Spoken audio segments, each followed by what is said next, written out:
All right, welcome everyone. I'm Pamela Jo Hatley. I'm the hearing officer this evening. And we'll bring the meeting to the order. And if you could stand, please, for the Pledge of Allegiance. Thank you. Allegiance to the flag. States of America.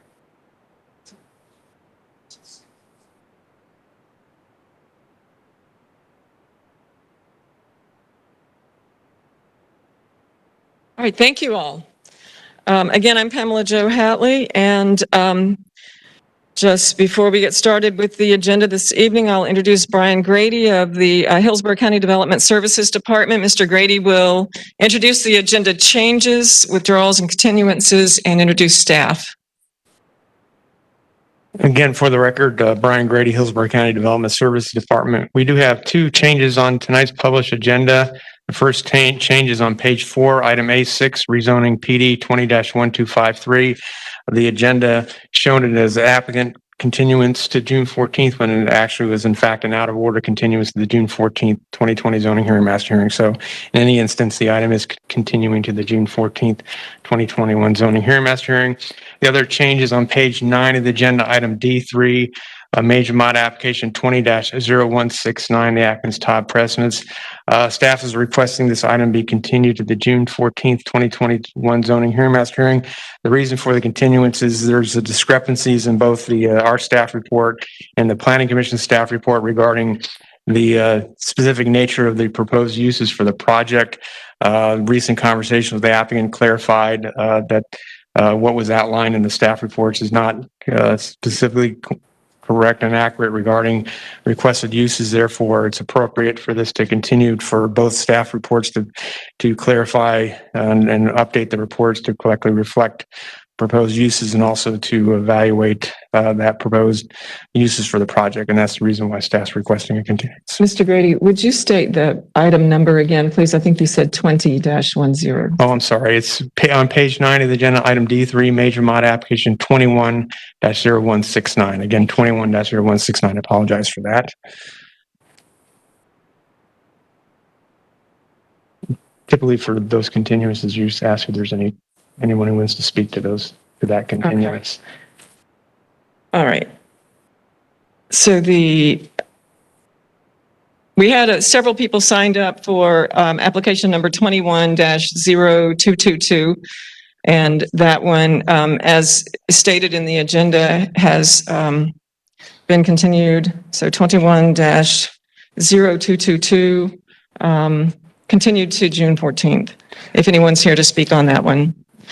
Madam Hearing Officer, I was speaking to you about agenda item page 9, D3, the change to the agenda. We typically... Oh, we need to hear from the application. We asked if anyone wants to speak to that, to the continuance, just as, you know, you can certainly typically do that. You don't have to hear from anybody if you want to. You can just rule on the continuance if you want to, but if you want to ask anybody about that. Thank you. All right, so this is item D3, Major Mod 21-0169. The applicant has requested continuance to the June 14th, 2021 zoning hearing master hearing. So is anyone here to speak on that item on the continuance, just on the continuance, either in support or opposition? Don't see anyone, so all right. Continuance is granted. Then item application Major Mod 21-0169 is continued to the June 14th. Thank you. And I'll now go through the published withdrawals and continuances beginning on page 4 of the agenda. The first item is item A1, Major Mod application 19-0521. This application is out of order to be heard and is being continued to the June 14th, 2021 zoning hearing master hearing. Item A2, Major Mod application 20-1068. This application is withdrawn by the applicant. Item A3, rezoning PD 20-1071. This application is being withdrawn. Item A4, rezoning PD 20-1142. The applicant is out of order to be heard and is being continued to the September 13th, 2021 zoning hearing master hearing. Item A5, rezoning PD 20-1198. This application is out of order to be heard and has been continued to the July 26, 2021 zoning hearing master hearing. Item A6, rezoning PD 20-1253. This application has been continued by the applicant to the June 14, 2021 zoning hearing master hearing. Actually, A6 we dealt as the changes. That's an out of order continuance to the June 14, 2021 zoning hearing master hearing. Item A7, major mod application 21-0036. This application is out of order to be heard and has been continued to the June 14, 2021 zoning hearing master hearing. Item A8, major mod application 21-0038. This application has been continued by staff to the June 14, 2021 zoning hearing master hearing. Item A9, rezoning PD 21-0113. This application is out of order to be heard and has been continued to the September 13th, 2021 zoning hearing master hearing. Item A10, major mod 21-0116. This application has been continued by the applicant to the June 14, 2021 zoning hearing master hearing. Item A11, rezoning PD 21-0220. This application has been continued by the applicant to the June 14, 2021 zoning hearing master hearing. Item A12, rezoning PD 21-0221. This application is out of order to be heard and has been continued to the June 14, 2021 zoning hearing master hearing. Item A13, rezoning PD 21-0222. This application has been continued by staff to the June 14, 2021 zoning hearing master hearing. Item A14, major mod application 21-0227. This application has been continued by the applicant to the June 14, 2021 zoning hearing master hearing. Item A15, RZ PD 21-0297. This application has been continued by staff to the June 14, 2021 zoning hearing master hearing. Item A16, major mod application 21-0310. This application is out of order to be heard and has been continued to the June 14, 2021 zoning hearing master hearing. Item A17, major mod application 21-0313. Excuse me. This application has been continued by the applicant to the July 26, 2021 zoning hearing master hearing. Item A18, major mod application 21-0316. This application is out of order to be heard and has been continued to the June 14, 2021 zoning hearing master hearing. Item A19, rezoning PD 21-0318. This application is out of order to be heard and has been continued to the June 14, 2021 zoning hearing master hearing. Item A20, major mod application 20-0417. This application has been continued by the applicant to the June 14, 2021 zoning hearing master hearing. Item A21, major mod application 21-0419. This application has been withdrawn. Item A22, rezoning PD 21-0420. This application has been continued by the applicant to the June 14, 2021 zoning hearing master hearing. Item A23, rezoning PD 21-0422. This application has been continued by staff to the June 14, 2021 zoning hearing master hearing. Item A24, rezoning standard 21-0431. This application is being withdrawn by staff. Item A25, RZ standard 21-0433. This application has been withdrawn. Item A26, rezoning PD 21-0492. This application has been withdrawn. Item A27, rezoning PD 21-0507. This application has been continued by staff to the June 14, 2021 zoning hearing master hearing. And item A28, rezoning standard 21-0576. This application is out of order to be heard and has been continued to the June 14, 2021 zoning hearing master hearing. That concludes all withdrawals and continuances. Thank you, Mr. Grady. All right, I have some meeting procedures that I'll go over. Before I do that, I would like to ask everyone here, if you have any devices that make noise, please silence them. Thank you. All right, meeting procedures. Tonight's agenda consists of items that require a public hearing by a hearing master before going to the Board of County Commissioners for a final decision. I will conduct a hearing on each item today and will submit a written recommendation. My written recommendation will be filed with the clerk of the Board of County Commissioners, within 15 working days after the conclusion of today's public hearing.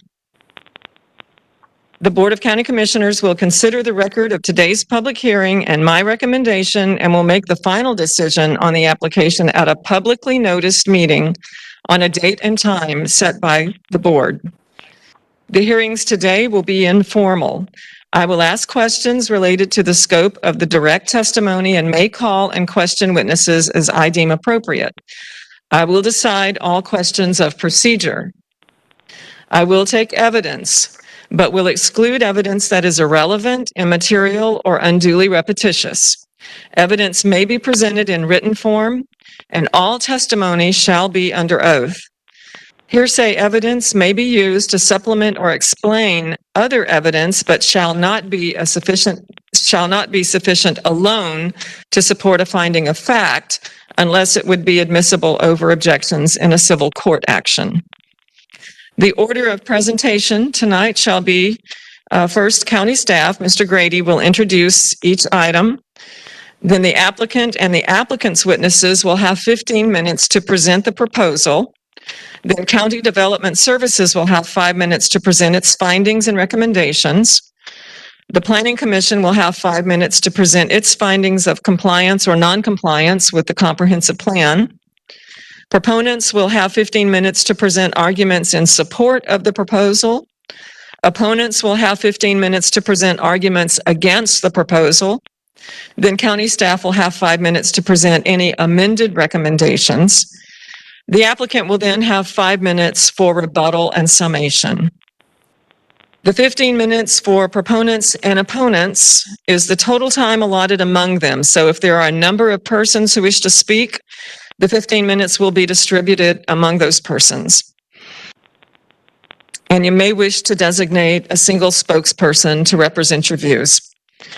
When you come to the microphone, please first state your name and address for the record. Speak into the microphone. The meeting is being recorded and we need to be able to hear you. When you're finished speaking, please see the clerk to my right here to sign in for the record. We'll need your name, address, and the application number you're speaking on. Now we'll hear from the County Attorney's Office, who will state the legal requirements for requesting oral argument at the public meeting where the Board of County Commissioners will make its final decision. Tonight's public hearing is the first step of a two-step rezoning process. This hearing is the time for rezoning applicants and interested parties to present testimony and evidence. Any evidence presented tonight will become the complete factual record of each application, and no additional evidence can be introduced after the closing of each application. The second step of the rezoning process is a public meeting before the Board of County Commissioners, where the board will make a decision on each application heard tonight. Tonight's applications are scheduled to be heard by the board at its July 20th, 2021 land use meeting. When considering applications, the board will only review the record created at tonight's hearing and the recommendation made by the hearing master for each application. The hearing master will file a recommendation for each application heard tonight on June 8th, 2021. The Board of County Commissioners has established a policy that directs which rezoning and major modification applications are to be placed on the consent agenda of the board's land use meeting. Applications that propose to add density outside the urban service area and applications that would result in a failing level of service on a roadway are not qualified for placement on the consent agenda. Applications which do not have consistent recommendations of approval or denial are also not qualified to be placed on the consent agenda. Please be advised that applicants and parties of record shall be required to submit a request for oral argument in order to address the board on these items. Any party of record wishing to address the board at its public meeting must execute and submit a request for oral argument form explaining why oral argument is necessary. Requests for oral argument must be responsive to the hearing master's recommendation. Therefore, such requests cannot be filed until after the hearing master has submitted her recommendation to the county on June 8, 2021. Following this date, any party wishing to address the board at its public meeting will have 10 days to submit a request for oral argument to the clerk of the Board of County Commissioners. Therefore, for tonight's applications, if you wish to address the board at its July 20th, 2021 land use meeting, you must file your request for oral argument between June 8, 2021 and the close of business on June 18, 2021. While the board is not required to hear oral argument at its public meeting, the board may elect to hear oral argument from a party of record. A party of record is an individual who fits into at least one of the following four categories. First, an individual who is present tonight and presents testimony or documentary evidence. Second, an individual certified by the U.S. Postal Service as having been mailed notice of tonight's hearing. Third, an individual who's submitted documentary evidence to the master file at least 2 business days prior to tonight's hearing. Or fourth, an individual who submitted documentary evidence by proxy at tonight's hearing. Should the board elect to hear oral argument, parties of record will be eligible to address the board if their requests for oral argument are responsive to the hearing master's recommendation, and if they clearly set forth why oral argument is necessary to address at least one of the 4 outstanding issues laid out in Section 10.03.04E of the Land Development Code. If the board elects to hear oral argument, the content of that argument shall be limited to the content of the testimony and other evidence submitted verbally or in writing to the hearing master tonight. It's the role of the county attorney's office to ensure that only individuals who have met these requirements are allowed to speak before the board, and to ensure that no new evidence or testimony is introduced or allowed at the board's public meeting. For these reasons, please make sure that all information you wish the board to consider at its public meeting is entered into tonight's record. Thank you, Ms. Dorman. All right. As I said, all testimony taken tonight must be under oath. So if you plan to speak tonight, please stand and raise your hand, and I will swear you in.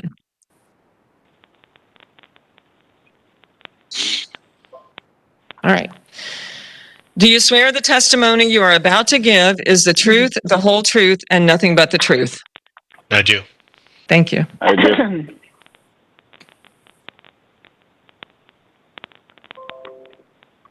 All right. Mr. Brady, would you please call the first case? The first item on tonight's agenda is agenda item C1. It's rezoning standard 21-0371. The applicants are Moyer Allen C. trustee and Moyer Sherry's trustee. The request is rezoned from AS1 and AR to commercial general with restrictions, that's CGR with restrictions. Chris Grandin-Leonard will provide staff recommendation after presentation by the applicant. All right, applicant.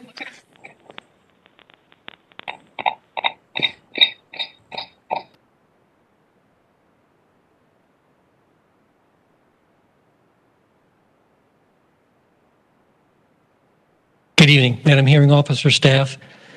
My name is Todd Pressman, 200 Second Avenue South, number 451 in St. Petersburg, Florida. I'm here today with the Moyer family. They're right here. Mr. Moyer's wife, or excuse me, his daughter Stephanie, and the family patriarch, Mr. Moyer as well. So this is 210371. I have a PowerPoint for you. Next slide, please. It's located in the Seffner area on Highway 92. Next slide, please. Little closer view. Oh yeah, the show function. Thank you.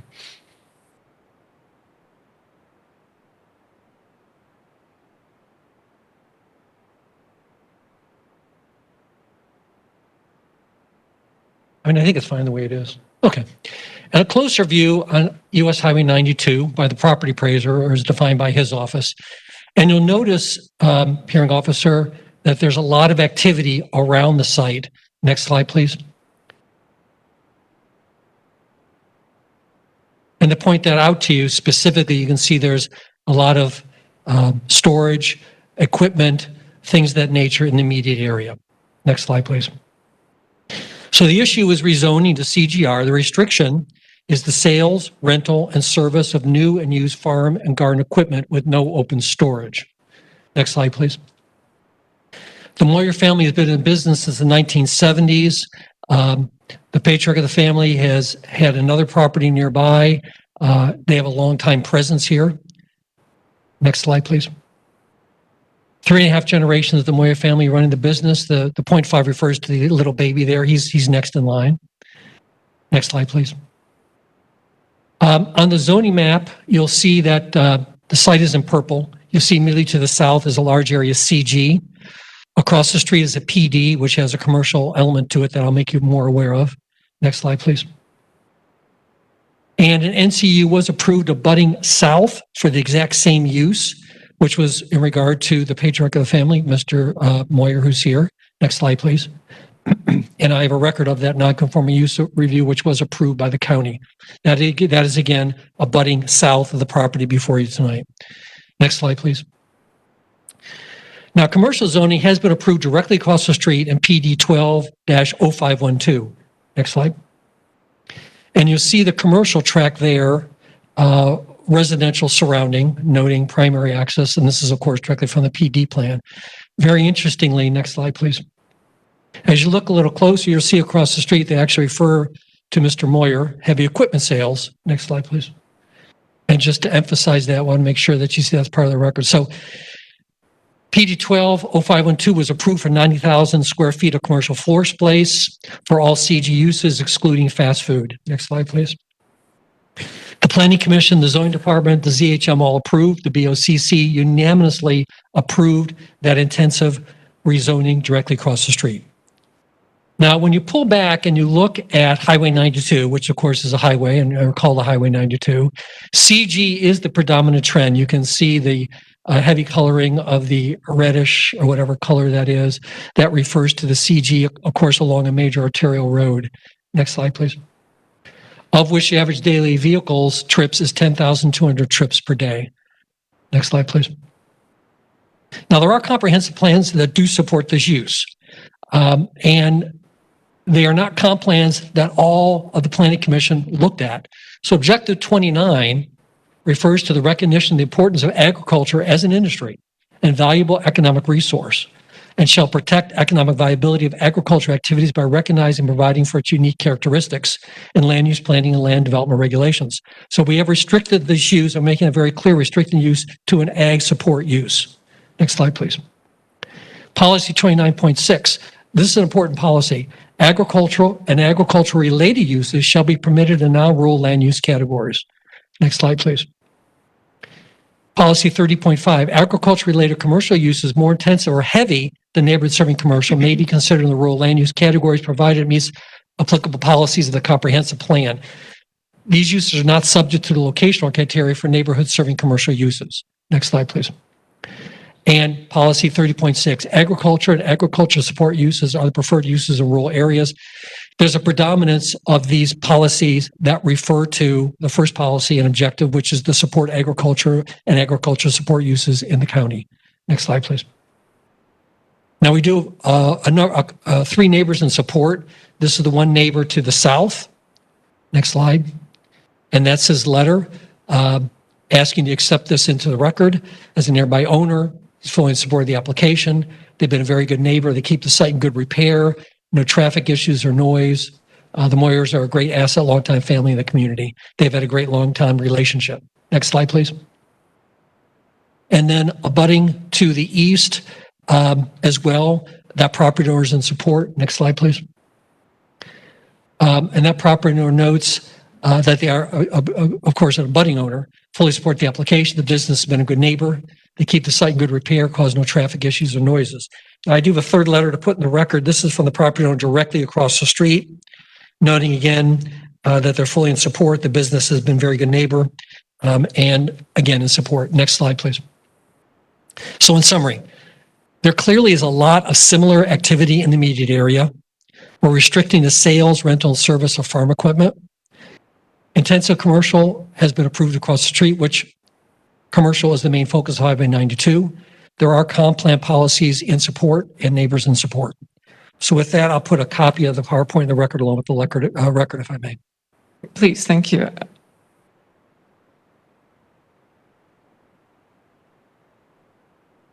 Mr. Pressman, I have a question for you. When did you say this this use started on this parcel? Well, I looked extensively. The Moyers didn't apply for non-conforming use.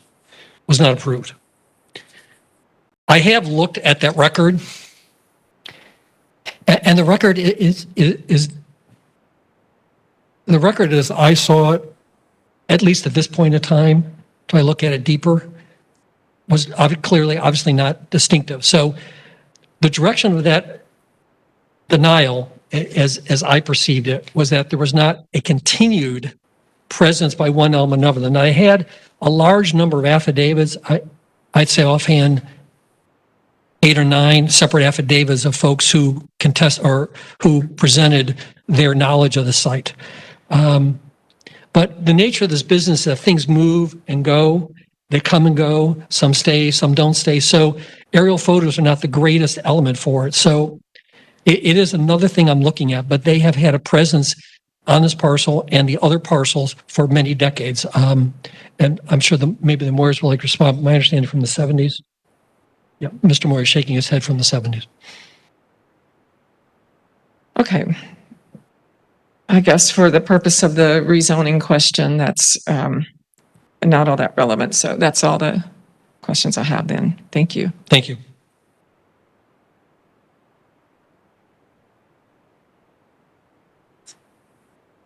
All right. County Development Services.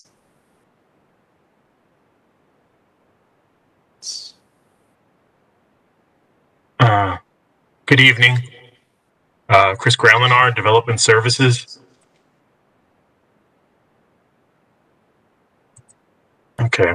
The applicant is requesting to rezone from AS1 NAR to CGR. The subject parcel is located at 1223 East 92nd Highway, which is at the south side of East US Highway 92, approximately 600 feet east of Darby Lake Street, within the Seffner Mango community area. The property associated with 21-0371 has a future land use designation of Residential 1. The Residential 1 category permits a consideration of residential densities up to a maximum density of 1 unit per acre, and non-residential intensities of up to a maximum of FAR of 0.25. Nearby future FLU categories include Residential 1 and Residential 2.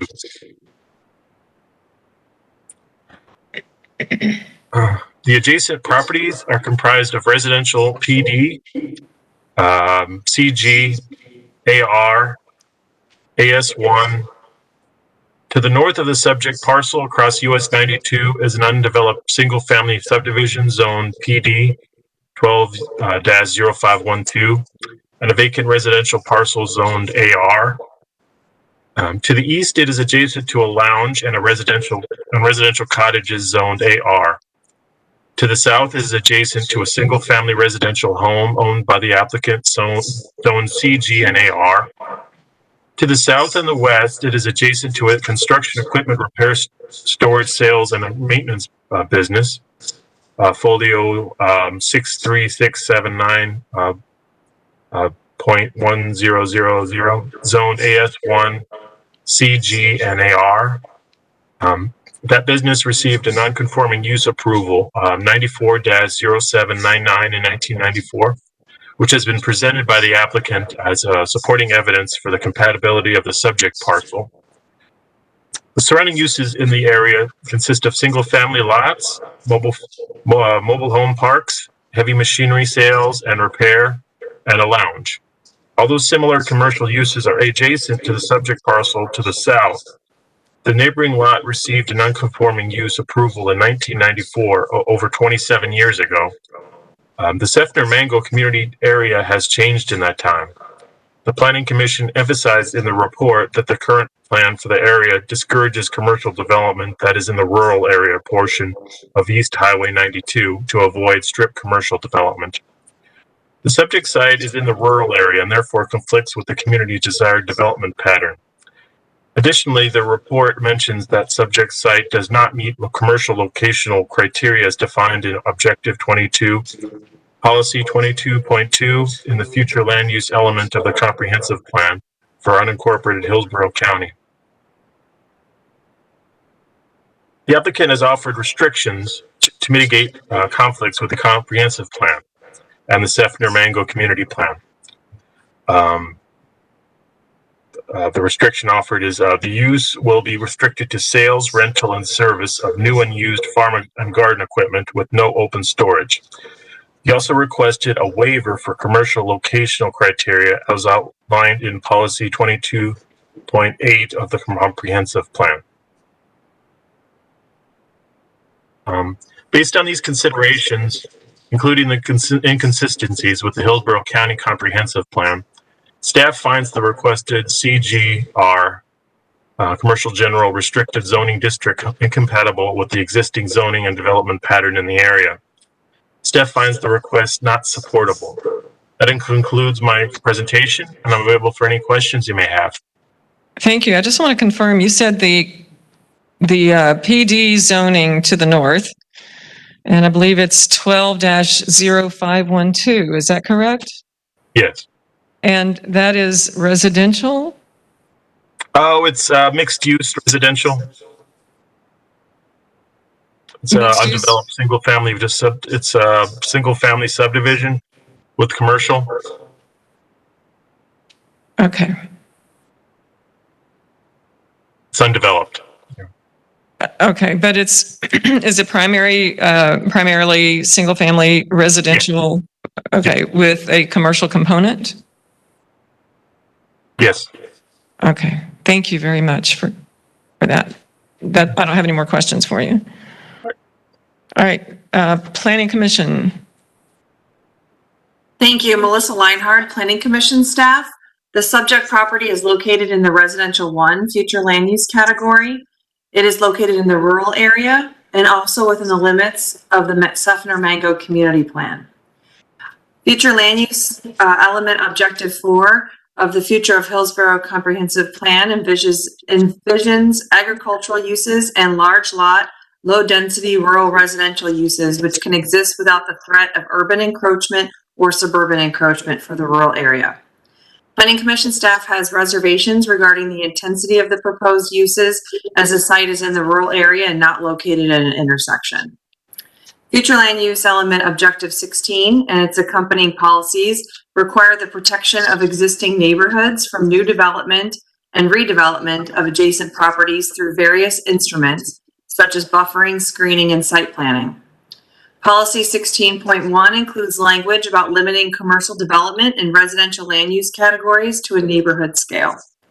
The intent of this policy is to protect less intense uses, such as residential uses, and to locate more intensive uses to appropriate locations. This site is not near a commercial node and is located outside of the urban service area, where uses should be transitioning to less intense uses. This proposed rezoning does not meet the specific criteria for Future Land Use Element Policy 16.2, which identifies the use of gradual transitions of intensities between different land uses. A rezoning to CG restricted would not provide for a proper transition of land use intensities between the adjoining rural residential and commercial general uses along this portion of US Highway 92. The subject site does not meet commercial locational criteria as defined in the Future Land Use Element.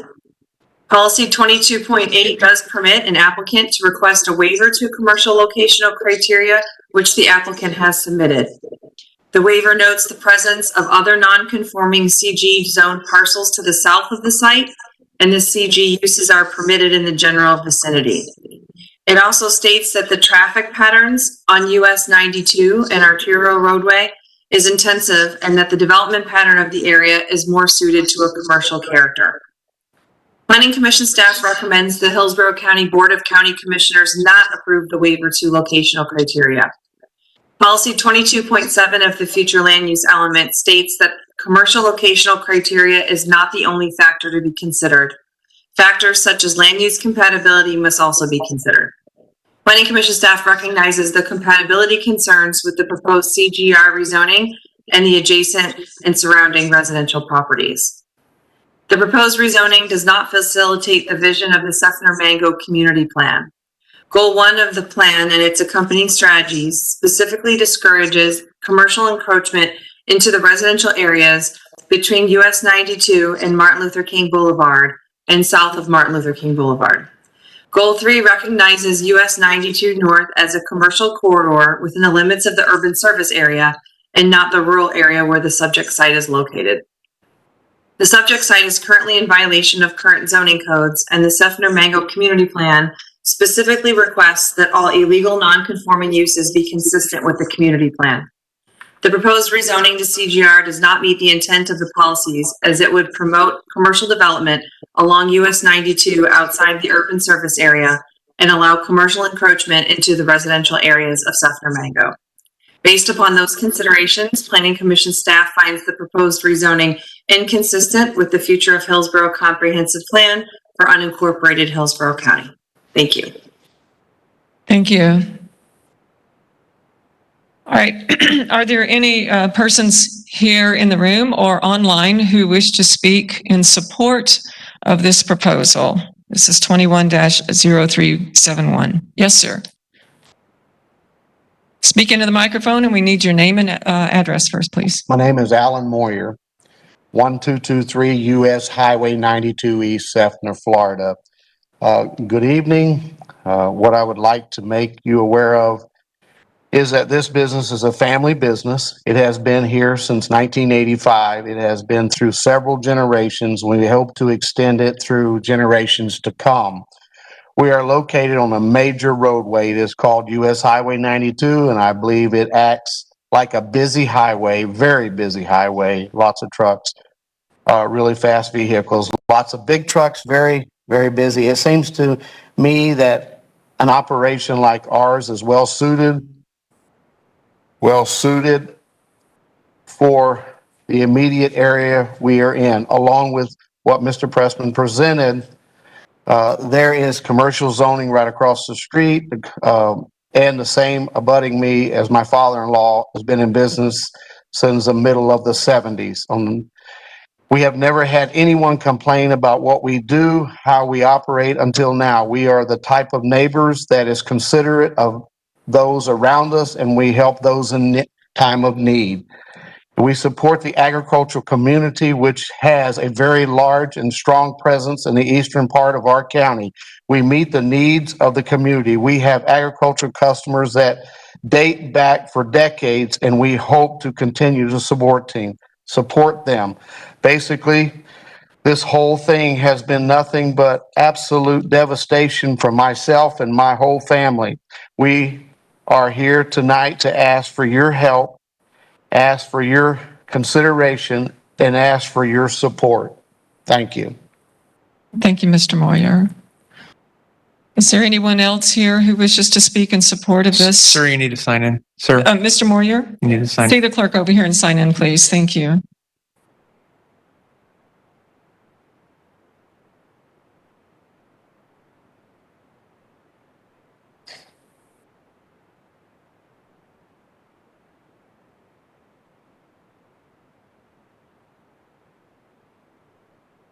Good evening.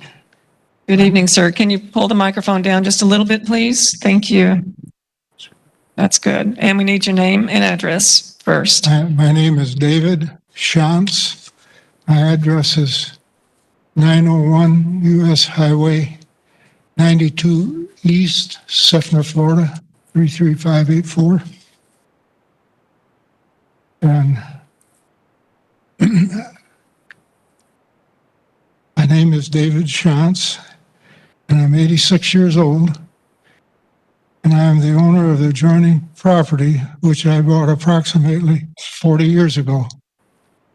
Myself and my family have worked on Alan's property and my property together for approximately 35 years. First myself and then my son-in-law, Alan, and now my granddaughter. And we have worked every day on the same business.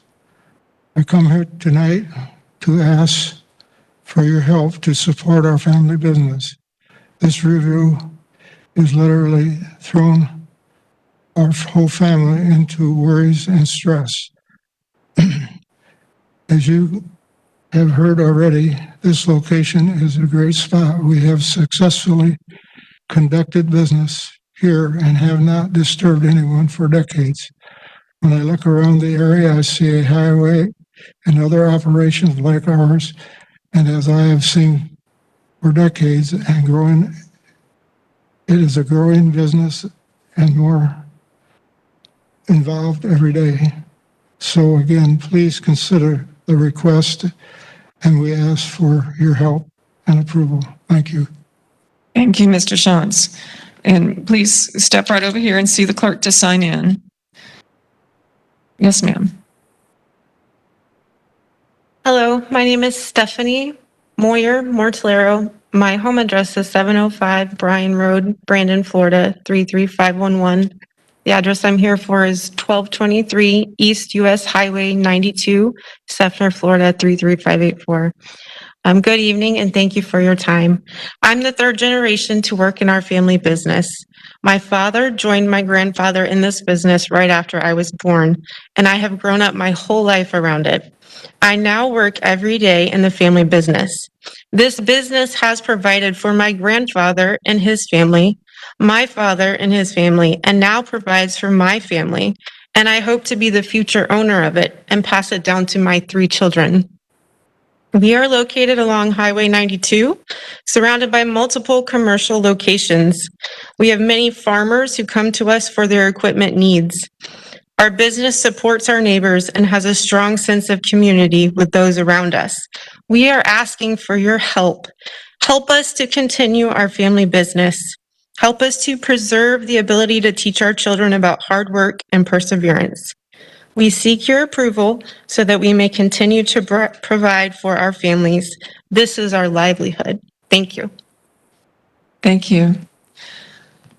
Are there any other persons who wish to speak in support of this application? All right. Are there any persons here or online who wish to speak in opposition to this item? Yes. We have Elizabeth Belcher. Yes. Do you want me to speak first? Ma'am, if you're listening on another device, can you please turn down the volume and just listen to your headset? I also would like to comment when Elizabeth's done. So we have Elizabeth Belcher and I believe Grace Conley.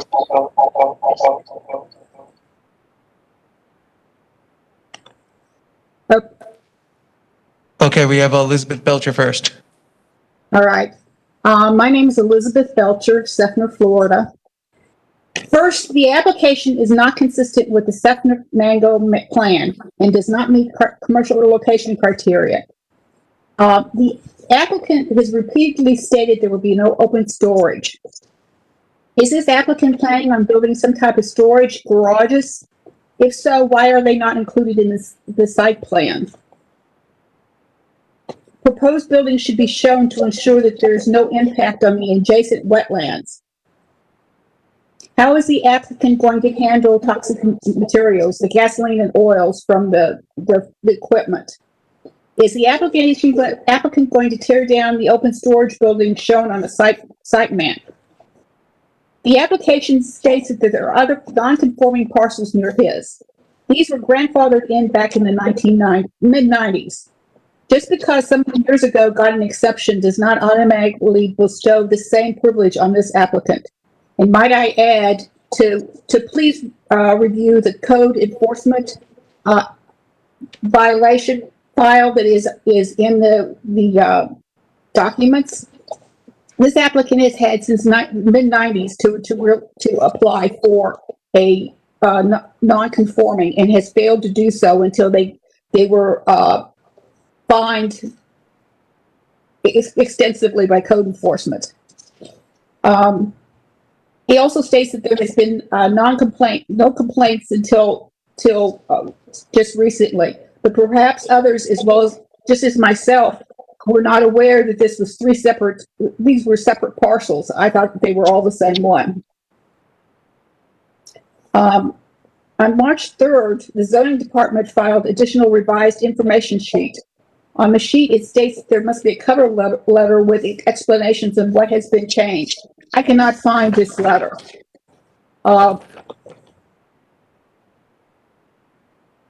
The representative has made many references to the land abutting this property being NCU. This land asking to be rezoned also has wetlands, something that is essential to our environment and must be protected. When I first reviewed the zoning application, statements on the application were that the owner needed the rezoning to be in compliance with the zoning enforcement, so that they needed to be connected with the water and sewer. And just as a note, since they're outside the urban service area, they are not allowed to be connected with the water or sewer. Look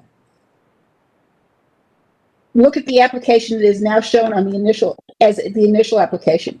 It says nothing about connecting water and sewer.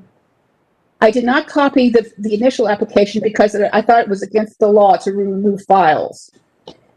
Mrs. McCormick, who is going to speak later, sent an email that quoted the initial application statement, needing to connect sewer and water. This email was not initially included in the correspondence file, as Mrs. McCormick had requested. The correspondence file does contain emails from me, but I spoke about the issue, but didn't quote anything. To be clear, the applicant originally claimed that they needed to rezone because they were in code violation and they needed to sign up for sewer and water. There was no need. They cannot sign up for sewer and water. And I had asked questions why the zoning application could go forward with such false statements on its face. Let's see. To support my statement that the application has been altered, item Quest 02-05-2021 filed on 2/11 at 159:59 states to bring the existing use into compliance with zoning code, and item C states public water and sewer.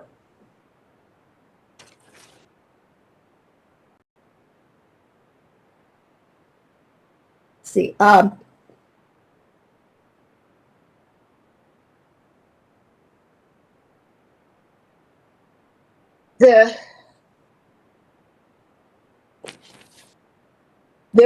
also is an application that states that they're filing a corrected application, but they're required to file an explanation on why they're doing so.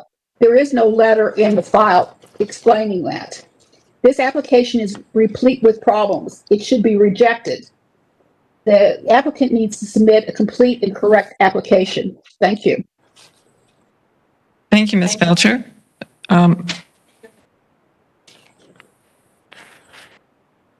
Ms. Belcher, did you state your address? I am a retired law enforcement officer. I don't need to, I request to be, not to state my exact address.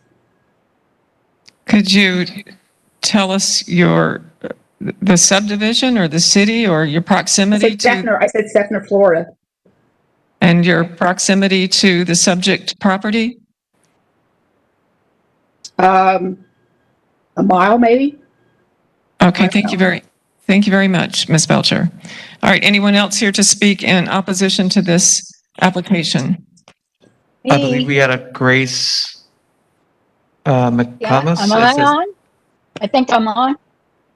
We're not seeing your video yet, Grace. Could you go ahead and enable your video? Yeah. Okay. Yes, now we can see it. Okay.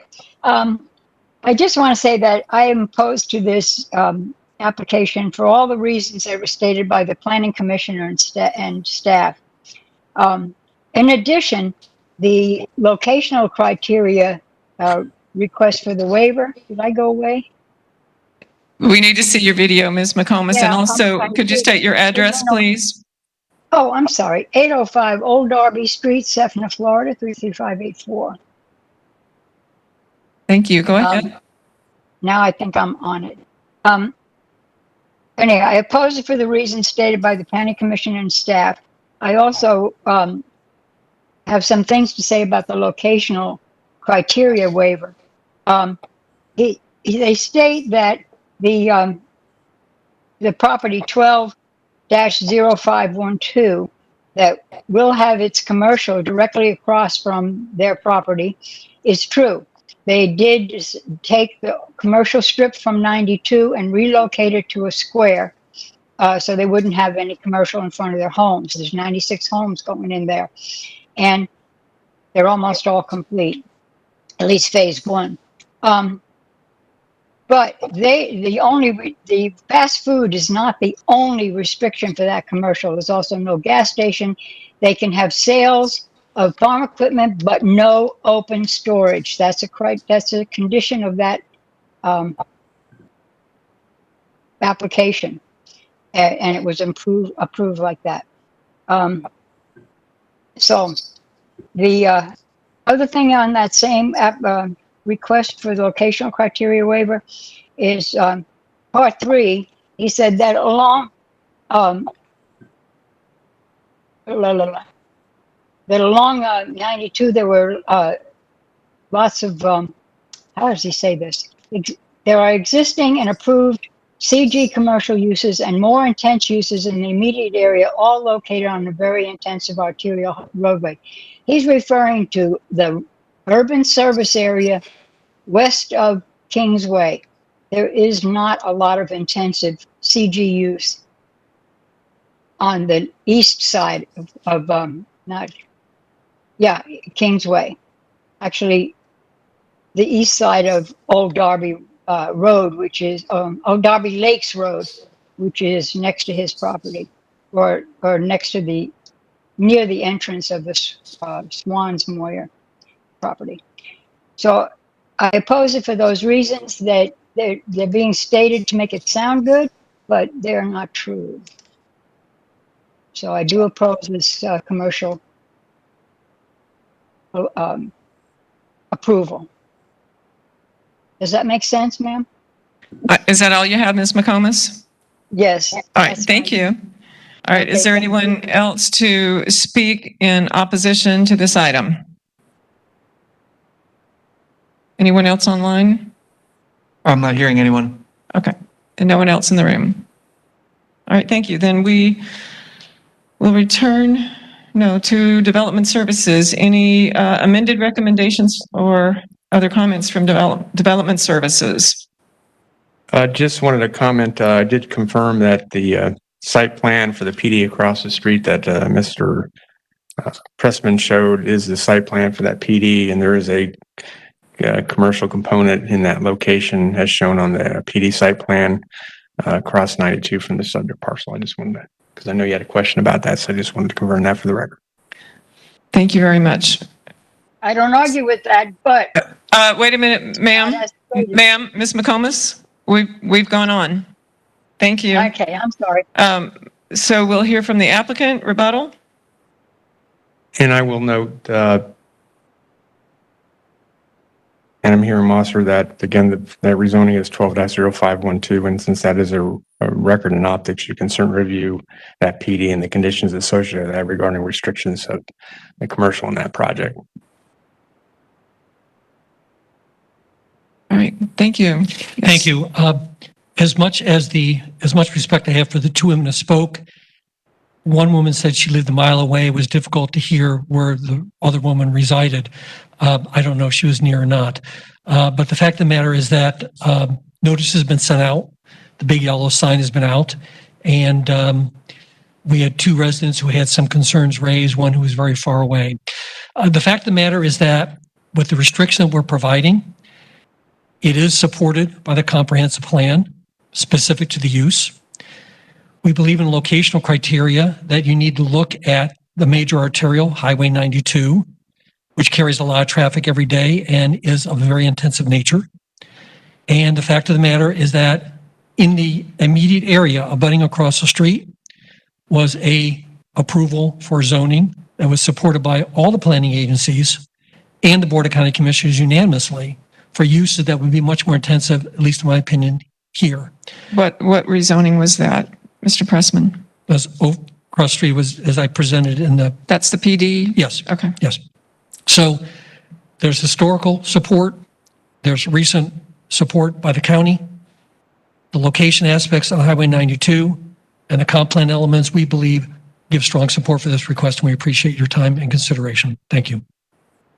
Thank you, Mr. Pressman. You did put your PowerPoint in the record, didn't you? Yes, I did. All right. Thank you. Thank you. All right, that will close the hearing on rezoning 21-0371. The next item is agenda item C2, rezoning standard 21-0577. The applicant is MHP Tampa Cliffs LLC. The request is rezoned from a commercial general to residential single-family conventional with a mobile home overlay. Chris Grandel will provide staff recommendation after presentation by the applicant. Hey, good evening, Madam Hearing Master. Tyler Hudson, 400 North Ashley Drive. I'm going to share my screen real quick.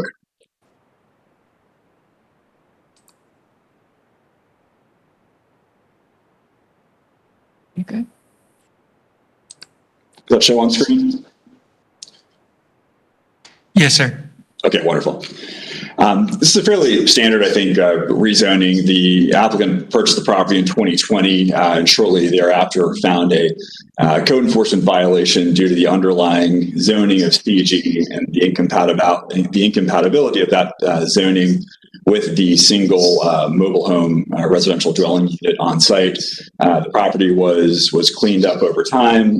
Mentioned the code enforcement violation was cleared up, and we're here today to make the zoning more compatible with the surrounding residential development in the area. In particular, we want to match the zoning of this parcel, which has one mobile home on it now and will only be allowed to have one mobile home unit after or if the rezoning is approved.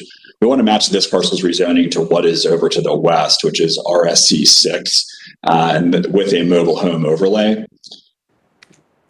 Here's the subject property, as Chris will get into a little bit in his presentation. It's just a shade under an acre. It's on Ohio Avenue in Notasassa. As you can see on screen, it is predominantly a mobile home residential community. There's been some concern about the potential of this site to accommodate more than one mobile home, and I just want to be very clear that that is not possible under the rezoning that we are proposing. It's obviously not an actual rendering, but again, the proposal is just to have a single mobile home, which is the existing condition. We just want to be in a position to accommodate that and bless that with the existing zoning, which we believe is compatible with the surrounding developments. Stop sharing real quick.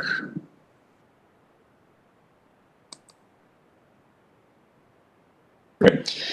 We're grateful for staff support. Staff found this application approvable. Planning Commission found it consistent with the comprehensive plan. Transportation had no objections. In the interest of candor and full disclosure, there was one letter submitted into optics that raised some questions about the application. Most of the questions really surrounded the perceived potential code enforcement violations on surrounding properties, which is obviously outside the scope of this zoning application. But as to this particular application, I believe the Taylor family that wrote in was under the misconception, understandably perhaps, that this rezoning will allow for multiple homes on site. That's absolutely not the case. As Madam Hearing Master certainly knows, any multiple mobile home situation would have to be approved through a PD rezoning, which we are not proposing. We are simply proposing to have the zoning conform with the actual condition, which is compatible with the surrounding zoning conditions. And with that, I'll have to answer any questions and appreciate your time. Thank you, Mr. Hudson. And you did say this a couple of times, but I just want to reiterate. The purpose of the rezoning is just to bless the current use. Is that correct? The use isn't really changing? Yes, ma'am. That's exactly correct. The existing zoning is CG, which is not compatible with how the site is being used today, which is exactly how the site will be used tomorrow or until any future owner comes back for a rezoning. But there's only one mobile home on site now, and there will be only one mobile home on site and no more than one mobile home on site if this rezoning is approved. Thank you, Mr. Hudson. Thanks, ma'am. All right, development services, please.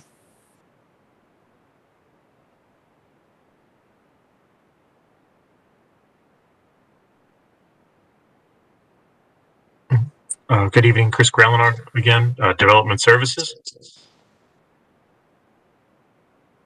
The applicant is requesting to rezone from CG to RSC 6 with a mobile home overlay. The site is located at 10717 Ohio Avenue, which is at the southeast corner of Ohio Avenue and Southern Palms Court. The property associated with 21-0577 has a future land use designation of residential 6. The residential 6 category permits consideration of residential densities up to a maximum density of 6 units per acre and non-residential intensities up to a maximum FAR of 0.25. Nearby future land use categories include residential 6 and residential 1.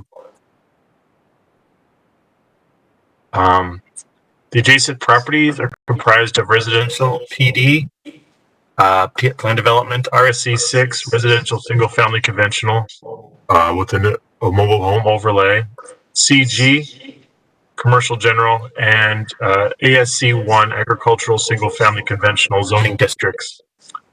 To the north of the subject parcel across Ohio Avenue are single family residential homes zoned ASC 1.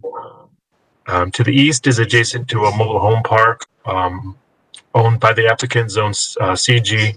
To the south, it is adjacent to another mobile home park owned by the applicant, zone PD, 82-0404. To the west, it is adjacent to another mobile home park zoned RSC 6 with a mobile home overlay. The surrounding uses in the area consist of single-family lots and mobile home parks. Therefore, the rezoning of the subject parcel from CG to RSC 6 with a mobile home overlay would be consistent with the existing zoning pattern of the area. Based on these considerations, staff finds the requested RSC 6 zoning district with a mobile home overlay compatible with the existing zoning and development pattern in the area. Staff finds the request approvable. That concludes my presentation. I'm available for any questions you may have. Don't have any questions for you. Thank you. Planning Commission? Thank you. Melissa Leinhardt, Planning Commission staff. The subject property is located within the residential 6 future land use category. It is in the rural area and located within the limits of the Thonotosassa Community Plan. The proposal meets the intent of the rural area policies in the future land use element with regard to the preferred residential development pattern for the rural area is to be large lot, low density residential development, and also for that residential development to be compatible with the surrounding area. Policy 4.1 states the density in the rural area is to be no greater than 1 dwelling unit per 5 gross acres unless located in an area targeted for higher density on the future land use map. In this case, the future land use designation of the subject site is residential 6 and is compatible with the zoning request for RSC 6. Future land use element objective 16 and its accompanying policies require that new development protect established neighborhoods and be compatible with the development pattern of the surrounding area. Compatibility may be achieved through various tools such as site planning, buffering, and screening, as well as gradual transition of uses. According to policy 16.10, compatibility does not mean the same as, rather it refers to the sensitivity of development proposals in maintaining the character of existing development. There are several existing mobile homes directly to the east of the site and also to the west. The proposed zoning to RSC 6 with a mobile home overlay is compatible with the existing residential 6 future land use category and preserves the existing development pattern of the surrounding area. Goal 7 and policy 7-1.2 of the community design component in the future land use element seeks to preserve rural options for residential housing that acts as viable alternatives to urban and suburban dwellings. The subject site is in the rural area and would offer the already existing mobile home on the site as a viable housing option that does not further encroach on the rural areas. The proposed rezoning to RSC 6 with a mobile home overlay is also consistent with Goal 4 of the adopted Thonotosassa Community Plan that seeks to maintain a diversity of housing styles. Based upon those considerations, Planning Commission staff finds the proposed rezoning consistent with the future of Hillsborough Comprehensive Plan for unincorporated Hillsborough County. Thank you. Thank you. All right, are there any persons here or online who wish to speak in support of this item? Don't see any. Are there any persons here or online who wish to speak in opposition to this item? Don't see anyone or hear anyone. All right, we go back to Development Services. Any further recommendations or comments? Nothing further. Okay. Applicant, do you have anything to add? Nothing further, Madam Zoning Hearing Master. Just would appreciate a recommendation of approval, and thank you for your time. All right, thank you. All right, this will close the hearing on item on rezoning 21-0577. The next item is agenda item D1, rezoning PD 21-0110. The applicant is Ghassan S. Musa. The request is rezoned from RSC2 to a planned development.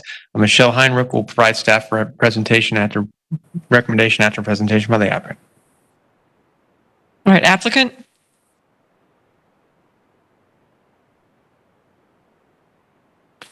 Good evening, Hearing Officer Todd Pressman, 200 2nd Avenue South, number 451 in St. Petersburg, Florida. This is 21-0110. Next slide, please. We're located in the Riverview area. Next slide, please. A little closer.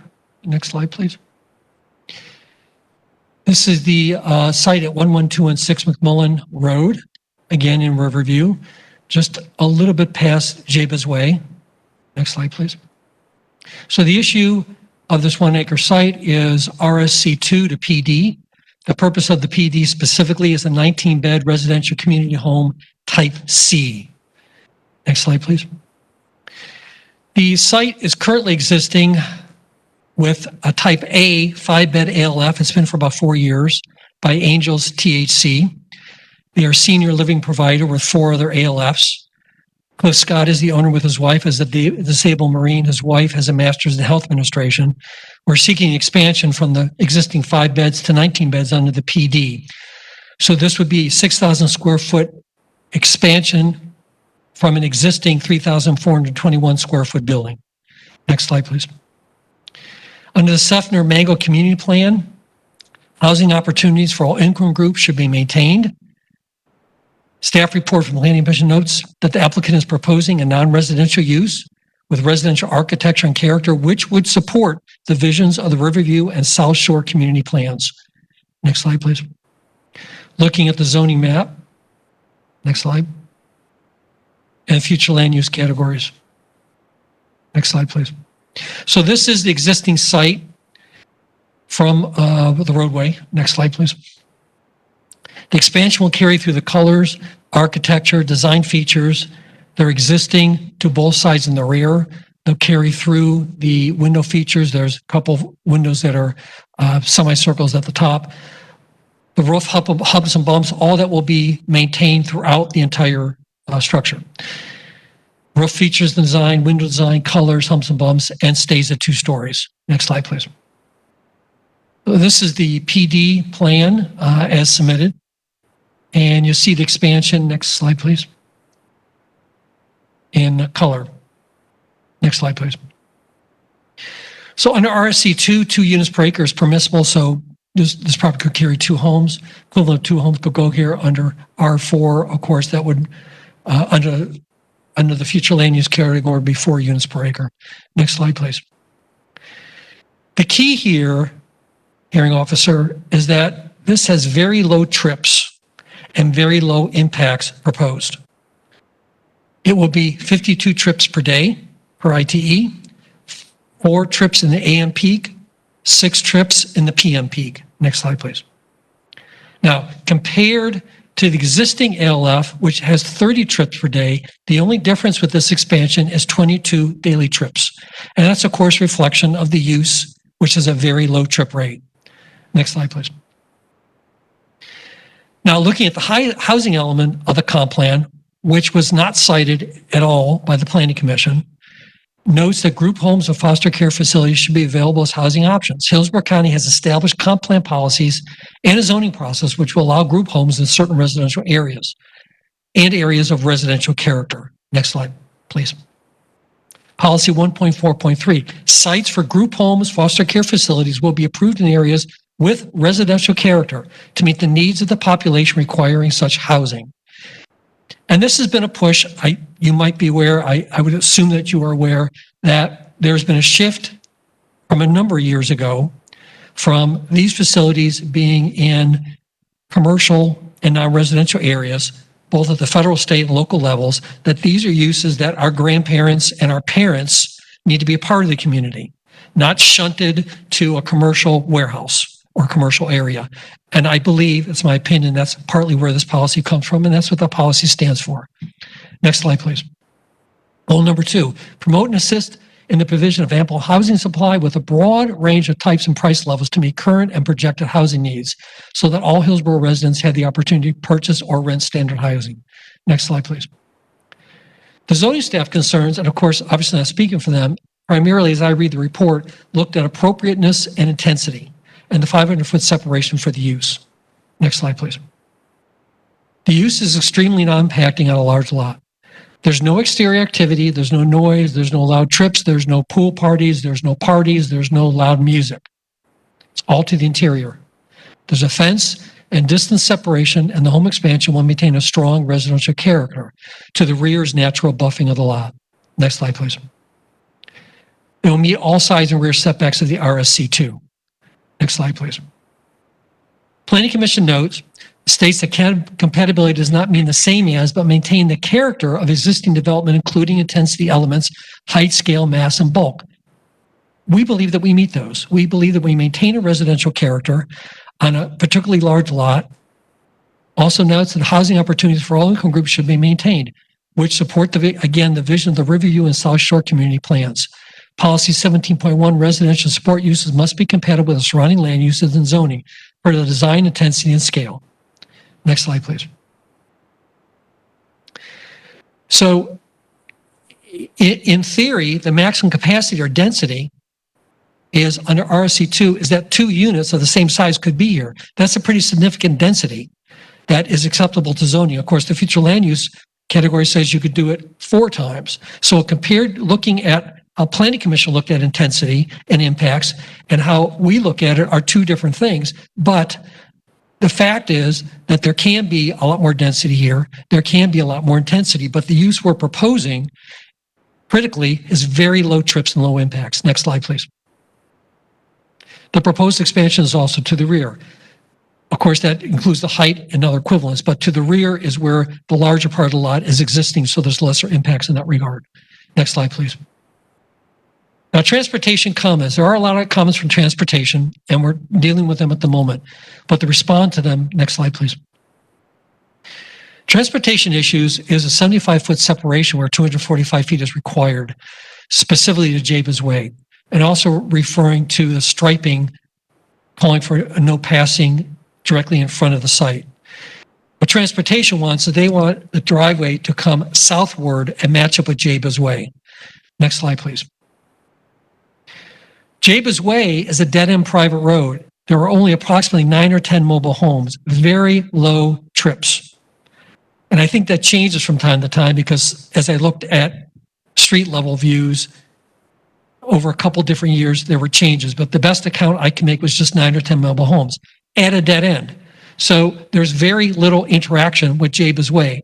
The transportation staff, I don't believe, included that in their analysis. Next slide, please. We looked at the history through my civil engineer pulled the history of crashes. Very safe area. 5 years, 4 crashes. 1 was at an intersection further away. 1 was just someone appropriately backing up, which we all see happening from time to time, rarely, and 2 lane departures. So it is a very safe, immediate area in terms of traffic and transportation. Next slide, please. And staff looks at striping, or the transportation staff looks at striping. So if you look at the driveway where it is now, there is a striping element, but moving it 75 feet to the south doesn't really change that element. Very minor, let alone it's all done for 22 additional daily trips for the ITE for what we're proposing. Next slide, please. Again, compared to the ALF, the difference is only 22 daily trips. Next slide, please. So the transportation issues, quite frankly, are a tremendous undue burden. They want the driveway moved. That moves a lot of gears on the site. The utilities have to be moved. Physical aspects on the site internal access point all has to be moved. Grading, fire hydrant has to be moved, gate valve adjustments, and power poles. Our civil engineer estimates those changes at $50,000 for, again, 22 additional daily trips. Next slide, please. So in summary, the Seffner Mango Community Plan supports this application as I've shown you that one policy. We are going to carry the residential character throughout the whole site. Very small increase and non-impacting use, and transportations have been addressed. Well, happy to answer any questions you might have. I'm going to put in the record proposed conditions, if I may, and also a copy of the PowerPoint. All right, thank you, Mr. Pressman. I don't have any questions. Well, I do have a question for you. You mentioned the owner as Cliff Scott. Oh. He's not the property owner though, right? Okay, yeah, I apologize. That's correct.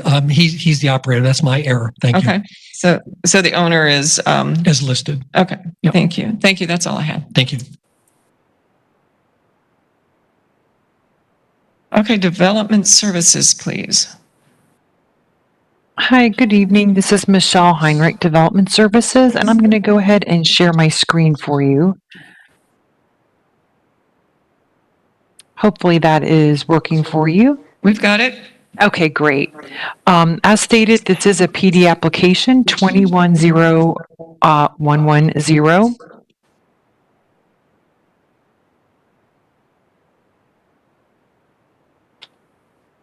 And this is a request to rezone from property zone RSC2 to PD, which stands for Plan Development, specifically for a Type C community residential home, and that is for a total of 19 beds. There is a waiver request to the distance separation requirement of 500 feet from residentially zoned property. And there is no waiver request for the distance requirement to other Type B and C community residential homes in the area. The site, as you see, is located on the east side of McMullen Road, south of Shadow Run Boulevard. The future land use category of the site is Res 4. This is a suburban land use category. It is intended for low-density residential and potentially commercial and office uses when locational criteria and compatibility policies are met. It does allow for a maximum of 4 units per acre. The surrounding development of the property is shown on the map. It is zoned RSC2 to the north, south, and east. All of those sites are immediately adjacent to the property, and they are zoned for single-family residential and developed with single-family homes. Property to the west is also developed with single-family homes, and that zoning district for the western area is AR. On the screen is the site plan for the project. As Mr. Pressman noted, it's currently a Type A community residential home operating in the current building that's shown on the site plan. The applicants propose to expand that to allow for a total of 19 beds. The existing 2-story home will have a 2-story addition of 6,000 square feet, and this will bring the complete square footage of the project to 9,421 square feet. The LDC required 5-foot buffering and screening is shown as provided along the north, south, and east. And as shown on the site plan, the parking area is located to the west. The access point is shown on the northern portion of the site on McMullen Road, and that is not supported by staff as it does not meet spacing requirements. Transportation staff can, of course, provide you with additional comments on that if you wish after my presentation. As stated, there is a waiver request to the required distance of 500 feet. And for this project, the property is not meeting that. They are 472 feet to the north, 462 to the south, and 351 to the east. In our review, we would just note that type B and Cs are not permitted by right or special use in any of our ROC zoning districts.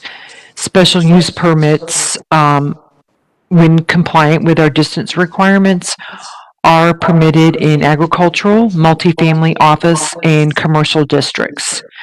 As previously stated, this is in close proximity to single-family residential. It is not a minor amount. These are over 300, 400 foot waivers to that distance requirement to the north, south, and east. Also, the access point is not something that has been supported by staff, transportation staff. And based upon these findings, we are not recommending approval, and I'm available if you have any questions. All right, thank you. All right, Planning Commission. Thank you. Melissa Leinhardt, Planning Commission staff. The subject property is located in the Residential 4 Future Land Use category. It is in the urban service area, and the property is located within the limits of the Riverview Community Plan and the South Shore Area-Wide Systems Plan. The subject property is in a residential future land use classification. The development pattern along McMullen Road consists predominantly of single-family residential dwellings with a mobile home park and a plant nursery on the eastern side of McMullen Road. Per policy 20.5 of the future land use element, the development of congregate living facilities can be considered within each of the land use categories that permit residential development. With a 0.99 acre site, the development could be considered for up to 19 beds. Per policy 9.2 of the future land use element, developments must meet or exceed the requirements of all land development regulations as established and adopted by Hillsborough County. The application does not meet the land development code requirement of a distance of 500 feet from any area of non-agricultural single-family zoning for the intensity of this commercial community residential home. In addition, policy 1.4 of the future land use element states that compatibility does not mean the same as, but rather, but maintaining the character of existing development, including intensity of elements of things like height, scale, mass, and bulk.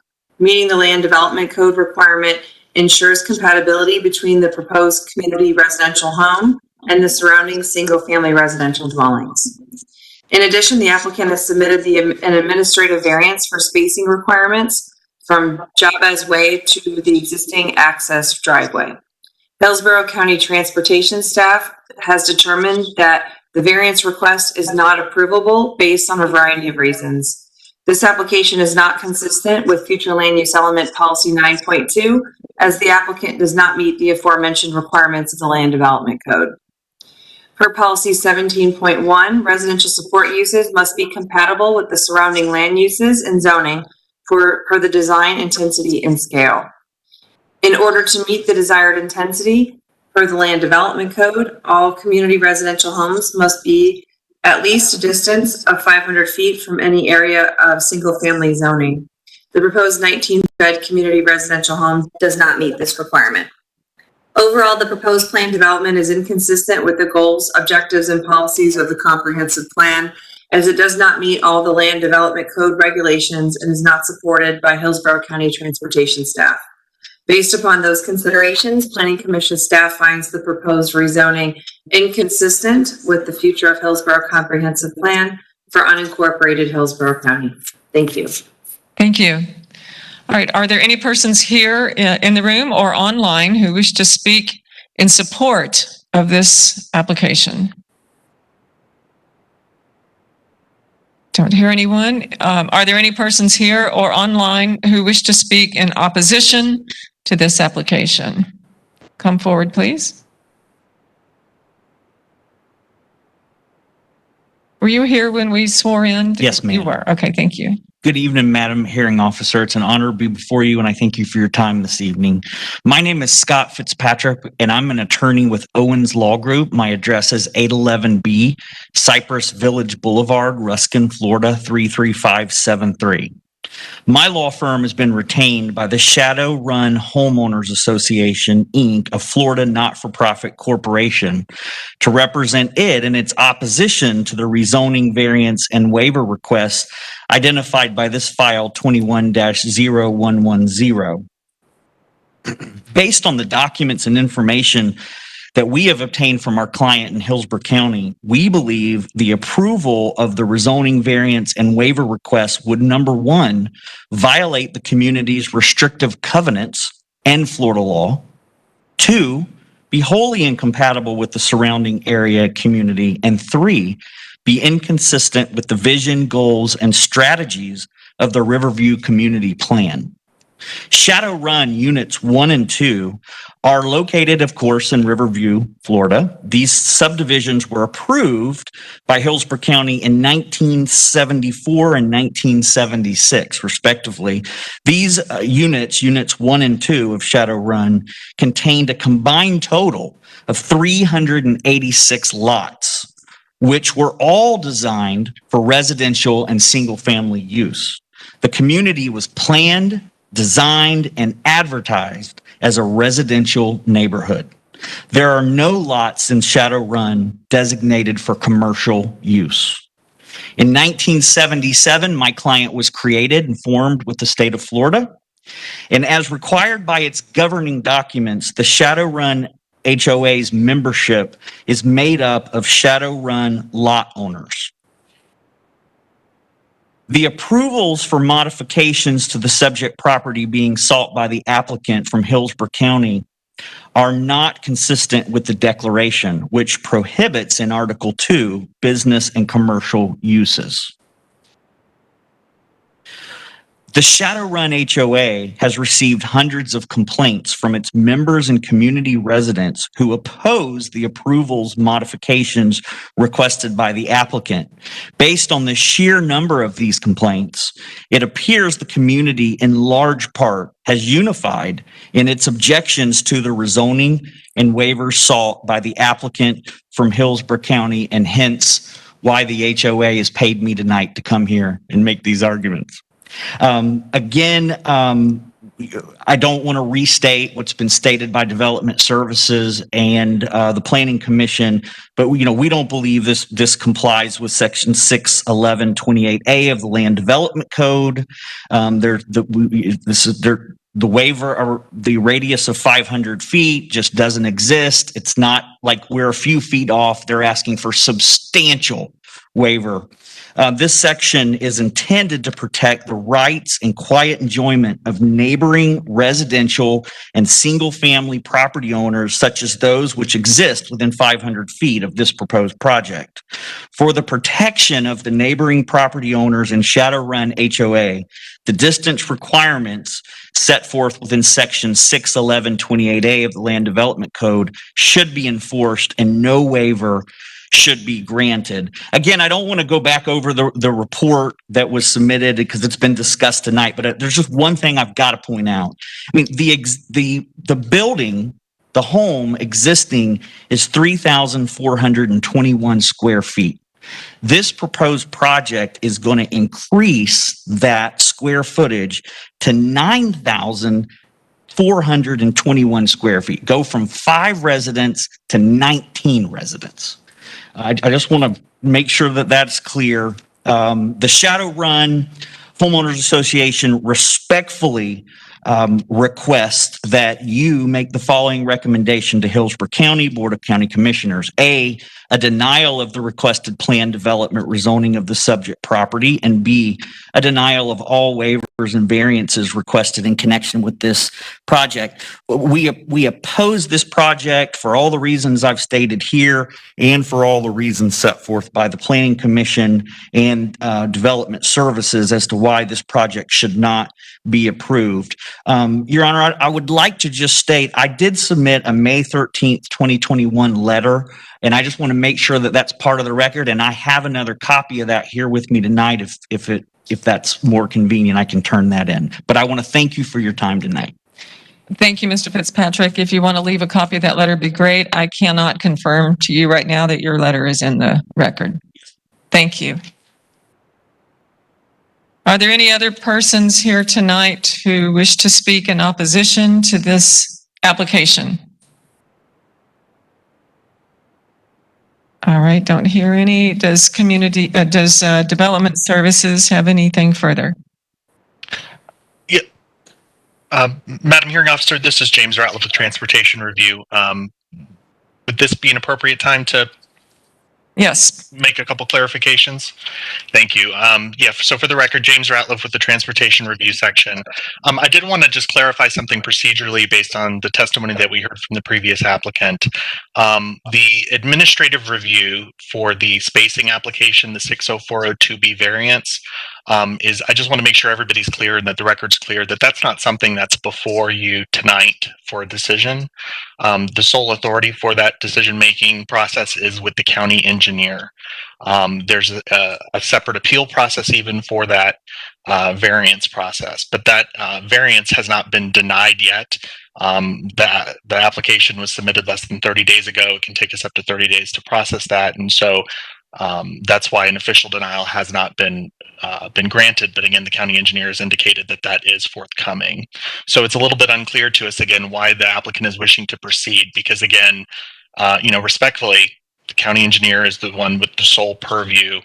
Zoning hearing master and even the Board of County Commissioners can't direct approval of variance through that 60402B process. So again, we could end up going through the process, recommending zoning approval, and then getting a zoning which cannot be constructed. So wanted to make it clear tonight, just in terms of that variance process, that it is a separate, distinct process from tonight's hearing. Thank you, Mr. Ratliff. I do understand that. Thank you. Thank you. Madam Hearing Officer, the only other point I would like to make is that, as I'm sure you're aware, deed restrictions are not enforceable by the county. So any issues regarding violation of deed restrictions would be a private matter between the property owners. Thank you. Thank you. I understand that as well. And all right. Applicant rebuttal. Does the applicant have anything further?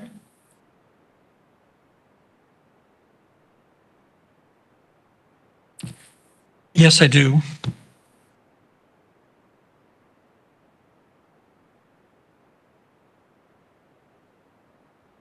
You can put that on the overhead, please.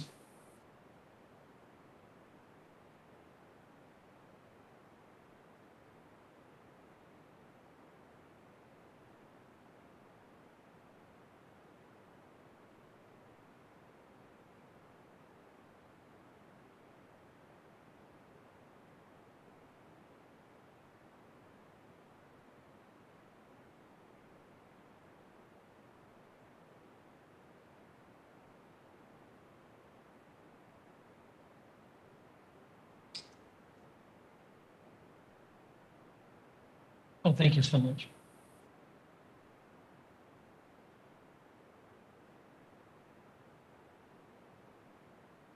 I think it's very important to recognize with the Shadowrun subdivision is that the location of the site is located here in McMillan,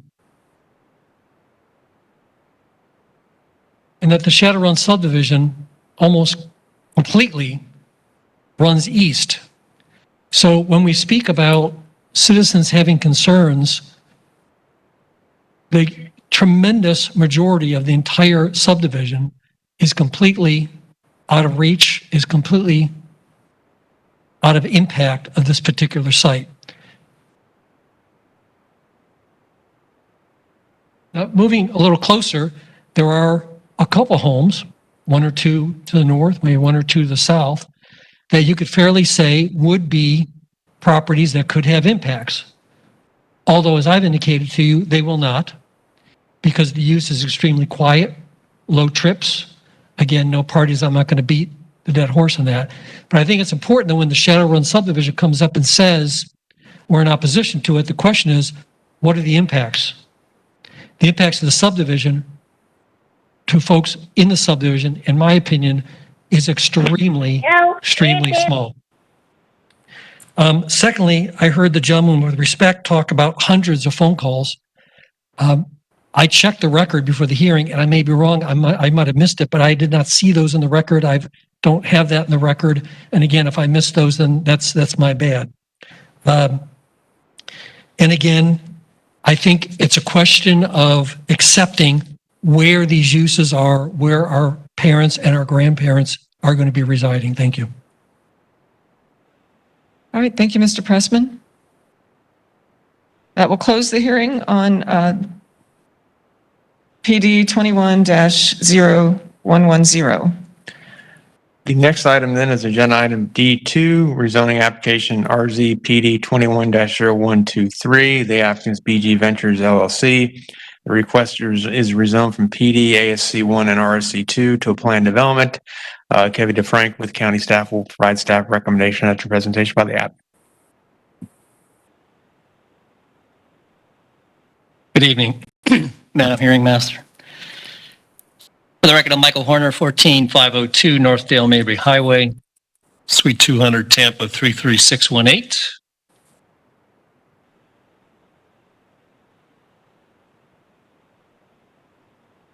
With me tonight, Madam Hearing Master, is Mr. Scott Henricks of Caladesi Construction.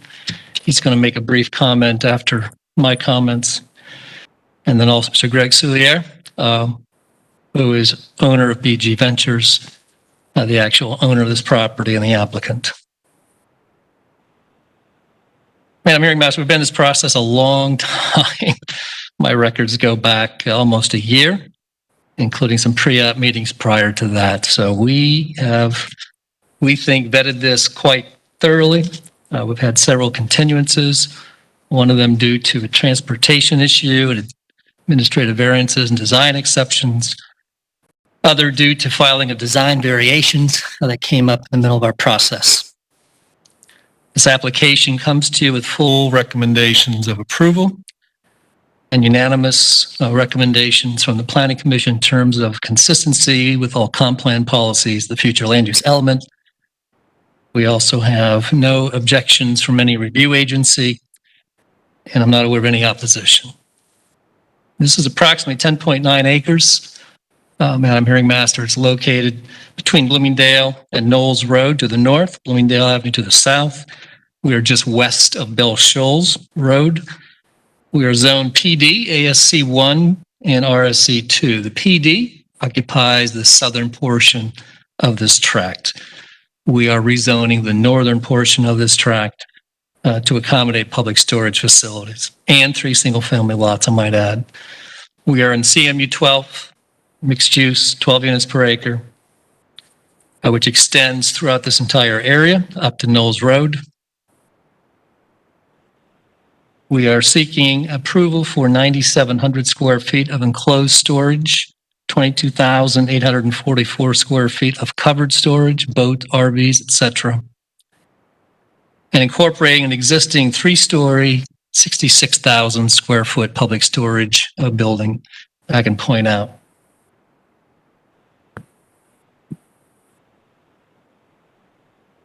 See the existing public storage building on the north side of the Bloomingdale PD. This is the north portion that we are seeking additional rezoning to PD District 4. That existing storage building has been in place for, I want to say, 30 plus years.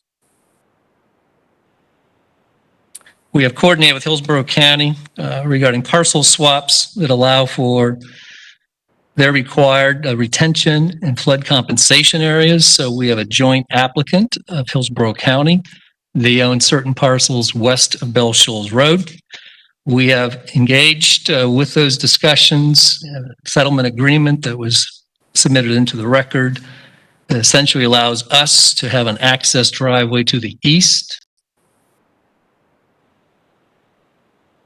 via a 43-foot wide parcel. So part of Hillsborough County's pond and part of Hillsborough County's compensation area are within the PD. Those uses will continue to be mitigation and ponds. Without that trade-off and that land swap, Madam Hearing Master. My client's existing business and certainly any proposed uses we think would be virtually impossible to construct based upon the restricted access currently in Bloomingdale Avenue. It's a meandering access. Bloomingdale Avenue has recently been improved.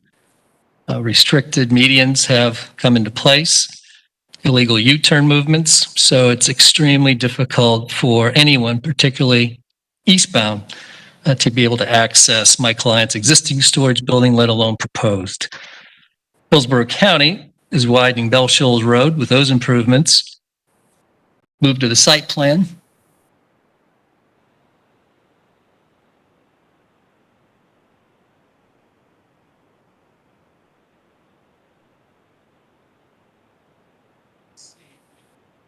I'm sorry. You can see our proposed access to Bell Shoals Road to the east. Again, that parcel strip that my client has fee simple ownership interest in per that agreement is 44 feet. We are incorporating the county's balance of the pond in the PD. The Bell Shoals Improvement Project allows for a full access. It also allows for an alignment that was recently incorporated into a PD to the east.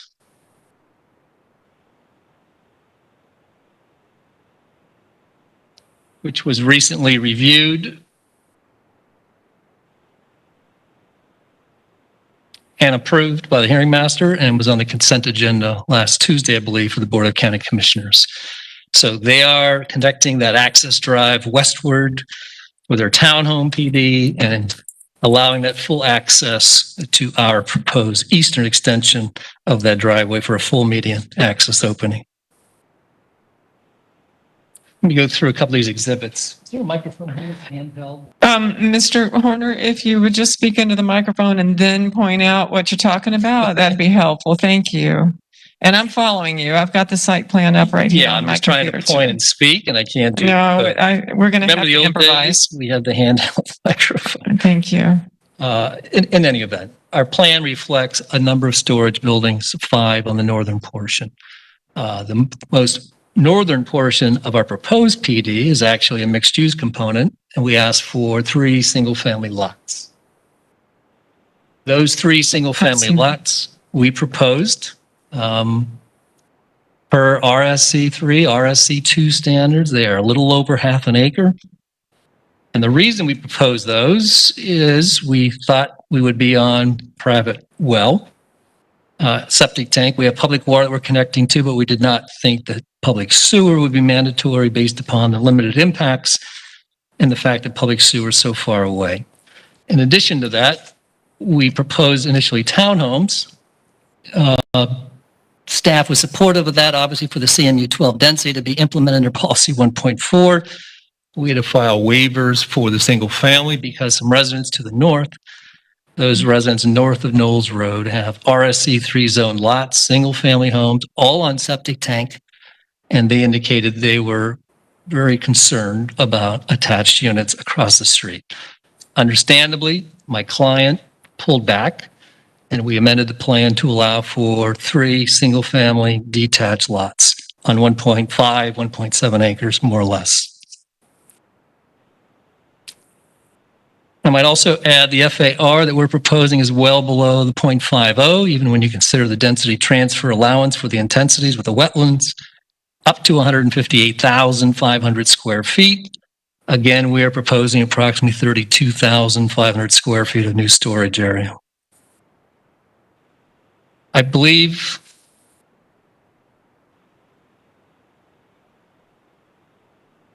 should also advise you that we have a full wetland delineation out there, Madam Hearing Master. We have worked with EPC. I'm going to file in the record their comments indicating no resubmittal was necessary. I think we have a slight encroachment in the wetland area itself of about 300 square feet, more or less. We also filed for a LUHO variance for encroachment in the wetland setback because the initial staff concerns were this was an arbitrary access, something in addition, not necessary. And that clearly could not be further from the truth, given the Bloomingdale restricted access concerns with those turning movements. Without that Bell Shoals access, this project does not work. This graphic, the two photographs, north and south, are abutting Mr. Sillier's existing 60,000 square foot building. You can see it's a pretty tight connection. We have the wetlands on one side, the building on the other. That's how it has been existing for years. And also has been maintained for years. Long story short, staff has advised us, over a month ago actually advised us, that we did not have to go forward with the LUHO variance. That's been withdrawn. But I want to let you know that site access exists. There's pavement underneath and chunks of concrete and asphalt. The Bell Shoals driveway is critical. The cross access is critical to take advantage of that full access at Bell Shoals. In terms of buffer and screening, Madam Hearing Master, we meet all of those requirements under 606. We far exceed those on the western property line. We have a large pond next to one of our buildings. We did have to file a variation regarding the access driveway to Bell Shoals. 20-foot buffer was required. Obviously, we only have a 24-foot drive and 44 feet, plus we have to have the buffer and sidewalk and drainage. For that reason, we asked for a 10-foot variation to the 20-foot buffer requirement. In addition to that, staff required a PD variation for crossing connectivity from the storage to the single-family lots area. We have a 20-foot buffer proposed, type B, in order to connect that sidewalk across. Staff initially wanted vehicular cross connection. They accepted the pedestrian access, so we will have a continuous proposed sidewalk path from Knowles Road down the eastern portion to a proposed east-west sidewalk connection that goes straight to Bell Shoals Road. Knowles Road sidewalks are not in place. My client will be constructing all of those in conjunction with those single-family homes. One comment, Madam Hearing Master, we have a number of design variations as well in terms of transportation. So I don't want to get into minutiae detail. Suffice to say, they are presented to you as approvable. They relate to the spacing requirements of the proposed access drive to Bell Shoals Road. We are aligning with the townhome proposed access drive connection. That spacing has to do with Knowles Road separation to the driveway. That was recommended for approval. And the second one is for substandard improvements because the low trip generation rate open storage that has not been required. The staff report does state improvements required to Bell Shoals Road. It's not a condition. It was just a comment. I want you to know that that is not the case. There will be no additional improvements to Bell Shoals Road because Hillsborough County is currently widening and improving Bell Shoals Road. The third variation, Madam Hearing Master, is that connection between the building, where I just pointed out between the building and the environmental area. Staff wanted us to meet the 24-foot minimum requirement. That would have triggered more environmental reviews, impact assessments, mitigation. So that 4-foot difference, we proposed 20, was accepted. I'm going to stop at this point, allow Mr. Henricks to offer his comments, and then Greg Soulier is going to close, and then I'll be happy to answer any questions in the meantime, if you have any right now. You have just under 3 minutes. All right, Scott, let's be quick. My name is Scott Heinrichs with Caladisi Construction. I live at 2220 Bow Lane in Safety Harbor, representing Caladisi Construction. I've been the contractor of record for BG Ventures for the last 25 years. I've done missionality projects for him. Back in 2018, when the Bloomingdale project started at the road expansion, the mini storage lost access off of Bloomingdale from a turn lane, which is represented right here in this area. There was a light installed at this area here. By the Dunkin' Donuts, which is actually a little further west. At that time, we did approach the Dunkin' Donut owner to see about purchasing his property behind him to give us that light access onto the mini storage. That did not go through. So then we went to the other side and we actually had a preliminary meeting with Hillsborough County in order to gain access at the east side of his property.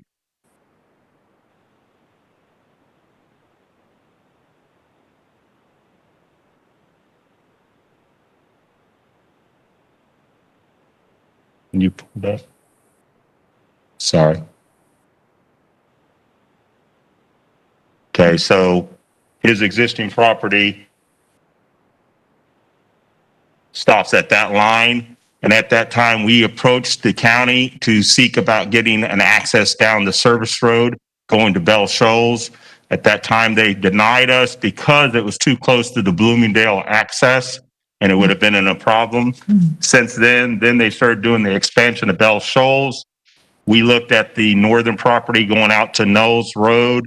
We approached the gentleman of owning that, and during that time, Bell Shoals expansion took a quarter of that property.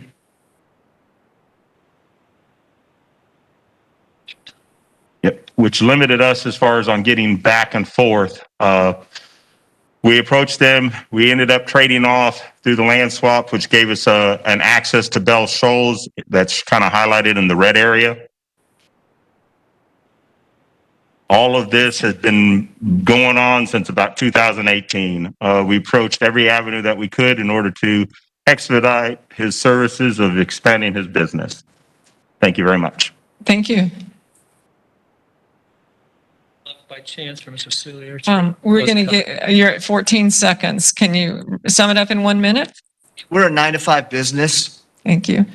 Sir, you need Yeah, your name and address. we need your name. Yeah. Oh, Greg Solier, Soullliere, 1727 Anglers Court, Safety Harbor, Florida 34695. All right. And I'll keep it real brief. We're a 9-to-5 business, and we're residential oriented. We're not really a commercial business where we got long guys. We're a clean business, limited hours, and try to run a nice residential, low volume business. All right. Thank you very much. Please see the clerk over here and sign in. Thank you, Madam Mayor. All right. Thank you, Mr. Horner. All right. County Development Services, please. Good evening.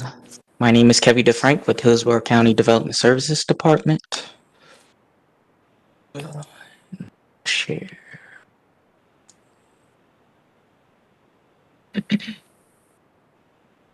Is my screen shared visible for everyone? Yes, it is. Awesome. So for this rezoning application, the applicant is requesting to rezone the subject property from the existing PD 88-0103, ASC1, and RSC2 zoning districts to a new PD zoning district. And the subject property is located approximately 60 feet northwest of Bell Shoals Road and Bloomingdale Avenue intersections. But as you can see, certain or different portions of the subject property are adjacent to Bloomingdale Avenue, Bell Shoals Road, and Knowles Road. And the property associated with the subject rezoning application has a future land use designation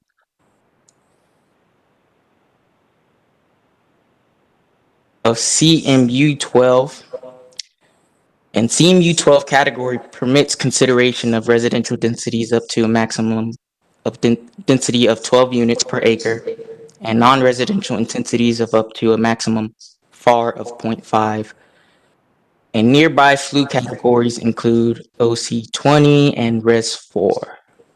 And again, Planning Commission staff will speak about overall comprehensive plan compliance, location criteria, etc. after this presentation or report.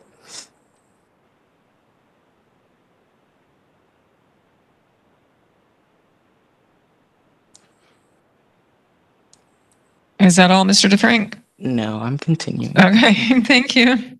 And the surrounding zoning consists of adjacent properties zoned AFC1 and PD to the west, PD to the south, RSC2, PD, and OR to the east. But within the general area, there are other properties zoned RSC3 to the north. And the surrounding development pattern comprises of existing residential, primarily single family, office, and mix of high intensity commercial uses. And specifically,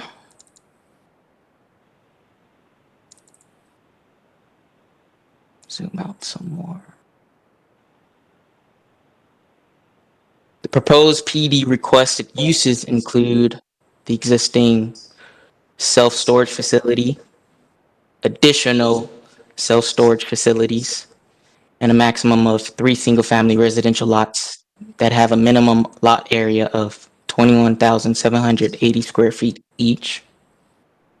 But important outstanding issues that need to be highlighted include the submittal of a revised site plan prior to site plan certification, addressing several transportation-related issues, the filing of a companion PRS to obtain an approval for the removal of the existing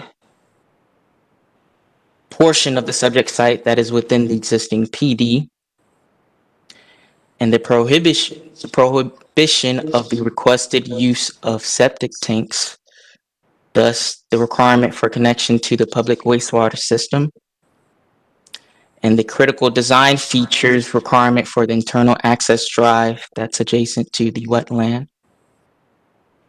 and the required sidewalk pedestrian connection between the uses that encroaches within the required landscape buffer.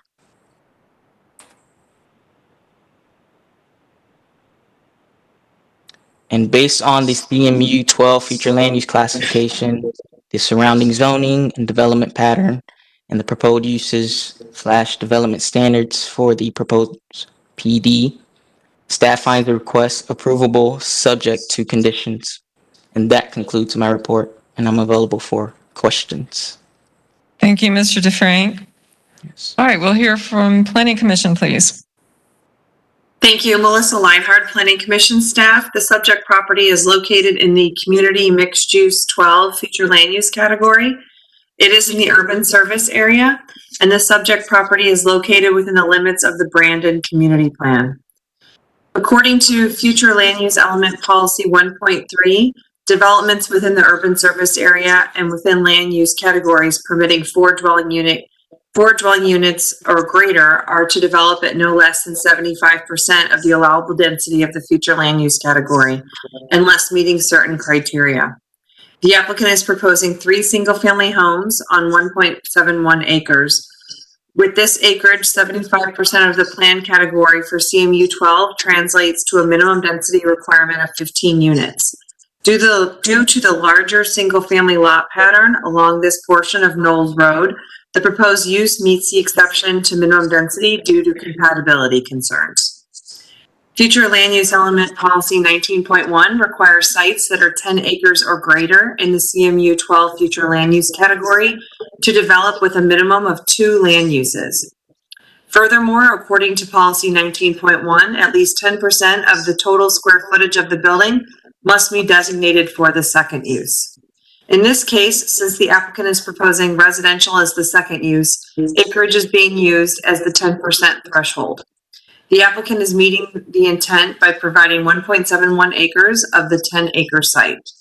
This applicant is proposing a mixture of single-family residential units and commercial uses. Additionally, all development in the mixed-use categories are to be integrated and interconnected to one another.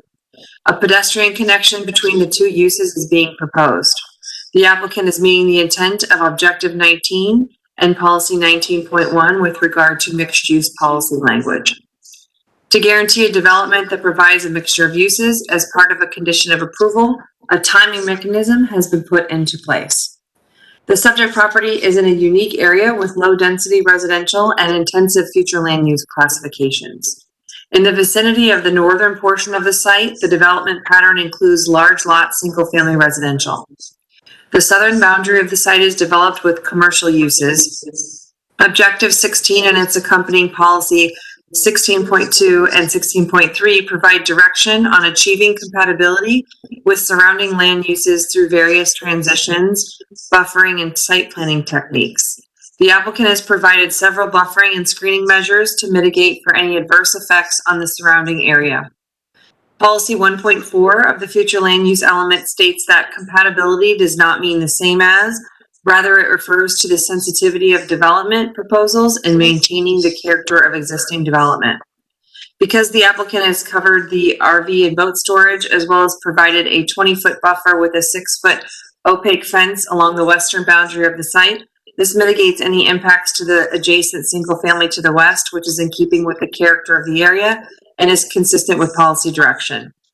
Based upon those considerations, Planning Commission staff finds the proposed plan development consistent with the future of Hillsborough Comprehensive Plan for unincorporated Hillsborough County, subject to the conditions proposed by Development Services. Thank you. Thank you. All right. Are there any persons in the room or online who wish to speak in support of this application?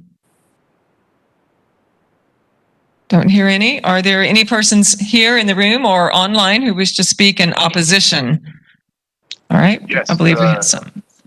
Edgardo Hernandez. I'm at 917 Knowles Road, which you guys have as RSC-2, and I'm opposed to the drive adjacent to the wetland, which would be right behind my lot.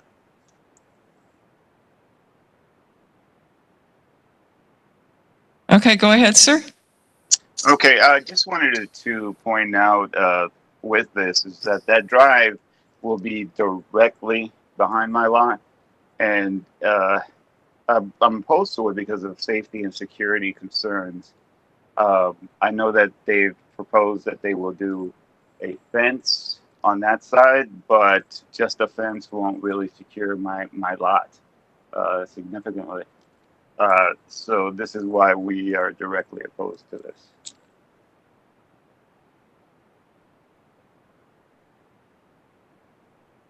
Okay, anything else?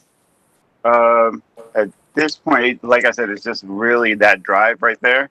And if, I can get some more information on what they're trying, if they're going to try to up the security in this situation, in that drive, the drive really imposes on my land.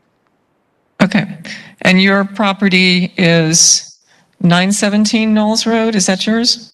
You got it, exactly. Okay, I understand. Thank you, sir. All right, are there any other persons here or online who wish to speak in opposition to this application? Come up, please.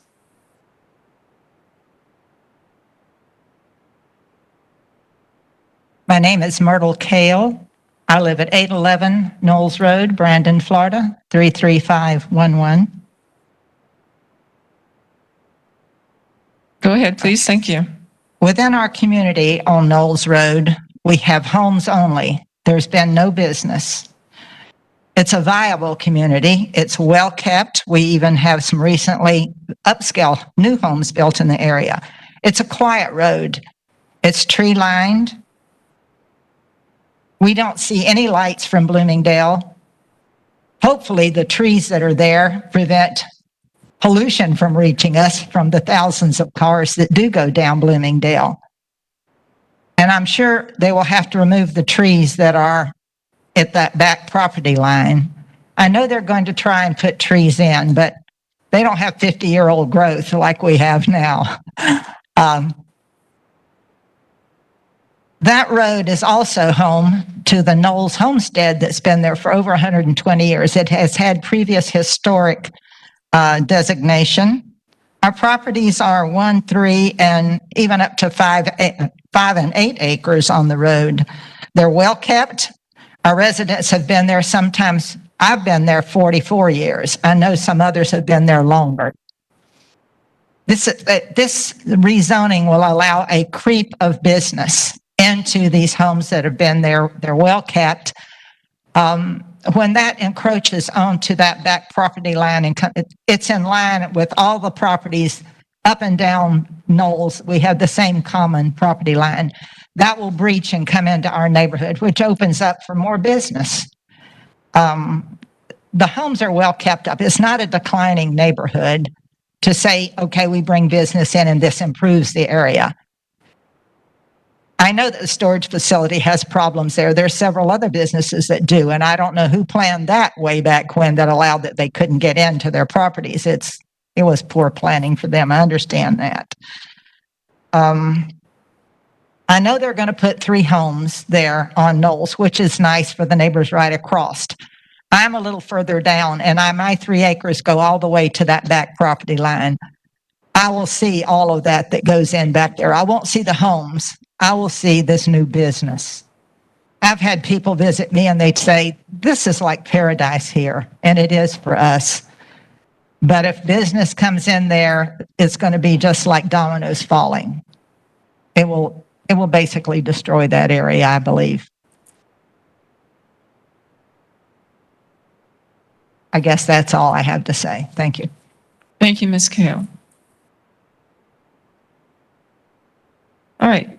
Any other persons in the room or online who wish to speak in opposition?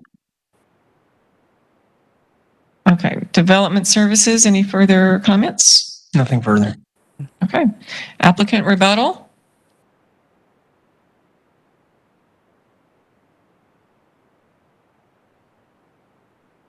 Thank you, Madam Mayor Master. Again, Michael Horner for the record. We don't want to destroy any neighborhoods, and for that reason, we abandoned the townhome development, 12 units per acre, which at 1.5 acres, 22 units. So we filed this plan with those 3 single-family lots to serve as that unified, incorporated PD buffer, so residential faces residential. That being said, I know she is to the west and not to the north of Knowles Road. You need to pull the graphic down a little bit. You can't see this. So you can see our proposed retention pond. We also have a buffer to the west. We're proposing tree plantings to augment the existing trees, as well as we have a 6-foot PVC 100% opaque fence. In addition to that, we actually had buildings closer to the west property line, and we widened that pond and increased that separation to our first building. So it's a considerable distance. Also, Madam Hearing Master, these are all 1-story buildings. These will be architecturally finished. This is a passive, quiet use. This will be gated. This will be secure, 24-hour video surveillance. So I respect Ms. Kale. We want her to have her privacy. We think we've accommodated that. And I can assure you, if we offered 20 townhomes there, traffic, noise, parking, etc., would be much greater impact than our 3 single-family homes. To Mr. Fernandez's comment. I see. That driveway will have also 6-foot high, 100% opaque PVC fence, and we're maintaining the type B screening. So we're not asking for any relief, only on the width. Again, this being a low trip generation use, in addition to that, it's going to be screened and it's going to be secured and gated. So I don't want Mr. Fernandez to think this is going to be a thoroughfare through traffic. This will be a private road that will be gated and secured. So we want to assure him, and I believe he has some non-residential land use opportunities in the future because he meets all the locational criteria at Knowles Road and Bell Shoals. But we are respecting his right for his existing single-family home, and that's why we think this limited driveway, limited access with full screening under 606 and just modifying the buffer width is reasonable. Lastly, and I'll close.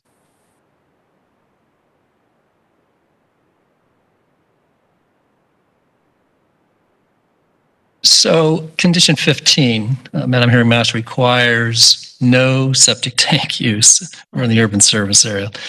And it's been difficult for us because all through our narrative and all through our site plan in big, bold letters, applicant seeks to construct on-site private septic, public water, but septic tank use. Mr. Grady informed me today that given a recent LDC update early this year, that the further subdivision of lots no longer in the urban service area, you can go to the LUHO for variance for 3rd lot on a septic tank or 2nd lot on a septic tank. So it's going to be difficult for us because we have 3 single-family homes and a 16-inch force main under high pressure. It will require probably a jack and bore. So I just throw that out there that we offered that. Our whole plans were predicated on those 3 single-family lots being used with septic tank. That's why we allocated the half acre. So it's been a little frustrating to just find out, a week before the hearing that we cannot use septic tanks. So for what that's worth, we appreciate your time and thank you for your support. All right, thank you, Mr. Horner. All right, that will close the hearing then on application PD 21-0123. Here else it's about the time we usually take a quick break for the clerk's office. So All right. how long do you want to take? All right, we're going to break for 10 minutes. Back at 8:20.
If everyone can please take their seats, we'll begin shortly.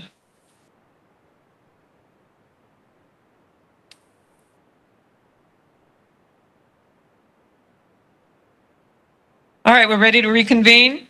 Okay, I'll count you down. The meeting will begin in 3, 2, 1. All right, thank you, everyone. We're ready to reconvene. This is the zoning hearing, master hearing for May 17, 2021. And Mr. Grady, call the next case, please. Yes, the next agenda item is agenda item D4. It's major mod application 21-0312. The applicant is Brickemeyer Law Group. The request is for a major modification of existing plant development. Tanya Chapella with county staff will provide staff recommendation after presentation by the applicant. I will note, we did hand out a revised conditions into the record. The conditions address clarifying the maximum FARs and building area consistent with the request. They weren't inadvertently not updated in this major modification request, and the other changes deal with really transportation conditions regarding clarifying the type of improvements that are required regarding improvements to roadways and design standards, and also clarifying timing of when certain improvements are required to be made. And again, if you have any questions about that, staff would be available to respond to those. Thank you. All right, thank you. We'll hear from the applicant. Good evening, Clayton Brickemeyer Law Group, representing the applicant. This is a site on the west side of 301. It's split by a little road called Stelling Drive. Brian did a pretty good job. They were requesting a slight FAR increase and some minor changes to clean up some conditions, largely at the request of transportation staff. Brian just talked about the changes, so it looks like those have already been distributed. That's great. I'm gonna actually let Ms. Chapella sort of lay that out. With the changes that Brian provided, we're in agreement with the staff and planning commission reports.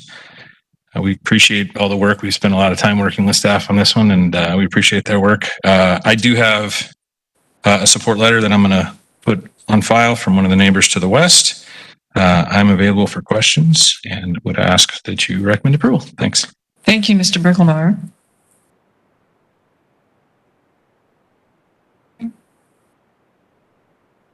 All right. Development Services. Or was... Good evening. Can you hear me? Yes, we can. Yes.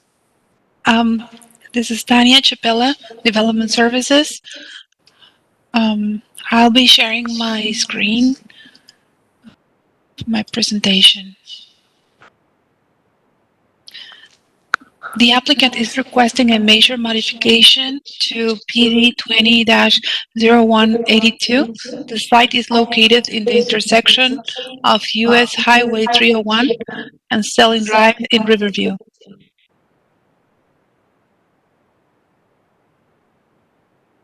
The property associated with this petition, major modification 21-0312, has a future land use designation of residential 6 future use. The residential 6 future land use category permit up to a maximum floor area ratio of 0.25. Nearby FLU categories include residential 6, office commercial 20, and residential 4. The request complies with maximums outlined, and Planning Commission staff will speak out about overall comprehensive plan compliance, location criteria, etc. at the end of my presentation. The site is located on a commercial corridor in the Riverview community. I'm sorry, I'm just checking that you might not be like watching the same screen as I am. What we're seeing right now is the major modification. It's catching up. There we go. Okay. So the site is located on a commercial corridor in the Riverview community. Properties to the west are zone residential single family conventional 6 and residential single family conventional 9 with a mobile home overlay, which feature vacant land and single family residential development. The site is separated from the residential single family conventional 6 and residential single-family conventional 9 mobile home overlay parcels by of approximately 50 feet in width. The existing PD requires a 20-foot front setback, a 6-foot height fence, and vegetation screening provisions to ensure compatibility with the established residential neighborhood to the west. Additionally, the existing conditions require building design standards such as pitch roof and facade design. To the west of the site is U.S. Highway 301 and the Summerfield development permitting office and commercial uses along the corridor. Several properties within the area, Zone PD 140759, 980896, 810089, and CG allow for CG uses. Those properties have been developed with mini warehouses, personal services, retail, shopping center, restaurants. Additionally, the adjacent property to the south is Zone PD 180174, allows for a full-service car wash at permitted use in the CG zoning at a maximum FAR of 0.2. The northern property is developed with a gas station and a convenience store, Zone CN, which allows for a maximum 0.2 FAR. The applicant is seeking a major modification to a PD to increase the FAR from 0.133 to a 0.2 maximum FAR. Additionally, the applicant proposes to increase the maximum building area accordingly. The applicant is also requesting a phased-in turn lane on US 301 on Stelling Drive, and transportation staff proposed conditions for the case. Then the applicant subsequently requested additional modifications to the conditions, which staff reviewed and has no objections. I have reviewed my report to include recent transportation conditions, and Mr. Brian Grady will be putting the revised report into the record, as he said before. So based on the residential 6 future land use classification, the surrounding zoning and development pattern, and the proposed development standard for the PD 20-0182 zoning district, staff finds the request is approvable. That concludes my presentation, and I am available for any questions. Thank you very much. All right, we'll go to the Planning Commission.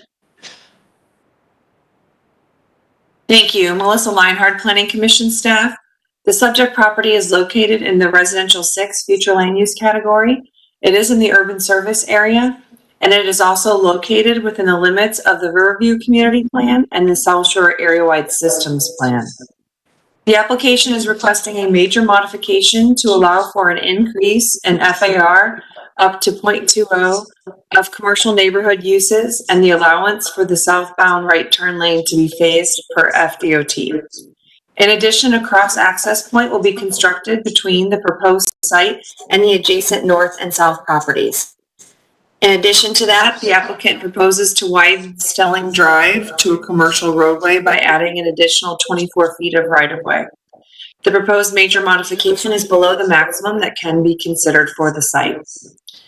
Non-residential uses can be considered in the Residential 6 Future Land Use category and are subject to commercial locational criteria as outlined in the Future Land Use element.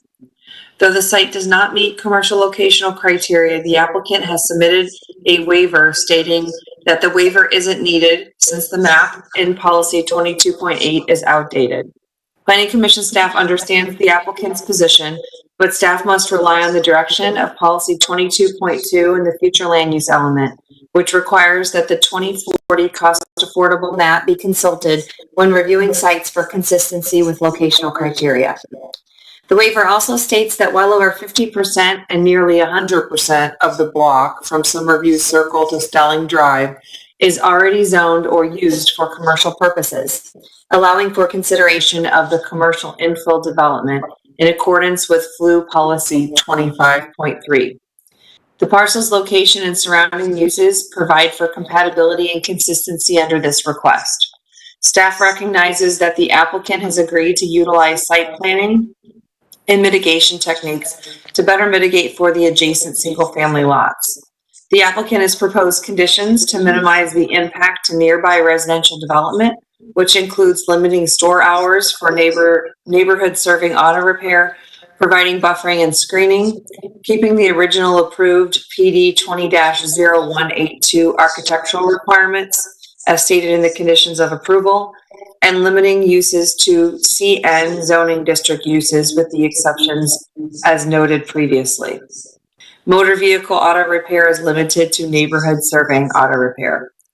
The site plan proposes a 10-foot buffer along the western boundary of the property with a 6-foot privacy fence, an 8-foot buffer on the north and east boundaries, and a 6-foot buffer on the south boundary. Policy 16.2 of the future land use element requires gradual transitions of intensities between different land uses be provided for as new development is proposed and approved. The use of professional site planning, buffering, and screening techniques and control of specific land uses are to be used according to policy direction. The 10-foot buffer and privacy fence will provide for a gradual transition to the single-family uses to the west. The applicant is not proposing any changes in use and will retain the currently approved commercial neighborhood uses in Plan Development 20-0182. The buffer, privacy fence, and no additional intensity of uses also help to meet the intent of Policy 16.2 regarding compatibility. Policy 16.5 also requires development of higher intensity non-residential land uses that are adjacent to established neighborhoods be restricted to collectors or arterials and to locations external to those neighborhoods. The subject property is located along US Highway 301, an arterial roadway, which is consistent with policy direction. The subject property is located within the limits of the Riverview Community Plan, which requires the provision of appropriate and compatible buffers and transitions to existing adjacent land uses, particularly with agricultural operations and the lands acquired for preservation and open space, which is part of Goal 1 of that vision. The proposed modification would provide an appropriate and compatible transition to the adjacent single-family residential land uses that are adjacent to the site. The subject property is located in the Highway 301 Corridor District or the Mixed Use Corridor District per the Riverview District concept map. Both districts support commercial businesses along Highway 301's corridor that reflect the community's character. The proposed modification provides additional square feet of neighborhood commercial uses along 301 and architectural standards that fit with the community's character. The Riverview Community Plan also discourages strip development patterns of commercial. By placing buildings on both sides of Stelling Drive, the proposed modification meets that intent. The modification request is consistent with the Riverview Community Plan.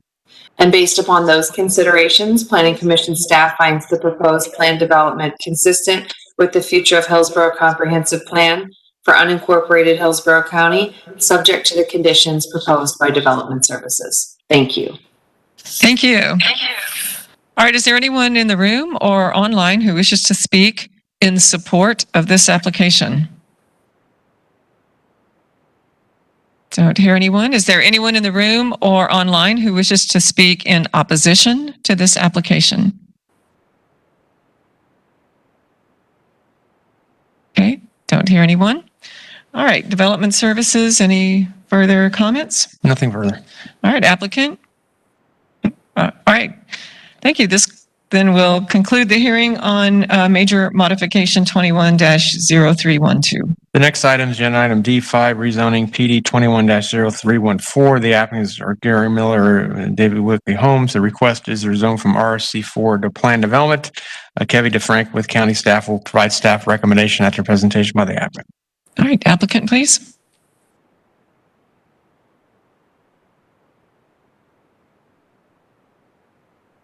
It's off.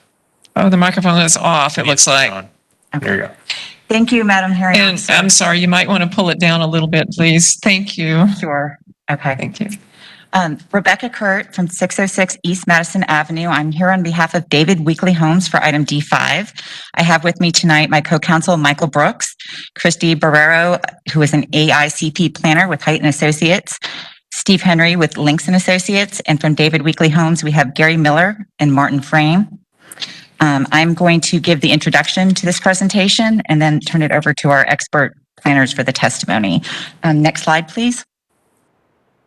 I'm going to go over this slide quickly because you're going to see it again when she's going over the details of the project, but I did want to orient you. This subject parcel is 14 acres to the east of Lake Magdalene Boulevard and to the south of Ehrlich Road. The request is for 42 single-family lots. The property has a Res 9 designation on the future land use map. It is part of a larger parent parcel, which is 60 acres. And interestingly, this one parcel has a split land use designation with R4 to the north and the subject parcel having Res 9. Next slide, please. I have to click a few times. Again. One more. So this next slide, you can see that the parent parcel to the north is Res 4, as is most of the surrounding land use, except for our parcel, the parcel to the east and the parcel to the west, which are older planned development, which are the Res 9, and there is some public, quasi-public. The proposed planned development poses a balancing of interests and a question of consistency with a comprehensive plan. The Planning Commission has found the petition inconsistent based on an interpretation of Policy 1.3 of the future land use element, which requires that rezonings meet a minimum density of at least 75% of the underlying land use designation. There are exceptions to that policy, and not only do we believe that we meet those exceptions, we believe that we are actually exemplify the reason that you have those exemptions, because it would be completely incompatible and inappropriate to put 94 or 100 units on this parcel in the middle of the Lake Magdalene neighborhood. Next slide, please. We have a lot of history on this project that I'm going to go over quickly to provide some context. This, the circle is our subject parcel in the Horizon 2000 plan. It had a suburban development area of future land use. Next slide, please. This is the 1980 to 1984 county zoning map. You can see that the entire area around us is R1, except for the planned development to the east and the planned development to the west of our property. Next slide, please.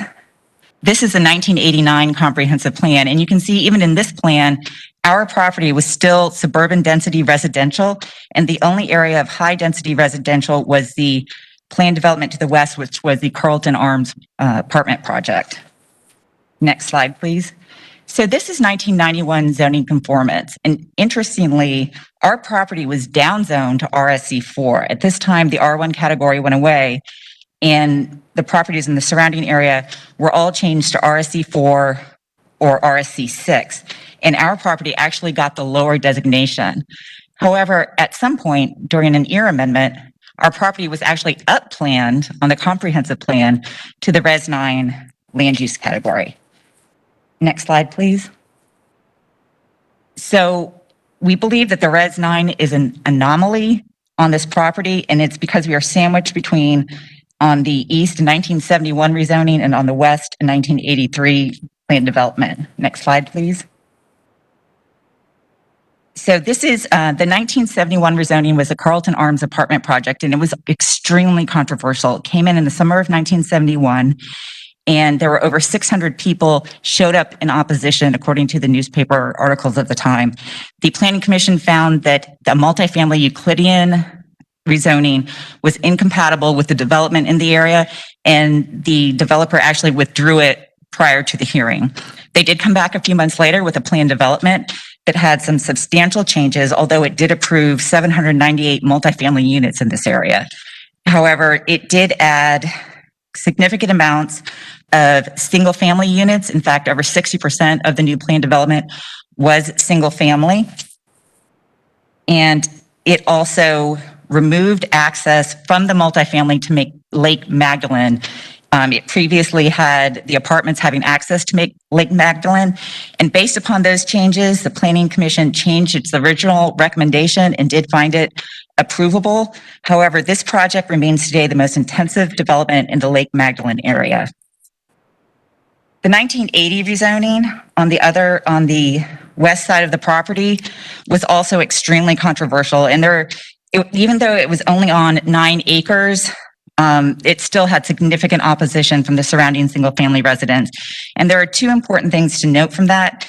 It was approved during 1980, which was a very different time under a state law that was in effect for a very brief time, a special act. The zoning hearing officer actually made the final decisions on zoning cases. That was actually found to be unconstitutional, but this project had already been approved. The other thing that's very interesting is in 1979, the Horizon 2000 plan was amended to create areas of overlay for a potentially suited for high-density residential development of up to 20 dwelling units an acre. This property was part of that area. And was actually part of the reasoning that was relied upon by the zoning hearing officer in approving it. That was very short-lived. That was actually gone by 1983 when this project came back for some minor modifications. In short, we respectfully disagree with the Planning Commission that a property is per se compatible with surrounding areas if there is a similar use next to it. We believe that you have to view the development of the area over time to determine the compatibility. And then multifamily, if it was ever compatible in this area, is simply no longer compatible. At this point, I'm going to turn it over to our planning expert. Thank you.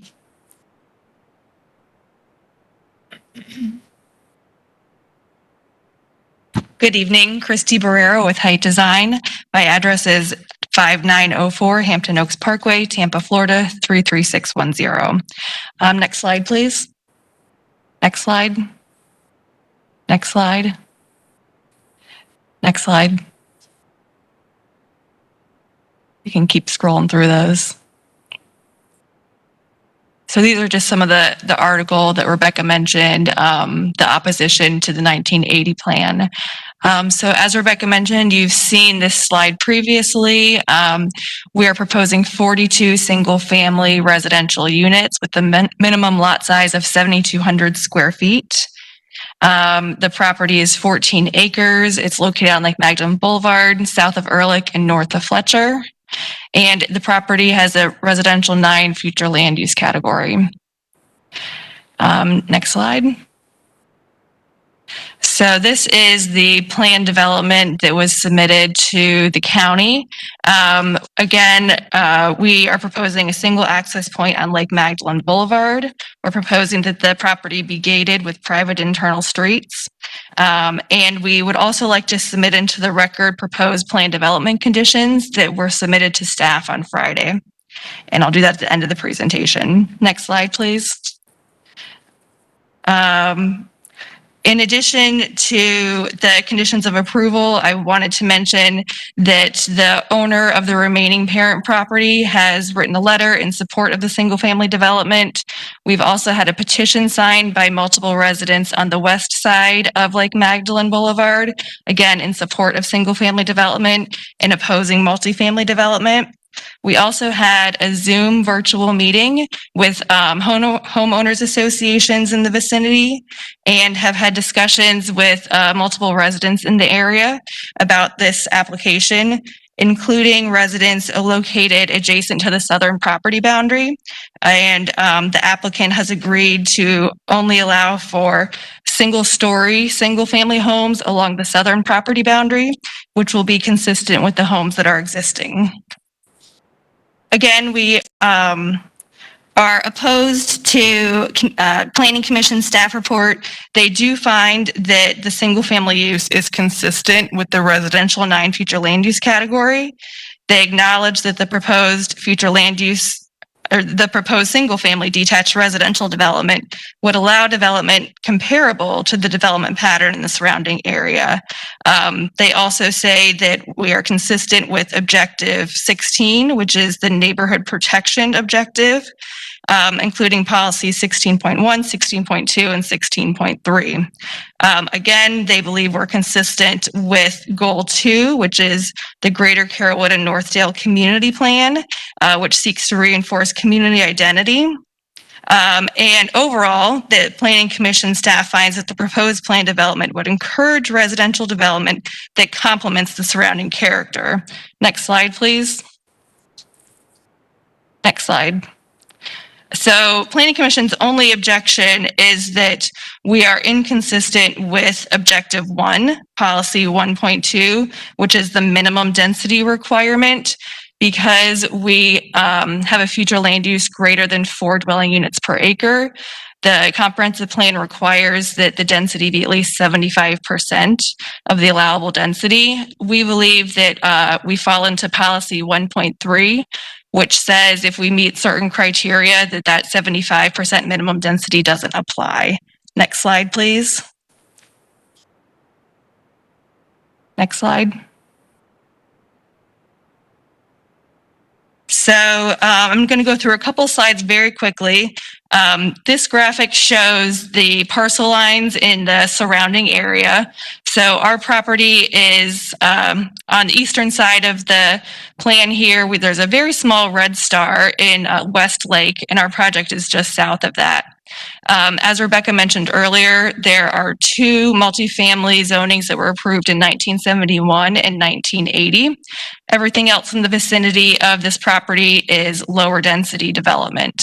Next slide, please. And as you can see from this list here, most of the approved zonings are between 2 and 3 dwelling units per acre. And I will also be submitting those plats into the record as well. Next slide, please.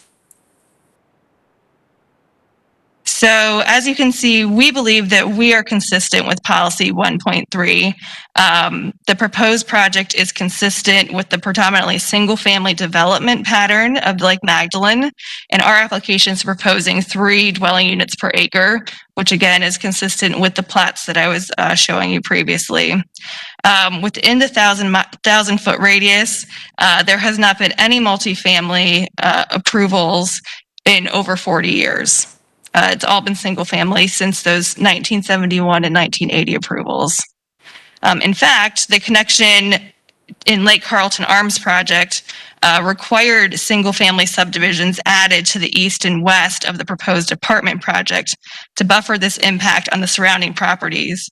And at the time, the Planning Commission recommended there should be no multifamily access onto Lake Magdalene Boulevard. Again, the Greater Carrollwood and Northdale community plans expressly seek to preserve the existing suburban scale development pattern. And there's a couple of bullet points there that we believe state the case of compatible uses, maintaining individual neighborhood characteristics, remain suburban in nature, and new development and redevelopment shall use compatibility design techniques to ensure the appearance, mass, scale of the development is integrated into the existing suburban nature of each development. Next slide, please. The second bullet point of policy 1.3 states that if infrastructure is not planned or programmed to support the development, that would be another reason not to have the density at 75% or greater. So again, going back to the Greater Carrollwood and Northdale community plan, one of the goals is to preserve the existing suburban scale development pattern, and it identifies various activity centers and mobility corridors where higher density would be appropriate. If you can go to the next slide. This is the concept plan of the Greater Carrollwood Northdale community plan. And there's a red circle around our property. And so you can see it's not located near an existing or planned activity center or multimodal corridor. So we don't believe that higher density would be appropriate in this location of the plan. Neither the adjacent segment of Lake Magdalene Boulevard nor the surrounding area of the subject property is identified, again, in the activity center or the mobility corridor, necessitating the future planned or programmed infrastructure to support higher density. Next slide, please. So the third criteria for not requiring 75% density in the future land use category is if the development would have an adverse impact on environmental features on the site or adjacent to the property. Our site actually has no wetlands on it. The northeast corner of the site is the surveyed wetland boundary. So we are adjacent to the wetland and also adjacent to West Lake. That's the water body that's northeast of the property. So we're not adversely affecting that wetland, but any additional residential or development could have more environmental impacts than the existing uses today.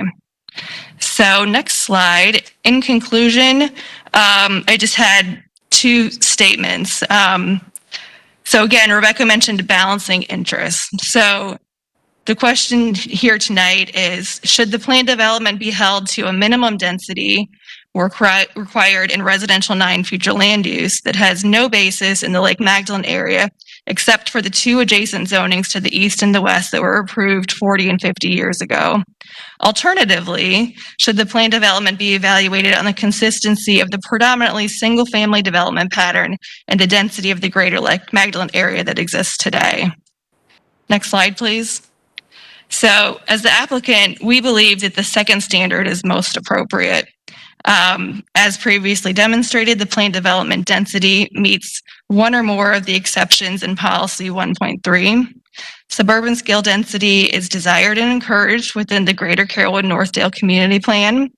And feedback that the applicant has received from residents and associations are supportive of the proposed planned development and opposed to higher density. Next slide, please. So as discussed, the Planning Commission has found that the proposed subdivision would be compatible with adjacent uses in the general development plan of the Lake Magdalene area. The proposed planned development would achieve a density closer to the minimum requirement under the current future land use category than if the property were developed in its existing zoning designation of RSC4. In this regard, the planned development demonstrates a greater consistency with the comprehensive plan than currently exists, while still being compatible with the Greater Carrollwood and Northdale plan. And that concludes my presentation. All right, I have some questions. Okay. Thank you. First of all, your credentials, are you a certified planner? I am, yes. All right, thank you. And under policy 1.3, and I know you discussed all of these, but starting with the 5th bullet point, the rezoning is restricted to agriculture uses. That's not applicable here, right? That is correct. Okay. Then the 4th bullet point, we're not in the coastal high hazard area. Is this? That is correct also. Okay. So the 3rd bullet point, you discussed the development would have an adverse impact on environmental features. And is it your testimony that if this development met the 75% minimum, that it would likely have impacts on environmental features? So I am not an environmental scientist. I was only stating that 42 residential units would have less of an impact than 94 or 126 residential units. And why is that? In other words, are you talking about drainage or? No. So with proper planning and proper construction, and of course, all of the other approvals that we'll need to go through, the drainage will be consistent with all the requirements and go through those approvals as well. Okay. And so then infrastructure, including but not limited to water, sewer, stormwater, and transportation is not planned or programmed to support development. Is that applicable? So it says, it states water, sewer, and transportation, but it says other issues as well. So there is water and sewer in the area. We do have Steve Henry here with Links and Associates if you have any specific transportation questions. But really, we wanted to point out that, in addition to those 3 that are specifically mentioned, that we felt the Greater Carrollwood and Northdale community plan should be considered also, because again, that plan states that it should be compatible uses, comparable uses, and we feel that in more recent history, Lake Magdalene has been built out as more single-family detached than multifamily.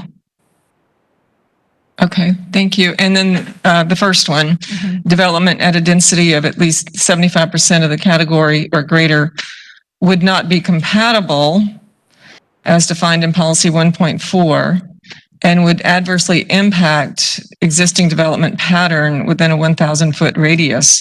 So is it your testimony that provision applies? So it was very interesting. Planning Commission staff report, which I'm sure they'll explain in more detail, found that we were not that single-family detached was not incompatible with the surrounding development, but it wasn't consistent with policy 1.2. So they were acknowledging that single-family is compatible with the area. And so we believe that it's also consistent with the comprehensive plan policy 1.3 for all those reasons that I've stated. Okay, so you aren't stating then that development at a density of 75% would not be compatible, but what you're stating is that the single-family homes, the lower density, is compatible. Correct. Okay, I understand. Thank you. That's all my questions. All right. Ma'am, please sign in with the clerk. Thank you. Ms. Kurt, do y'all need more time? No, I realize that we are, thank you, Madam Hearing Officer. I realize that we are at the end of our time, but we do believe that there are some people to speak on this project and we would like the opportunity for rebuttal afterwards. Okay, thank you. All right, so we'll go to Development Services. Good evening again. Kevy DeFrank with Development Services.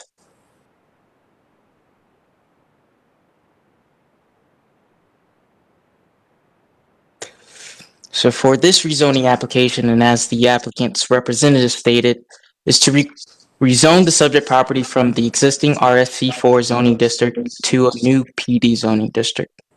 And the subject property is approximately located on the east side of Lake Magdalene Boulevard. And the property associated with this rezoning application has a future land use designation of Res 9. And this category permits consideration of residential densities up to a maximum of 9 units per acre and non-residential intensities of up to a maximum FAR of 0.5. And nearby fleet categories include PQP, public, quasi-public, and Res 4. And again, Planning Commission will go into further detail on their review.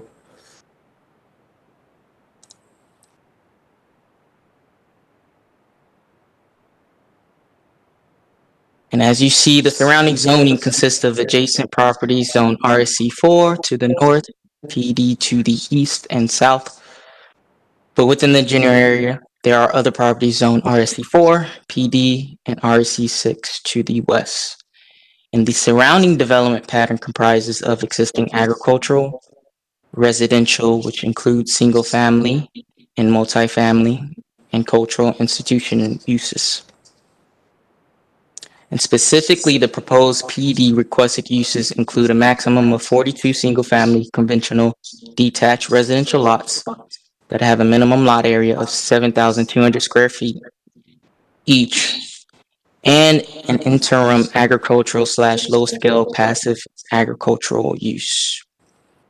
Now, I would like to highlight that staff, Development Services staff, is in concurrence with the findings of the Planning Commission staff that given the surrounding development pattern, a higher density residential project that conforms to the minimum density requirements would appear to be compatible with the surrounding development pattern.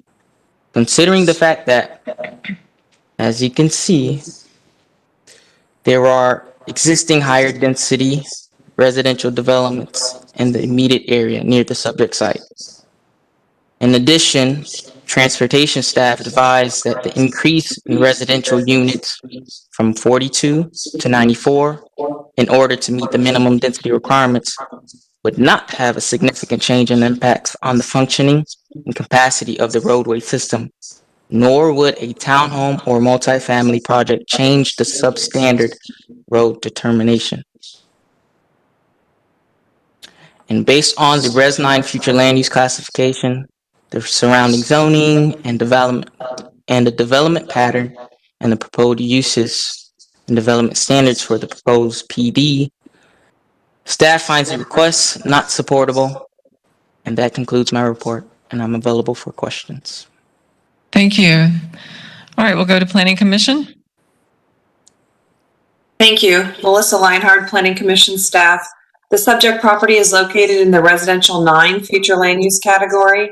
It is in the urban service area and also within the limits of the Greater Carrollwood Northdale Community Plan. The subject property is designated residential 9, and the intent of this district is to designate areas that are suitable for low to medium density residential, as well as urban scale neighborhood, commercial, office, multi-purpose projects, and mixed-use developments that are in compliance with the comprehensive plan, goals, objectives, and policies.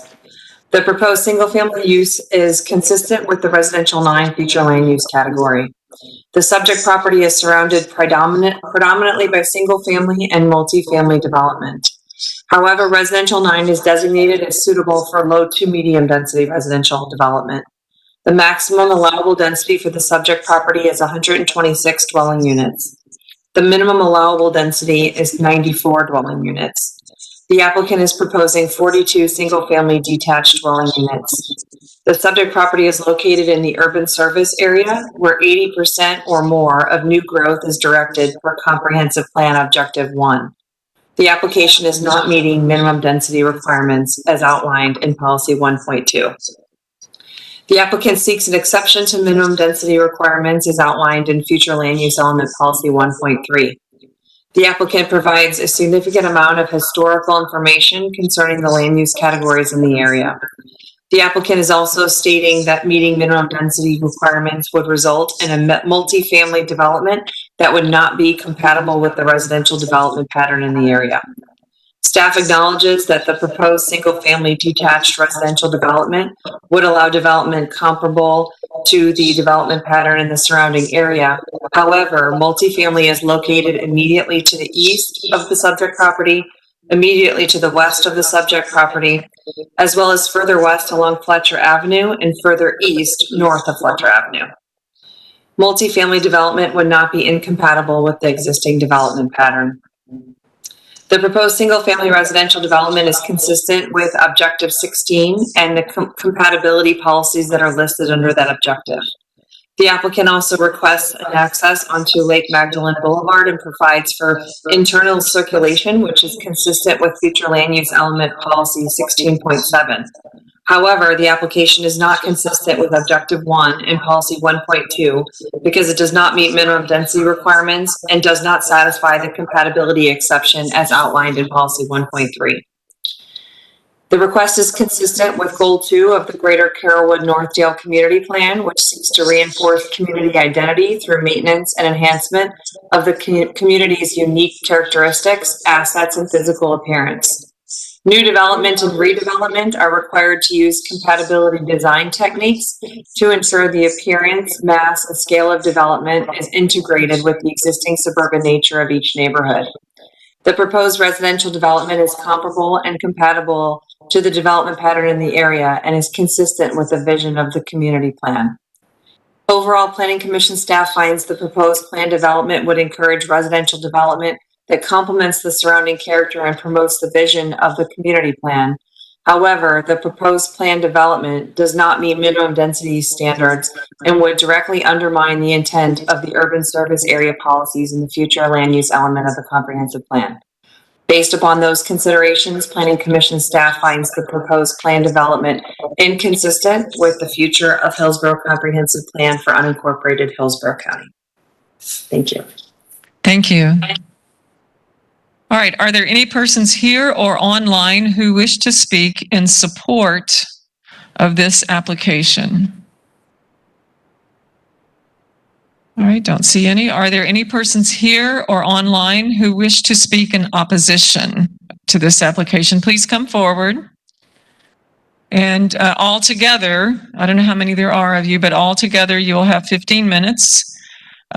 Please speak into the microphone, pull it down to meet your mouth if you need to, and we need your name and your address. Thank you for having me. My name is Stanley O'Neill, 13801 Cherrybrook Lane at the corner of Cherrybrook Lane and Lake Magdalene Boulevard. I reside in one of the two original communities that were built in that area.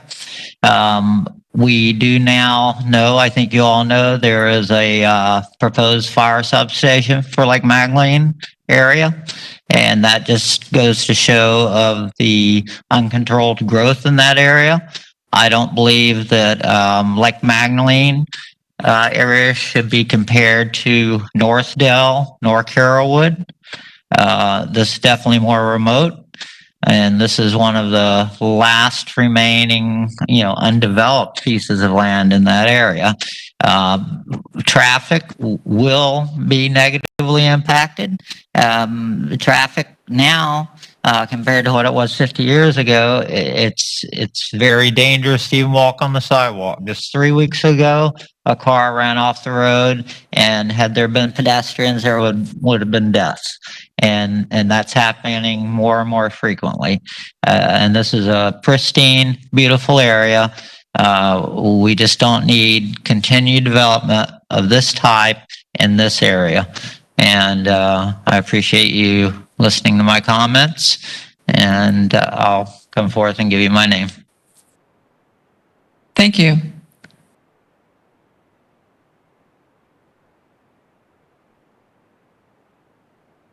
Yes, good evening. My name is Pamela Hannum, and I live at 13802 Orange Sunset Drive. I'm a professional athlete. I walk past this property every single day. It is a beautiful old pasture with old growth, with a tremendous amount of wildlife.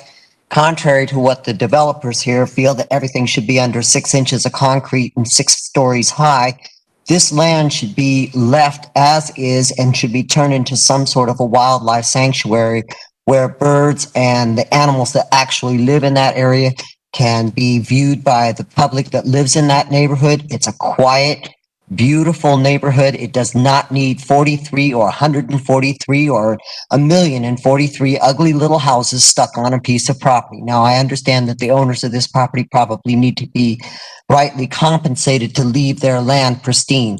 But I just came out of San Diego, and some of the most beautiful land in San Diego is now under 6 inches of concrete with houses that are a foot apart.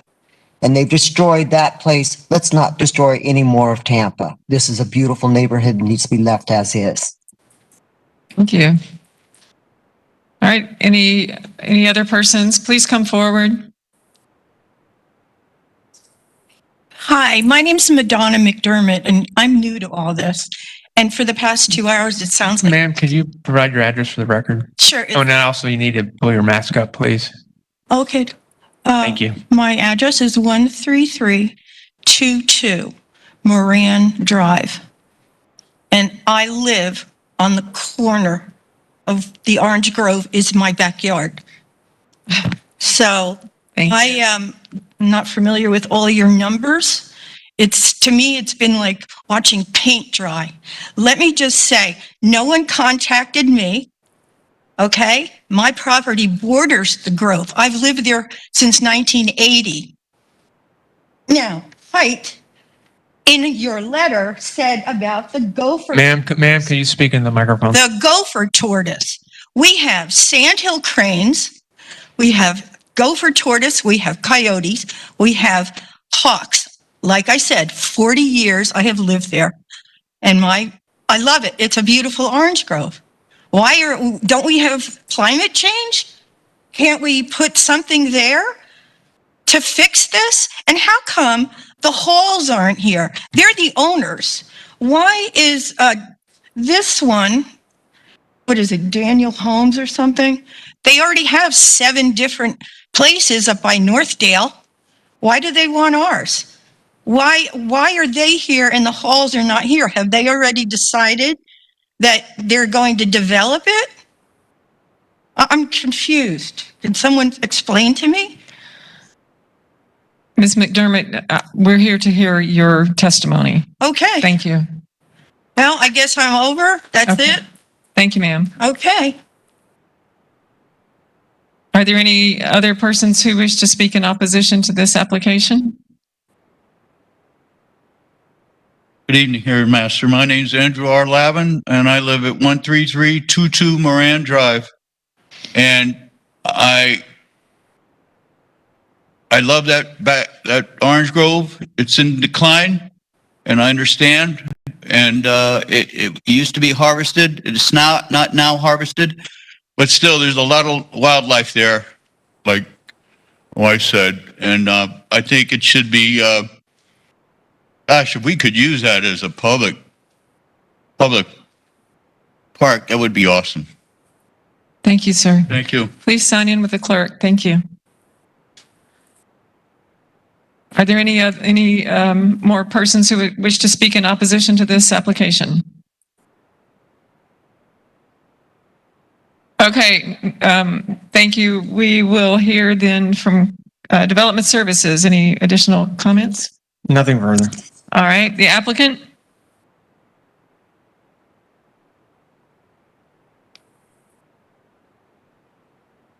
Madam Hearing Officer, for the record, Michael Brooks, 606 East Madison. I am co-counsel with Rebecca Kurt. I do want to ask Steve Henry to come up just to, for the record, make a presentation. He is the author of the design exception that is part of this application. None of the folks who just spoke specifically talked about transportation. They really talked about preservation. But I want Mr. Henry to be on the record. Thank you. Good evening, Steve Henry, Lincoln Associates, 5023 West Laurel, Tampa 33607. Mr. Brooks, we need you to read. Oh, okay. Thank you. As indicated, we have submitted a design exception for Lake Magdalene Boulevard. Doesn't meet the current Transportation Technical Manual standards. It has been deemed approvable. One of the things that we're doing to help mitigate for that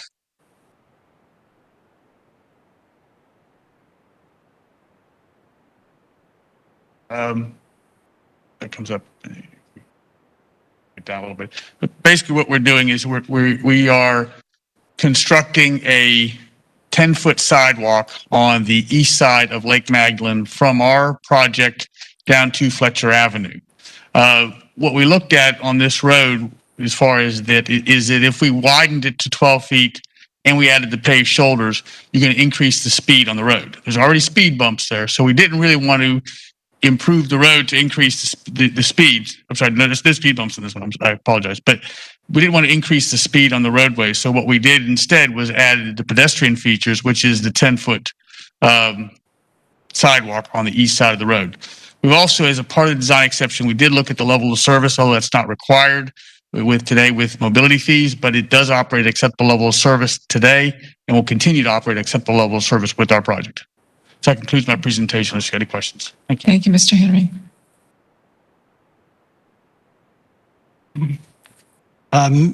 Ms. Hearing Officer, I will be fairly brief. I want to, from a lawyer's perspective, because I can appreciate the questions that you were asking of the planner. Sorry, my glasses are fogging. The Planning Commission, as we were discussing this, and I appreciate they acknowledge, we did a tremendous amount of digging in the history of this property. The Hall family has owned it for close to 100 years, and they were one of the primary opponents of the Carlton Arms project at the time. And obviously, they could have sold the property for more units and maximize that, but that is not that's not their goal. And they don't believe, as we do, that would be a compatible use of the property. I think it's interesting as we talk about those exceptions that the Planning Commission is looking at the east and the west of the subject property. And obviously we're talking about whether anywhere in this area, all of these subdivisions date back into the 70s. We gave you into the record a list of all the plats. All of those plats under the original R1 zoning designation under the Horizon Plan were 7,000 square foot lot minimums. Frankly, most of those lots are a little bit larger than what's being proposed. But back to the point, if you look north and south, right, you got a single family subdivision to the south. One of those residents is here and spoke. We have been in contact with at least one other person. I'm not sure if that's the same person or not, but in order to improve compatibility, one of the conditions that we're proposing is to actually do single story along that boundary. So the other thing, and if you look to the north, it's residential 4. So this is the conundrum. What is consistent? How do you achieve the greatest consistency with the comp plan? Do you build it at the Res 4 standards, or do you allow something that is closer to what the historical build out of that area beginning back in the 1970s was? And we think it's the latter. Again, north-south versus east-west. I think it's a very important point when you look at Carlton Arms. Yes, it is adjacent, but the Planning Commission can't, their answer was that, well, it was a different time and a different code. Well, yes, true, but the Planning Commission, in order to get the support for the Carlton Arms, one of the developer concessions was they built single family to buffer it in particular from Lake Magdalene Boulevard. And it was not to have direct access, which is why you don't see any developments along that way.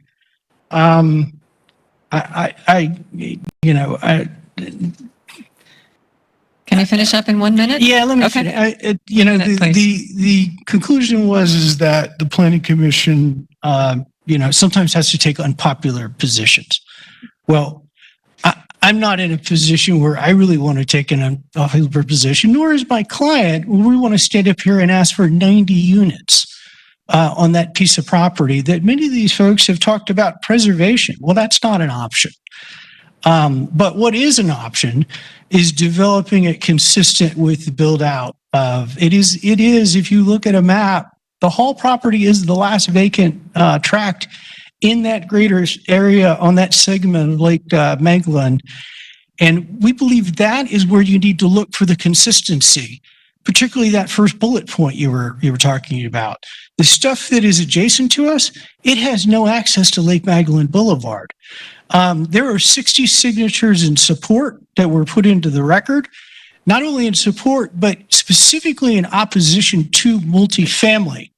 One of those was also from the Hall family. So with that, I know this is a difficult case for everyone, but the only outcome that achieves the greatest consistency with the comp plan is one that is the proposal before you. Thank you. Thank you.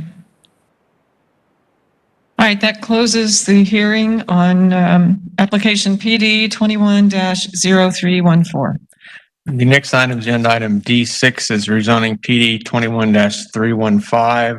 The applicant is Eisenhower Property Group LLC. The request is their zone from RC4 and plan development and AR to a plan development.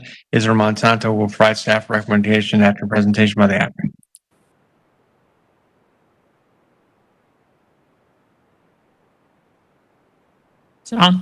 Good evening. Good evening, Cammie Corbett with the law firm of Hill Ward Henderson, representing the applicant. I do not believe our team has been sworn. All right. If you'll stand, please, and we'll swear you in. All right. Do you swear the testimony you are about to give is the truth, the whole truth, and nothing but the truth? I do. Thank you. Thank you. I have reviewed both the staff report from Development Services and the Planning Commission, and both are very, very thorough. So I'm going to be very brief this evening, just in the interest of time. If you could just go to the next slide, please. This shows the surrounding area. We are in Ruskin. You'll see that we are surrounded by similar suburban residential subdivisions. Next slide. Our rezoning request is for a maximum of 142 single-family detached homes. We are providing the minimum 6,000 square foot lot size, and at least 20% of those lots will be 60 feet wide. Those are as mandated by the Ruskin Overlay Land Development Code requirements for this area, which is Area 3 of the Ruskin Community Plan. Next slide. We're also consistent with the Ruskin Community Plan goal of 5, which is neighborhood and community character. Our subdivision streets will be ungated and public. We are providing interconnections with the surrounding neighborhoods and extending the planned grid pattern. We've got streets every quarter mile, which is consistent with the Ruskin Colony Farms plat of 1909. And we are providing additional pedestrian connections to extend the planned public grid. Next slide. Also consistent with Goal 8, which is transportation, which repeats those same policies with respect to extending the grid pattern and proposing connection points to extend Golding Drive through the site.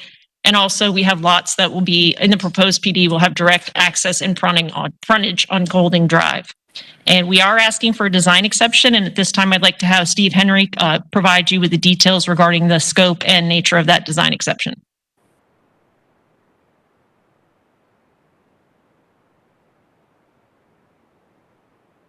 Good evening, Steve Henry, Links and Associates, 5023 West Laurel, Tampa 33607. As Ms. Corbett indicated, we are asking for a design exception to Golding Drive. If you go to the Elmo.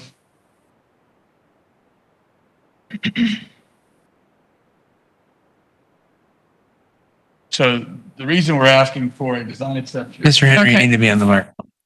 All right, I'll try to talk loud. Okay, so if you look at that, I have highlighted the Tico property in yellow, and our property is outlined in black, and you can see where Golding Drive is going through there. It is cutting through the Tico property, and that right of way through the Tico property is only 40 feet. The TTM for that section for a TS3 is 50 feet. This is actually from the TTM, the TS3, that shows you the section that it would normally be required, and that we actually are constructing to the west of the Tico property. Within the Tico property, what we have to do is shrink that down to 40 feet. And all we've really done, that we're still providing the 10-foot lanes, very similar to what is in the TS3. We're providing this 5-foot sidewalk. The only difference is the grass area between the back of curb and the sidewalk is 8 feet on each side. In the TS3, we're making it 3 feet. That gets us to 5 feet on each side, makes it down to 40 feet. To mitigate for that, instead of using Miami curb, which is the more flat type curb, we're using a type F, which is more of a upright curb to give a little bit more protection since we're pushing the sidewalk closer to the street. So that concludes my presentation, unless you got any questions. Yep, I understand. Thank you. Cami Corbett, again, if we could go just to the last slide.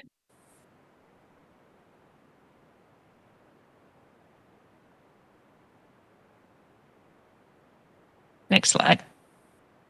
And finally, the Planning Commission has found us to be consistent with the comprehensive plan, compatible with the surrounding area. We have no deviations from the Ruskin Community Character Guidelines. We're consistent with the Ruskin Community Plan. Development Services are recommending approval with condition, and we're in agreement with all of those conditions. And with that, we're here to answer any questions and would respectfully request your approval. Thank you very much. I have no questions right now. All right, we'll go to Development Services. Good evening, Israel Monsanto, Development Services. I will share my screen.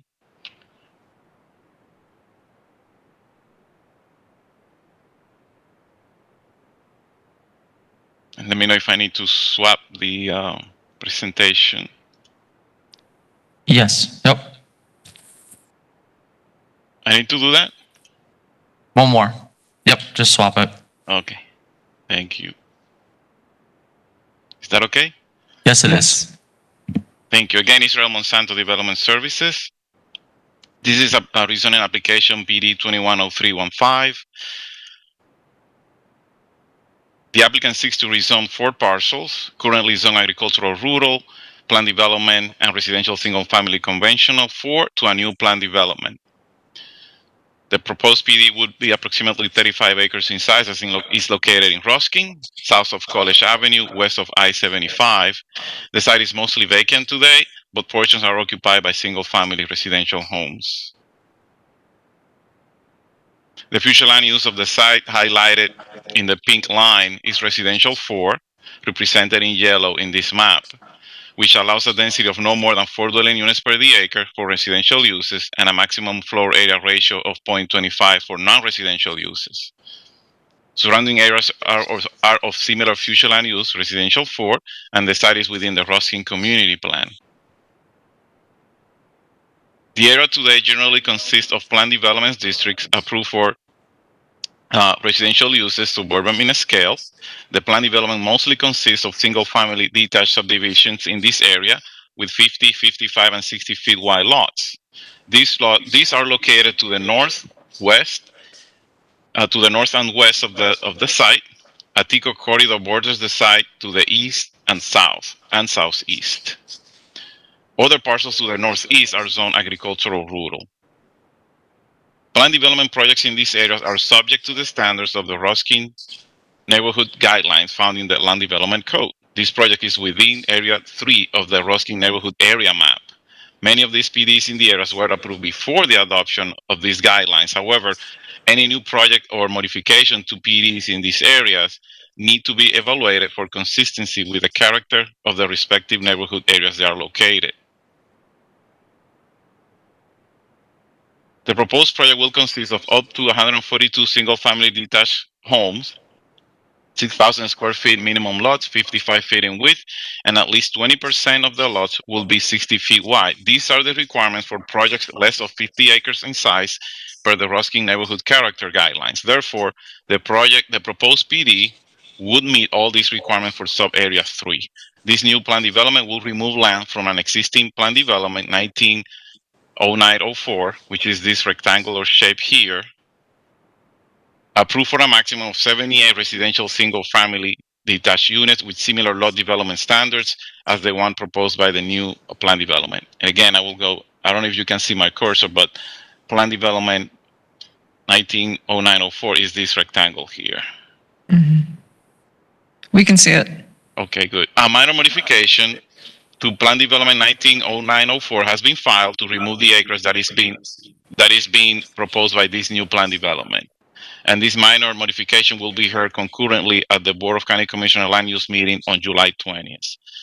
This project will not be gated and will have 3 full access points, 2 from the west and another one from the south. Pedestrian connections are proposed to all surrounding roads. Street stop outs to plan development 190904 to the northwest will be provided. The applicant also proposes to place lots fronting existing public roads in these areas here. And the county engineer review a request as explained by the engineer of record by the applicant, and based on factors presented in the design exception request, the county engineer found those requests approvable. Staff has reviewed and evaluated this request and finds it approvable with conditions. The proposed project will meet all the requirements of the Ruskin Community Character Guidelines, and no deviation is being requested by the applicant. The plan development would also be consistent with the Ruskin Community Plan. Residential density will be below the maximum allowed, which is 4 dwelling units per the acres. The project will provide lots fronting existing public right-of-ways to the west and the south, which would enhance the intent of the Ruskin Community Plan, avoiding isolated neighborhoods and better integrated with existing residential neighborhoods. We'd also have platted lots fronting existing roadways. The proposed plan development will provide interconnectivity to the adjacent public road network system with pedestrian or vehicular connections north, south, east, and west, and also include street improvements and extension linking to the public road network. This will improve the overall street grid pattern and traffic flow of the area. No objections were received by other reviewing agencies, including the Environmental Protection Commission. And this concludes the staff presentation. I'm available if you have any questions. Thank you. All right, we'll go to Planning Commission. Thank you. Melissa Leinhardt, Planning Commission staff. The subject property is located in the residential 4 future land use category. It is in the urban service area, and the property is located within the limits of the Ruskin Community Plan, as well as the South Shore Area-wide Systems Plan. The subject site is located within the limits of Area 3 of the Ruskin Community Plan. The vision for Area 3 specifies a more suburban style residential development type with environmental safeguards for the redevelopment of property along Little Manatee River. The proposed single-family residential development is consistent with the Area 3 vision of the Ruskin Community Plan. The proposed modification also meets the intent of the Ruskin Community Plan Goals 5 and 8, which provide specific language on preserving and enhancing the traditional grid street pattern currently found in Ruskin. The site plan proposes roadway connections to the west, south, and northwest, which facilitate interconnectivity to nearby planned developments, 112th Street Southeast, and the proposed construction of Colding Drive. Lots will be fronting 12th Street Southeast and Colding Drive. The applicant has stated that the proposed roadway connections will result in a continuation of the existing subdivision street grid block pattern. All streets will be non-gated and accessible to the public. The applicant has submitted a narrative that indicates roadway connections have been made every quarter mile, extending the existing roadway grid. And the applicant has noted that the quarter mile grid pattern is based on the Ruskin Colony Farms plat that was established in 1909. Planning Commission staff encourages street connections to 16th Avenue Southeast and 15th Street Southeast. Access from the site's single-family lots will not connect directly north to 16th Avenue or east to 15th Street Southeast. The applicant has stated that both connections are difficult due to existing site constraints. 16th Avenue is currently not constructed but will be built by the developer to the north. The applicant has stated that there is a wide drainage ditch along the south side of 16th Avenue Southeast. While vehicular access is not proposed, the applicant is proposing a pedestrian connection to 16th Avenue Southeast. For 15th Street Southeast, the applicant has stated that there is a TECO power line easement corridor, and TECO is not amenable to private use of their corridors. To compensate for this, the applicant is providing a sidewalk connection east to 15th Street Southeast and a vehicular and pedestrian access connection east to west by extending Holding Drive through the site from 12th Street Southeast, connect to 15th Street Southeast. The provisions of the aforementioned connections, both vehicular and pedestrian, are consistent with the vision of the Ruskin Community Plan.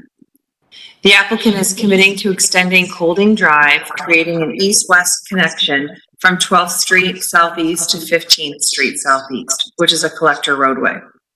Planning Commission staff has requested from the applicant concrete documentation verifying their commitment to build this east-west roadway, which is vital to maintaining the traditional grid pattern. Prior to certification, the applicant must submit an updated site plan that documents the commitment to build Holding Drive to county roadway standards. In addition, Holding Drive must be constructed concurrent with Phase 1 of this development, and this must be memorialized in the conditions of approval. Due to the portion of the eastern side of Holding Drive being outside of the parcel lines, county transportation staff have conditionally approved a design variance from the applicant. Holding Drive will have sidewalks and placement will be in coordination with county transportation staff. Additional site plan details will be required to be provided by the applicant prior to certification. The existing structure shown on the eastern portion of one of the folios are proposed for removal. The sidewalk connection to east to 15th Street Southeast and the sidewalk connection from the southern parcel to Holding Drive need to be shown on the site plan. Holding Drive must be shown as a committed roadway connecting 12th Street to 15th Street Southeast. Additionally, the applicant will need to address all Development Services Department comments relating to zoning designations, fixed roadway access points, plats and parcel lines, and any other site plan issues prior to certification. Based upon those considerations, Planning Commission staff finds the proposed plan development consistent with the Future of Hillsborough Comprehensive Plan for unincorporated Hillsborough County, subject to the conditions posed by the Development Services Department. Thank you. Thank you. All right. Are there any persons in the room or online who wish to speak in support of this application?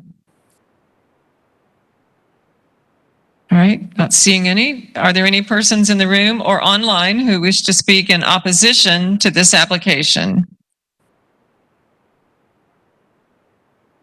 Okay. Don't see any. Development Services have anything further? Nothing further. All right, applicant, anything further? Cami Corbett for the record. I just wanted to note that I believe that the Development Services staff report outlines all of the changes that we need to make prior to certification, and we have no objection to that, and we'll be taking care of those. Thank you. All right, this will close the hearing on PD 21-0315. The next application is agenda item D7, rezoning application PD 21-0319. The applicant is Bricklemeyer Law Group. The request is a rezone from ASC1 to a planned development. Michelle Heinrich will provide staff recommendation after presentation by the applicant. Good evening, Clayton Bricklemeyer Law Group, representing the applicant. That looks almost as bad as the one in the staff report. I was thinking this was more helpful. Just to give a general sense, like Ms. Corbett, Ms. Heinrich has a really good presentation. I don't want to repeat what she's about to say. If you can see, I just wanted to point out the highlights. We are about 5 acres. There is a large TECO easement running through this. If you see that driveway, it feels like that's probably the edge. It's not. It's actually the middle, which you can see on the PD plan a little easier. That shows you where we are. The proposed development would all occur on the south side of that TECO easement. We appreciate staff's work on this. I'm not going to run you through the specific buffers and everything. It's in the record, and the staff is about to say it. So we spoke to the neighbors to the west. They're the ones most directly impacted, and we beefed up that buffer. The Tire Kingdom, which is what is to the east there, is we've spoken to them and they were supportive. We've had recent conversations with the townhouse development that is to the northeast, which is obviously separated by a couple 100 feet of buffer. As a result, and I think Michelle's going to talk to this when I'm done, but there was a concern about self-storage that's a conditional use under CG, so we're asking for that to be a prohibited use. There was another I had asked for, it's in the narrative actually, and Michelle and I just traded emails.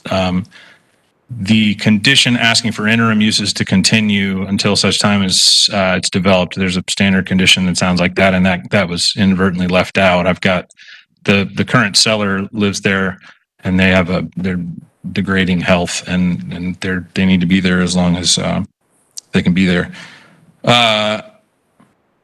The other, I have residents here, and we spoke to them today, and I think what you're going to hear about is Alafai Trace Boulevard to the east, which is a private road.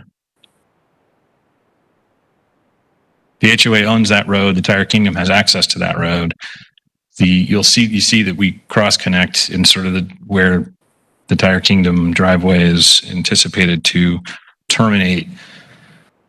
I'm sure I will repeat myself, and I'm going to save time for rebuttal, but it would be my contention that we are required by code and by the zoning that applies to that property to the east to provide cross connections.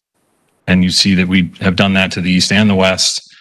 I would posit as a lawyer that anything east of that is a private matter that is outside the purview of this zoning. We do have the ability to deal with it. I have civil engineers here, and I have my transportation engineer as well to speak to if there are any substantive traffic issues.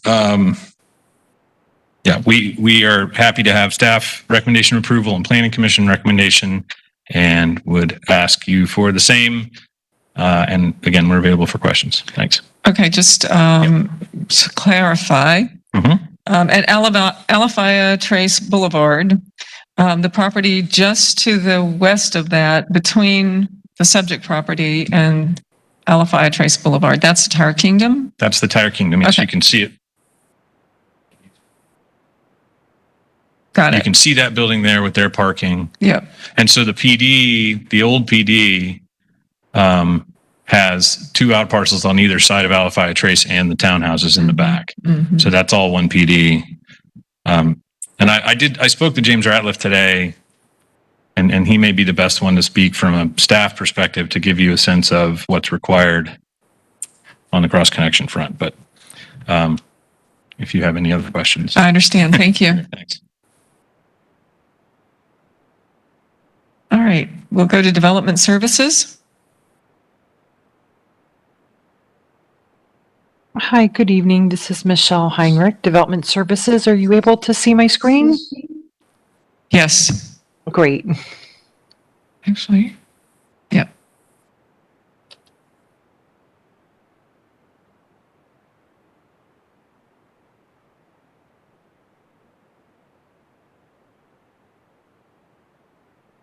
Looks like it's being laggy for me.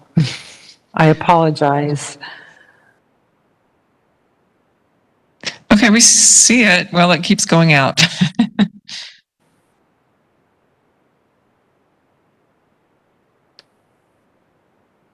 All right. I think it's back to life. Sorry about that. As you heard, this is a rezoning request from ASC 1 to Plan Development. The property is slightly under 5 acres in size, and it is located on the north side of Gibsonton Drive, east of Matt Hogg Drive. It is in the SMU, future land use category, which is shown there on the map is the area in the light peach, pink color. This is an urban suburban land use category. It does potentially allow for residential and non-residential uses. For non-residential, the maximum intensity permitted is a 0.25 FAR. It also requires when it's at this size in the SMU 6 future land use category, a PD rezoning is required. And of course, for a non-residential use, locational criteria and compatibility policies are reviewed. The area proposed for rezoning is shown on the map in red. And you'll see that property to the immediate north is zoned ASC 1. It is developed with single-family residential. Property to the south is separated from the subject site by Gibsonton Drive, and those are developed with commercial uses. Property to the west is zoned RSC 4. It's primarily developed with residential. However, the property closest to the, southwest corner of the subject site is developed with a church. And lastly, properties to the east is one singular PD. It is zoned for commercial along Gibsonton, which you heard is developed with a Tire Kingdom store. And to the rear of that is a townhome development. What I have here on the screen is the site plan for the proposed project. They are proposing CG uses, and we heard the applicant's representative state tonight that they are, it sounded like, willing to remove the availability for mini warehouse storage facilities. So we can make that change in revised conditions of approval. Some of the items that do not change is they are requesting a maximum square footage of 25,000. This is below the 0.25 FAR maximum, and this comes in at a 0.11 FAR that is proposed. The building envelope shows a 30-foot setback from Gibsonton, a 30-foot setback from the western boundary, 20 feet from the east, and nothing except for stormwater north of that TICO easement that runs diagonally through the property. The maximum building height proposed is 50 feet with an additional setback applied to the side yards. And also at the request of Planning Commission staff to address comp plan policies to reduce the appearance of strip commercial along the corridor, the applicants have agreed to limit the facade lengths that are oriented towards Gibsonton. Type B screening is proposed along the west, east, and northern PD boundaries. However, there is some areas that I will show you on the next slide that are proposed for a PD variation to have no buffering or screening within those areas. And lastly, is shown on the site plan, the site's primary access is shown along the south on Gibsonton with cross access to the west and to the east. The illustration shown here for you shows the areas that are requested for a PD variation. Those are shown in the red outlines along the property boundary. And as you'll see, this is where the TICO easement goes through the property.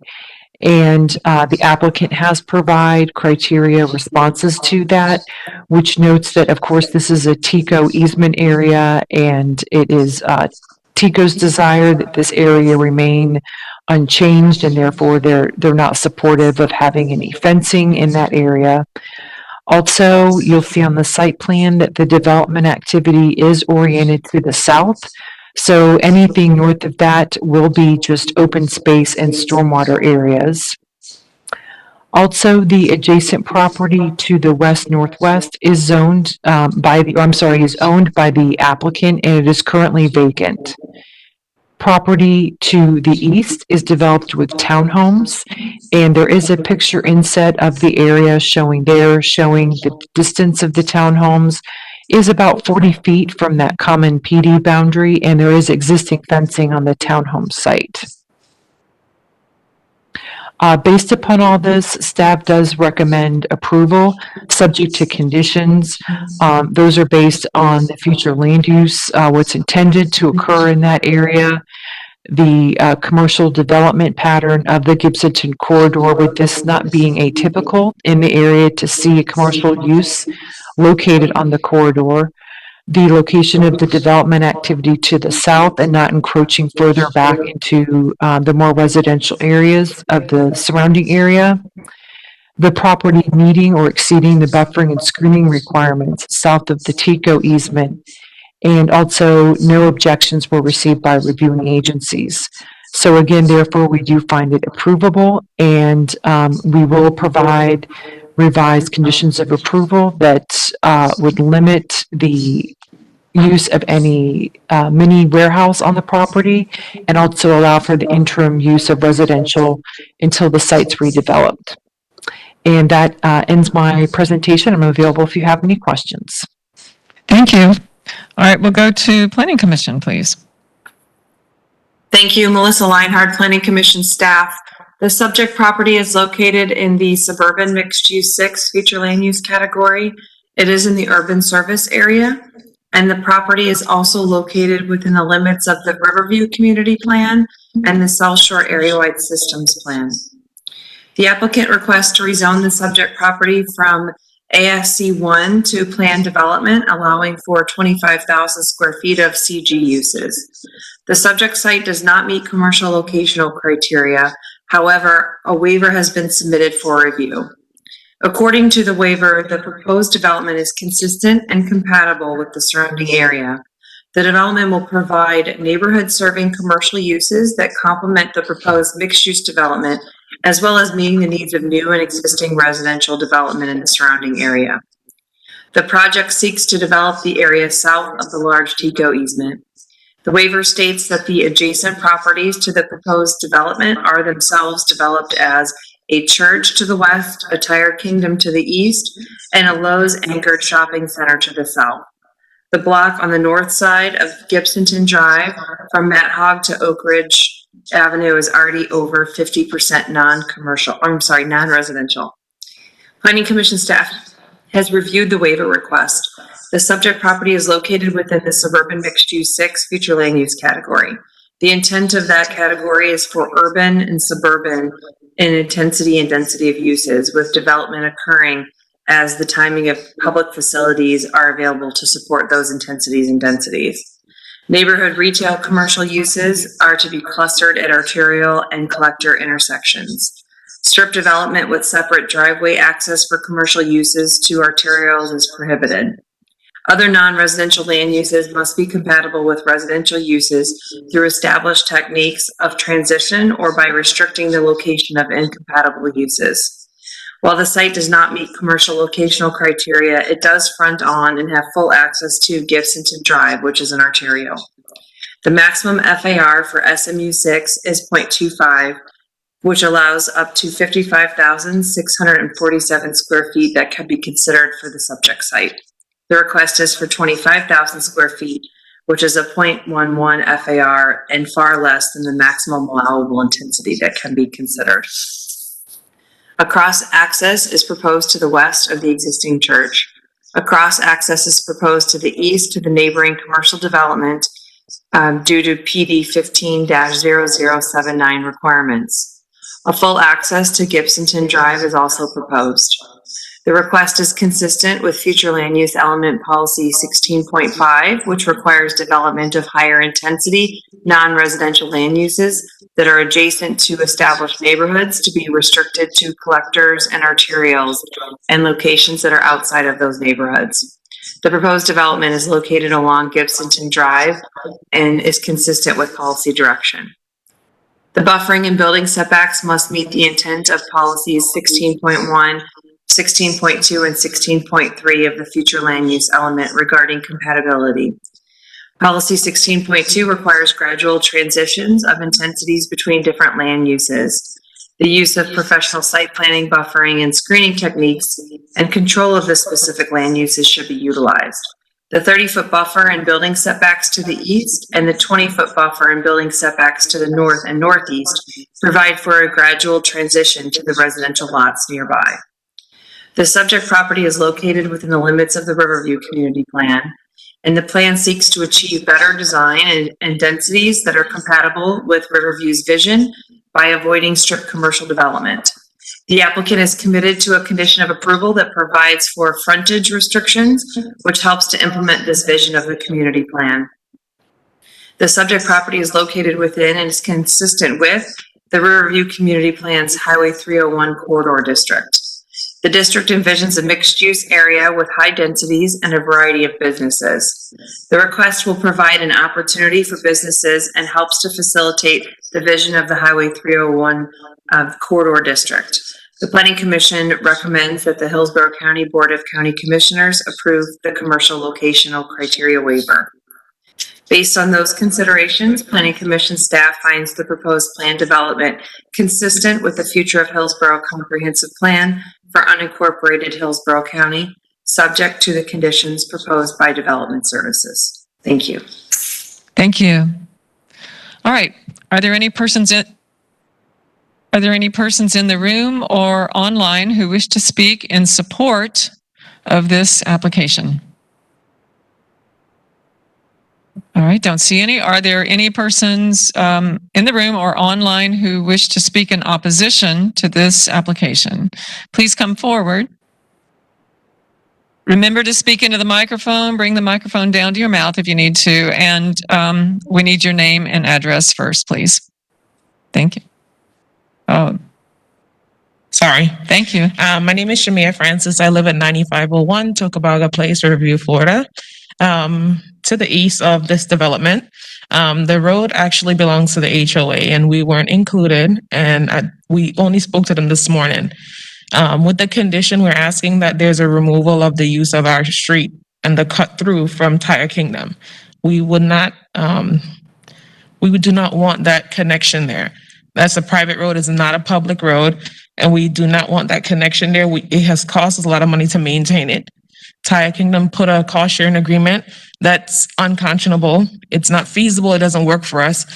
Granting that they did say they would sit and talk to us to try to make it more feasible, our community is not willing to go down this road to have the second issue again. So they want no additional use of the road.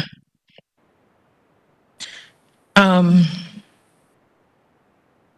lot of the community wanted to actually stop the development. Now, he did explain to us this morning that they're not going to go past the TICO easement. They will stay before the easement, so which will work, but it has to, that seal off to come through Tire Kingdom to use our property has to go. And it needs to have a high enough buffer as well. Thank you. Ma'am, you need to sign in. I forgot. Ma'am, can you put your mask up? Yep, sorry. Andrea Waller, 9901 North 20th Street, Tampa, Florida. I'm property manager for them. And I just wanted to reiterate, this is the thing. I wanted to make sure that the community had as much understanding. This, was originally given to us with very little notice and then rescheduled, but that's fine. But, Gibsonton Drive alone right now is being redone in our area, and we're talking about road improvements and you're putting in a hard median and all of this. How is the impact of traffic and all of this really being looked at when it comes to you wanting to add more commercial property to here a residential neighborhood? And that was I know a lot of the homeowners at the landings of Alafaya, biggest concern is we're not trying to stop commercial development. It's more we want to know how we're already getting the whole Gibson Drive's now getting, they're going to put a hard median in, no left turns, no right turns. Can we request the county give us a traffic survey before they start cutting into our property or looking into, or do we need to provide that and bring it to you? Can we ask for an extension on any of this information, to where I think the community itself just feels like we're just being bulldozed right into, here we go, the person behind you wants to sell the property and you don't have a choice. I mean, how do we find out the best way of going about getting as much information up front so that everybody's on board on the same, any insight? The residents of the Landing of Valify would like to reject rezoning of the property behind them. You're talking about the subject property that we're talking about tonight, or you're talking about a different property? No, correct. Okay, the subject property. The property that backs in. So you're in opposition to the rezoning? Yes. Okay, understand. And is there any way, or do we have to bring it to the table, the traffic surveys or the impact studies of what it would do? Because we have the frontage, we have the private road. We want to make sure that we are not getting, just more commercial property to the left of us like the Tire Kingdom. And we want, to make sure that, that's the access to their homes. So I'm afraid I can't answer your questions. Yeah, and I think, again, the applicant's transportation, the consulting can certainly respond to some of that. And then if there's any relevant information our transportation staff can provide, they can provide that after citizen comment.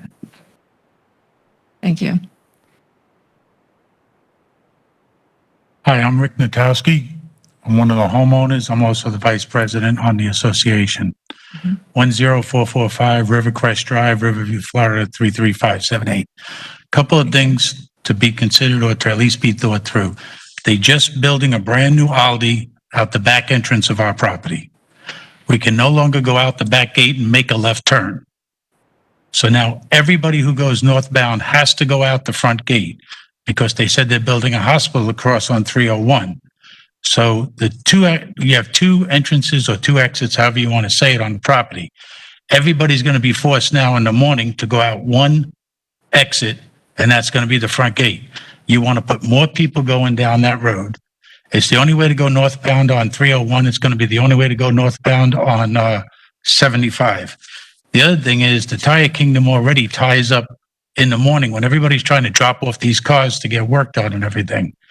And when they drop the cars off, you got another person coming in with another car to pick them up and everything. So we don't want to have an access road come off of our private road or any more traffic on there.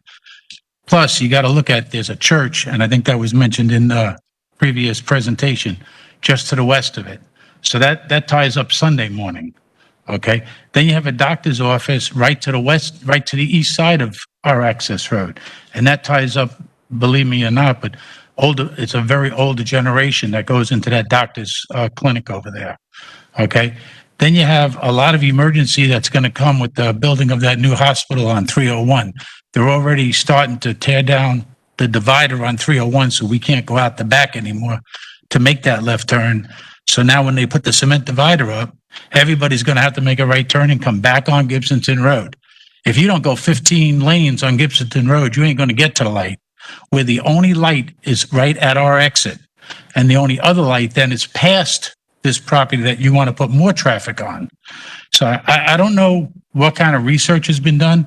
I don't want to be as smart as everybody up here with all your computers and all this kind of stuff.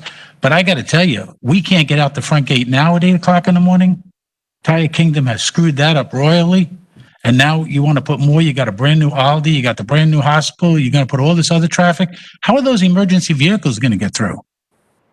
The road's not going to support all this kind of stuff.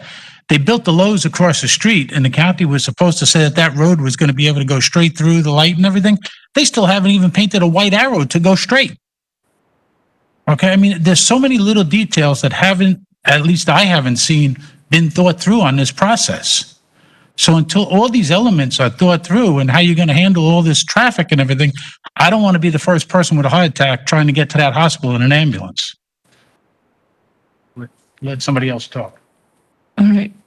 Yeah, I'll have just under 8 minutes left. Hi, I'm Edith from 9606 Matt Hogg Road of Salter, and Michael Salter's here also.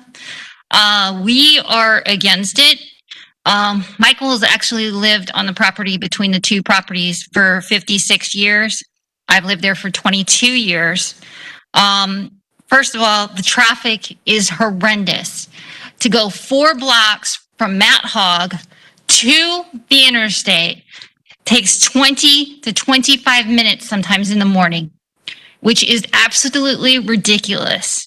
And now you want more traffic going in and out. Also, the application.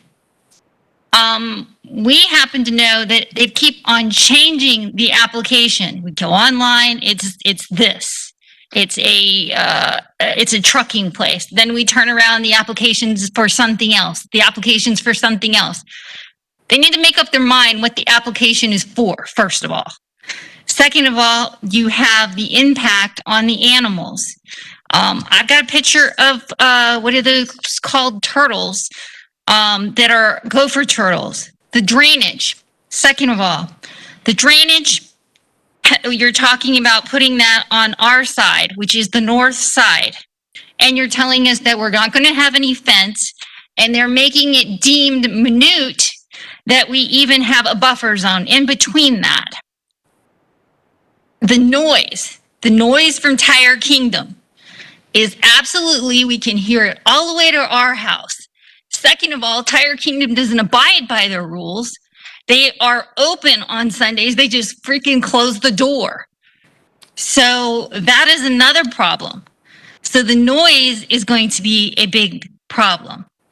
The building setback, the fencing. Our fence is 8 feet high. Their fence, you're saying no fencing for us on our side? That's not going to work. Second of all, we're afraid that sooner or later you're going to turn on, which is Matt Hogg, which we can't even basically get out of. The light signal doesn't even work. We have to wait at least sometimes 10 minutes just to get off the street. So that's what I have to say. Thank you. My name is Carol Strachan, and I live at 9345 Matt Hogg Road. At that light, which all these developments all in the area are all accessing, trying to get to 95. And we're the last light. We're the third of 4 lights in 3 miles. And trying to maneuver through that area is impossible.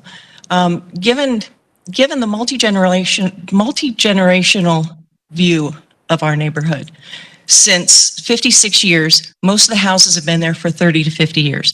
I'm the new kid on the block. I've been there for a decade and a half.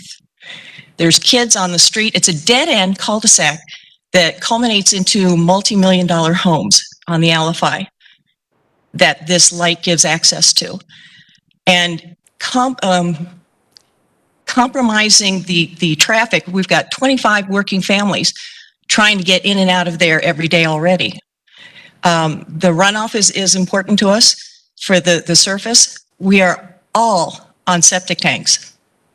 So when the water rises, it just adds to more problems.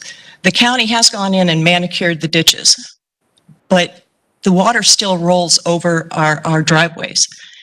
So these are concerns we have. The noise, 4 o'clock in the morning, you get woke up to listening to the dumpsters at the Tire Kingdom. When I was teaching, it surely didn't help walking in to working with 9th grade reading classes when you don't get a good night's sleep. When I left today, there were 8 children playing on their bicycles and roller skating, and on a dead-end street, it's a safe place for children to play. And bringing in certain types of businesses and commercials takes away that entire view of the integrity of the neighborhood and strips it all away and leaves it unsafe. So please take this into consideration while you're looking at the overall view of which direction this goes. Thank you. Thank you. Have 3 minutes left. Hi, I'm Mike Salter. I live at 9606 Mount Hog Road. I live north of the property. I own all the property north of 1014 Gibson Drive.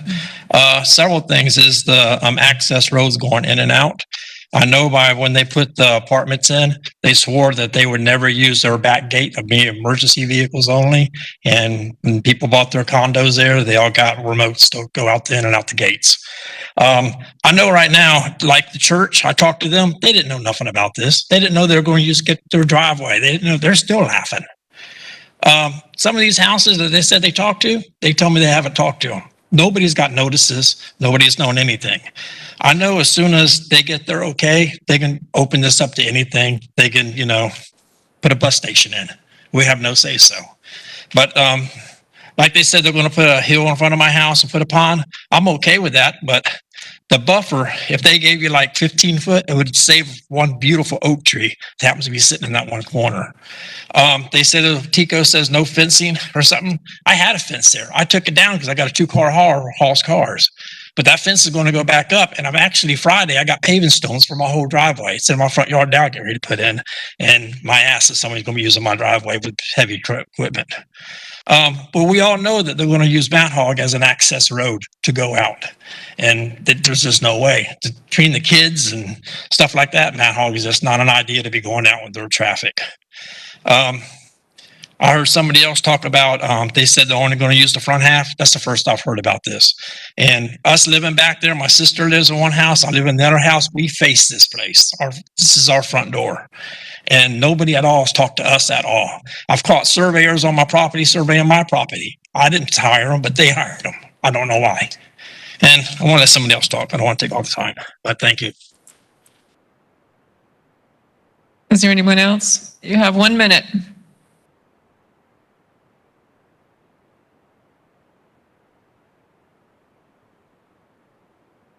Jim Ladner.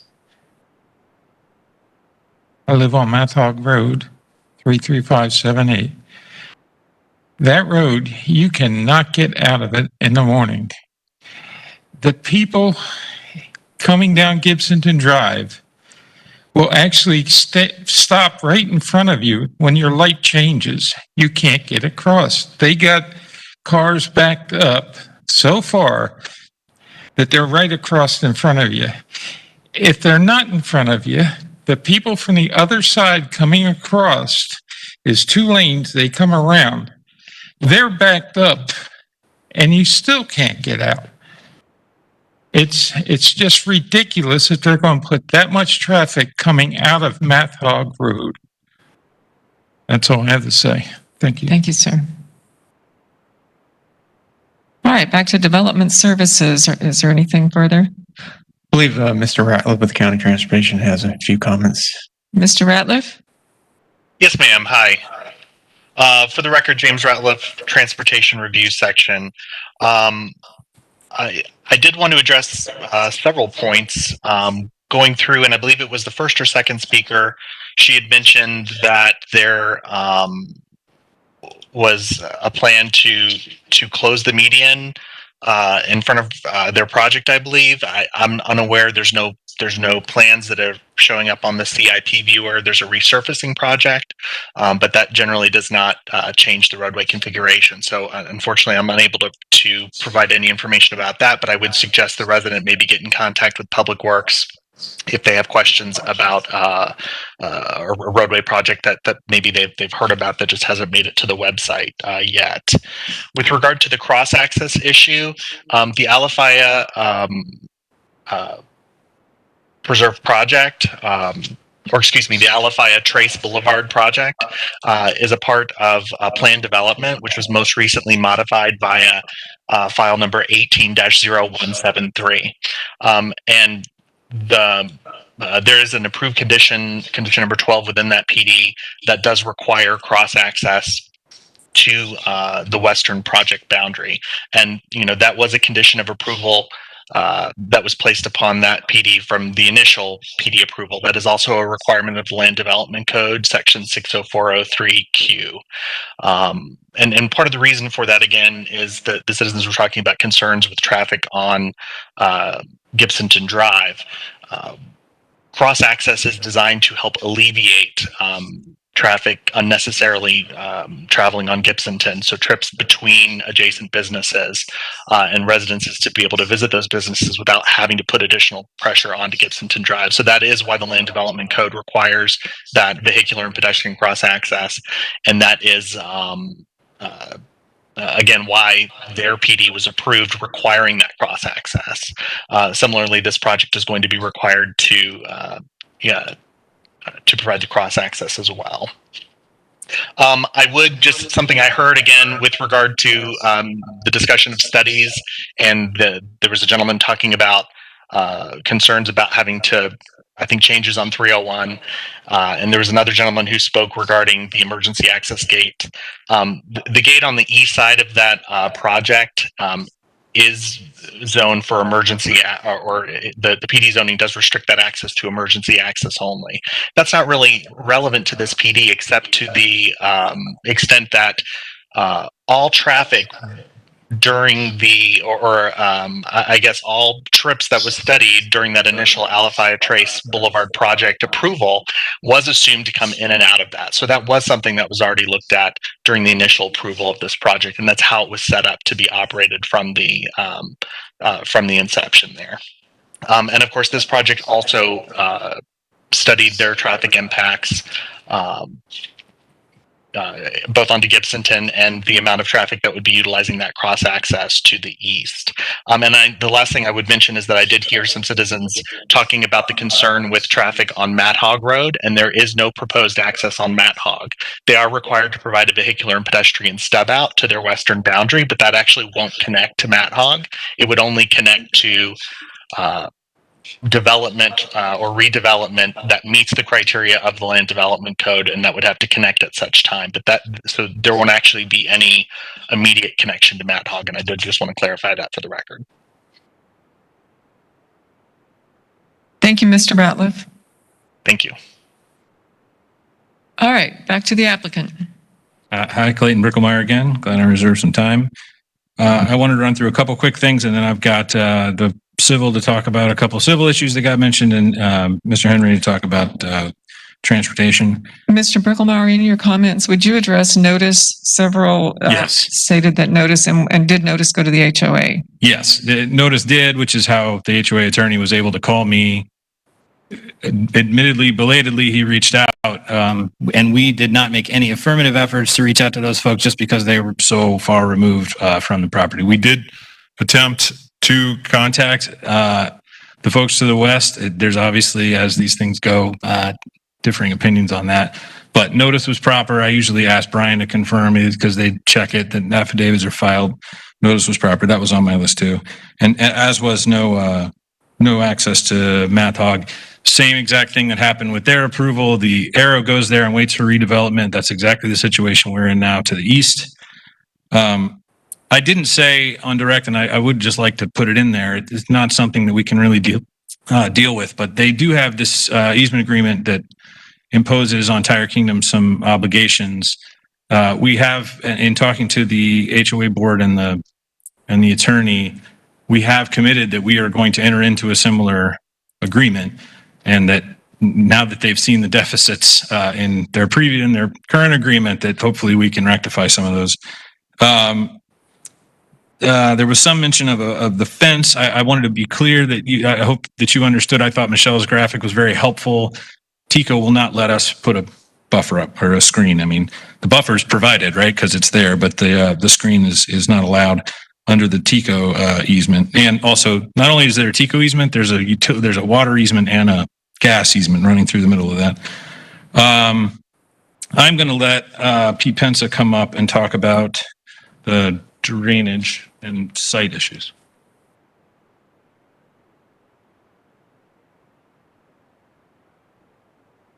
Good evening.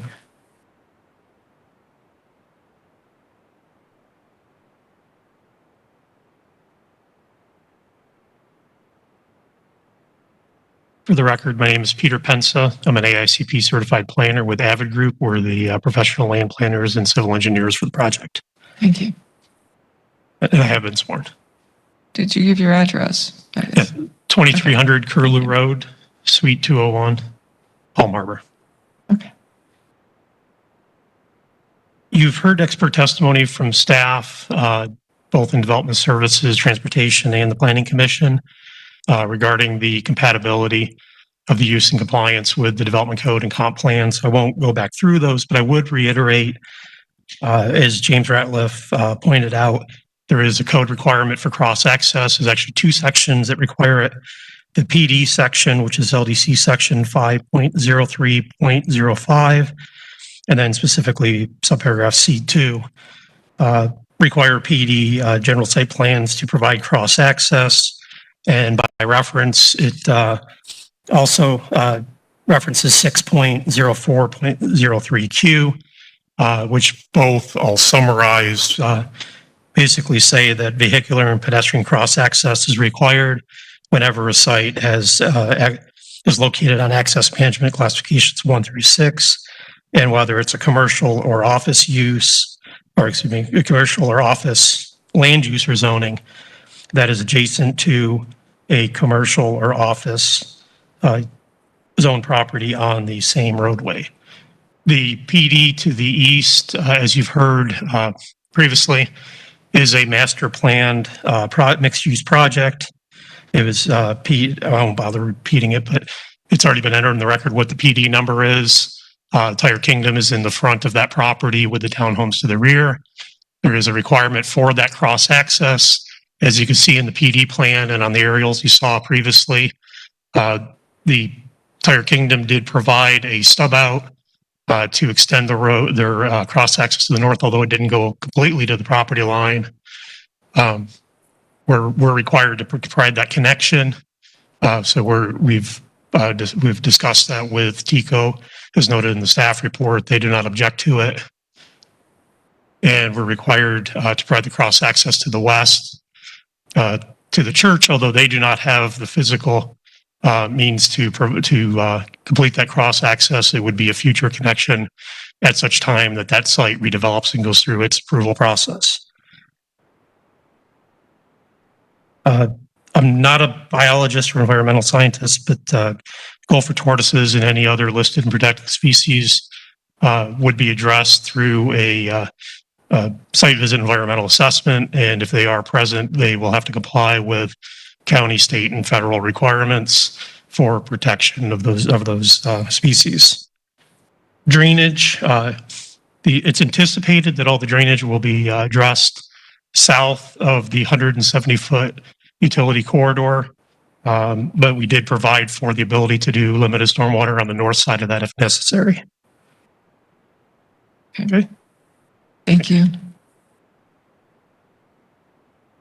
Lane Bricklemeyer again. I hope we have time for Mr. Henry to address the operational conversation.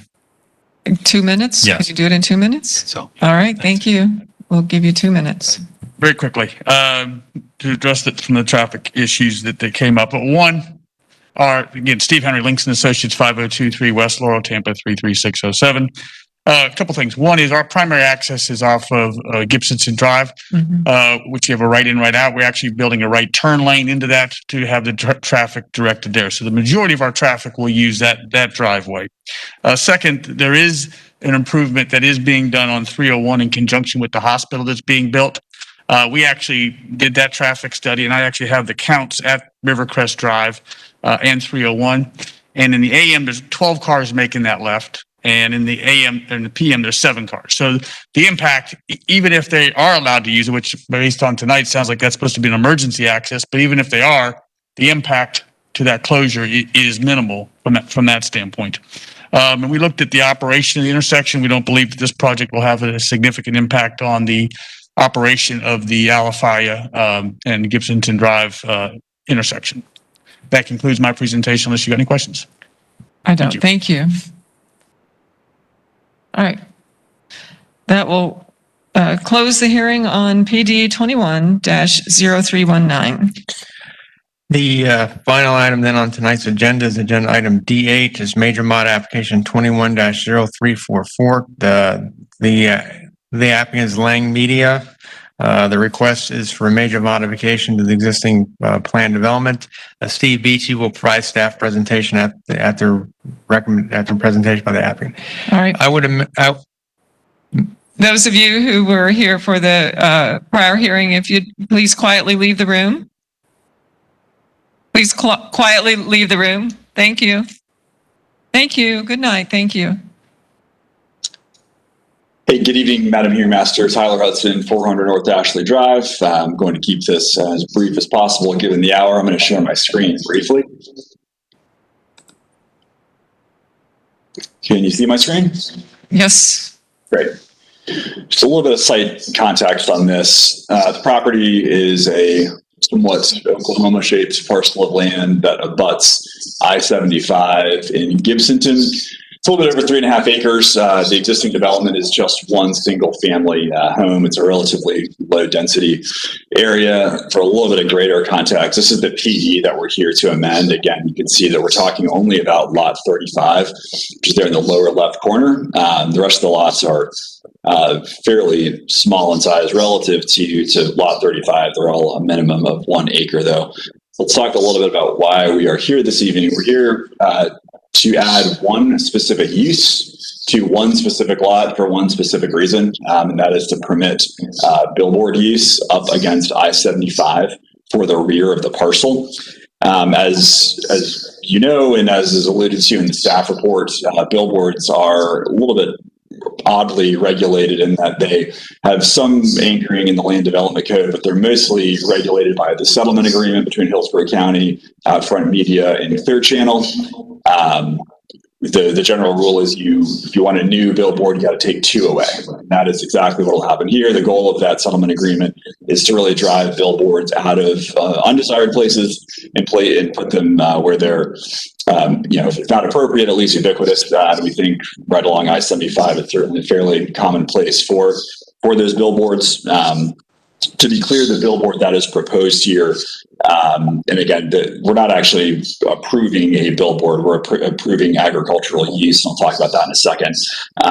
This billboard is a, quote, V-shaped billboard. It will only be seen from I-75. It will not be, the surface of it won't be visible from the neighborhood. The reason we're adding passive agricultural use to this PD is that FDOT has regulation over this particular parcel because it does abut I-75, and they only allow billboards in areas that have approved where agricultural use is approved. So that's either in any of the Euclidean zoning districts or in a PD that specifically has agricultural use allowed. We're certainly not changing the entirety of the lots that are subject to this PD, but only lot 35.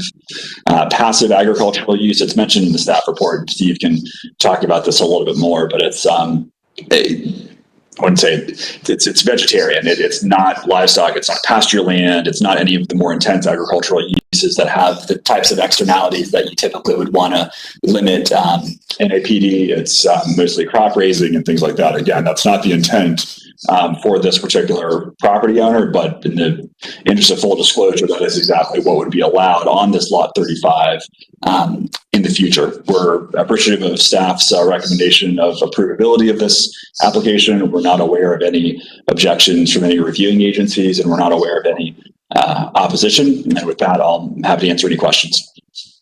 Thank you. I don't have any questions for you. Good evening. Steve Beachy, Development Services. I'm going to share my screen. Can you see my screen? No, not yet. Okay. User error. Here, let me go back. There we go.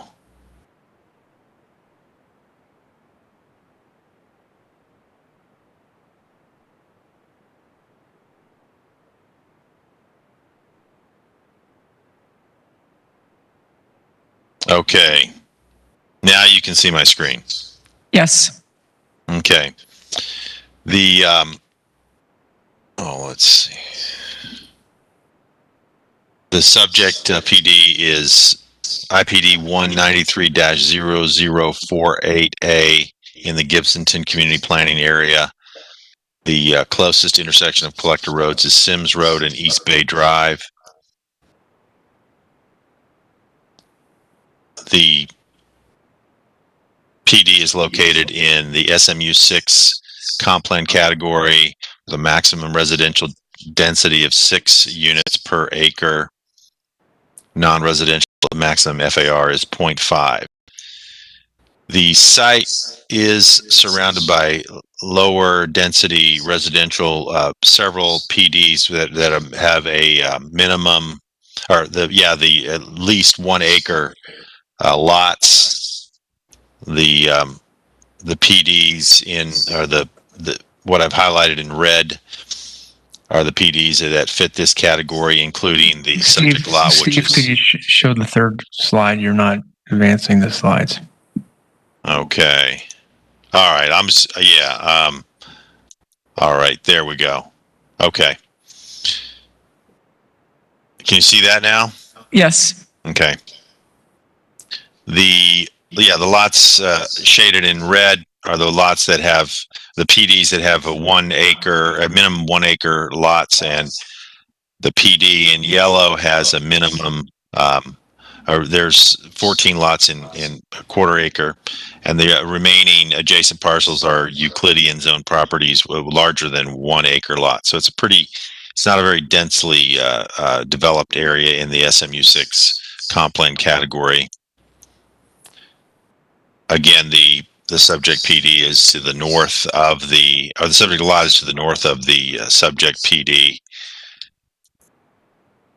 The passive agricultural uses that were referred to are defined in the Land Development Code as the use of property for pasture lands, row crops, orchards, woodlots, beehives, fish ponds, and similar agricultural activities. It does not include animal production units, packing houses, agricultural stands, plant farms, and several uses identified here and in the staff report. Any agricultural activity with significant structural coverage or offsite impacts as determined by the administrator. So there is a clause in what is allowed in passive ag that if it becomes a use that is impacting the neighborhood, then it can be administratively disallowed by the administrator. Again, the purpose of the request is for the billboard, not passive agriculture, but it will run with that lot. And rather than allow a full array of agricultural uses, staff has proposed passive agriculture uses on this site. Staff recommendation is for approvable, subject to the conditions, and the rationale is just that the subject lot is 2.5 to 3 times larger than the adjacent. It's well suited for agricultural uses in comparison, and passive agricultural uses are a compatible use within a residential neighborhood. I'm available for any questions. Thank you. All right, we'll go to Planning Commission. Thank you, Melissa Lionheart, Planning Commission staff. The subject property is located in the suburban mixed-use 6 future land use category. It is in the urban service area and also within the limits of the Gibsonton Community Plan and the South Shore Area-Wide Systems Plan. The site consists of a total of 3.6 acres and is part of a larger planned development. The proposed modification to the planned development is for 1 single lot to add passive agricultural uses to the existing zoning. The proposed modification does not include any density or intensity increases. The overall area contains primarily single-family residential and vacant residential. There are mobile home parks north of Sims Road and some agricultural uses further south of the site. The proposed modification would complement the surrounding land uses and is therefore consistent with policy direction regarding compatibility. The proposed modification adds agricultural uses to the existing approved single-family uses, which are both consistent with the uses expected in this SMU 6 future land use category. In addition, agricultural uses are allowed in non-rural land use categories per policy 29.6 of the future land use element. The Gibsonton Community Plan values improving neighborhoods by incorporating new single-family and rental units and avoiding the placement of incompatible land uses adjacent to agricultural operations. The existing PD is approved for single-family lots, which fits in with the predominantly surrounding land uses of single-family residential and vacant residential. In addition, there are existing agricultural uses further south and east of the subject property. The proposed modification allowing for passive agricultural uses on the subject property would not be incompatible and complement the existing development pattern, which consists of residential and agricultural uses. Therefore, the modification is consistent with the vision of the Gibsonton Community Plan. Based upon those considerations, Planning Commission staff finds the proposed modification consistent with the future of Hillsborough Comprehensive Plan for unincorporated Hillsborough County, and that will be subject to the conditions proposed by Development Services. Thank you. Thank you. All right, is there anyone here or online who wishes to speak in support of this application? Nope.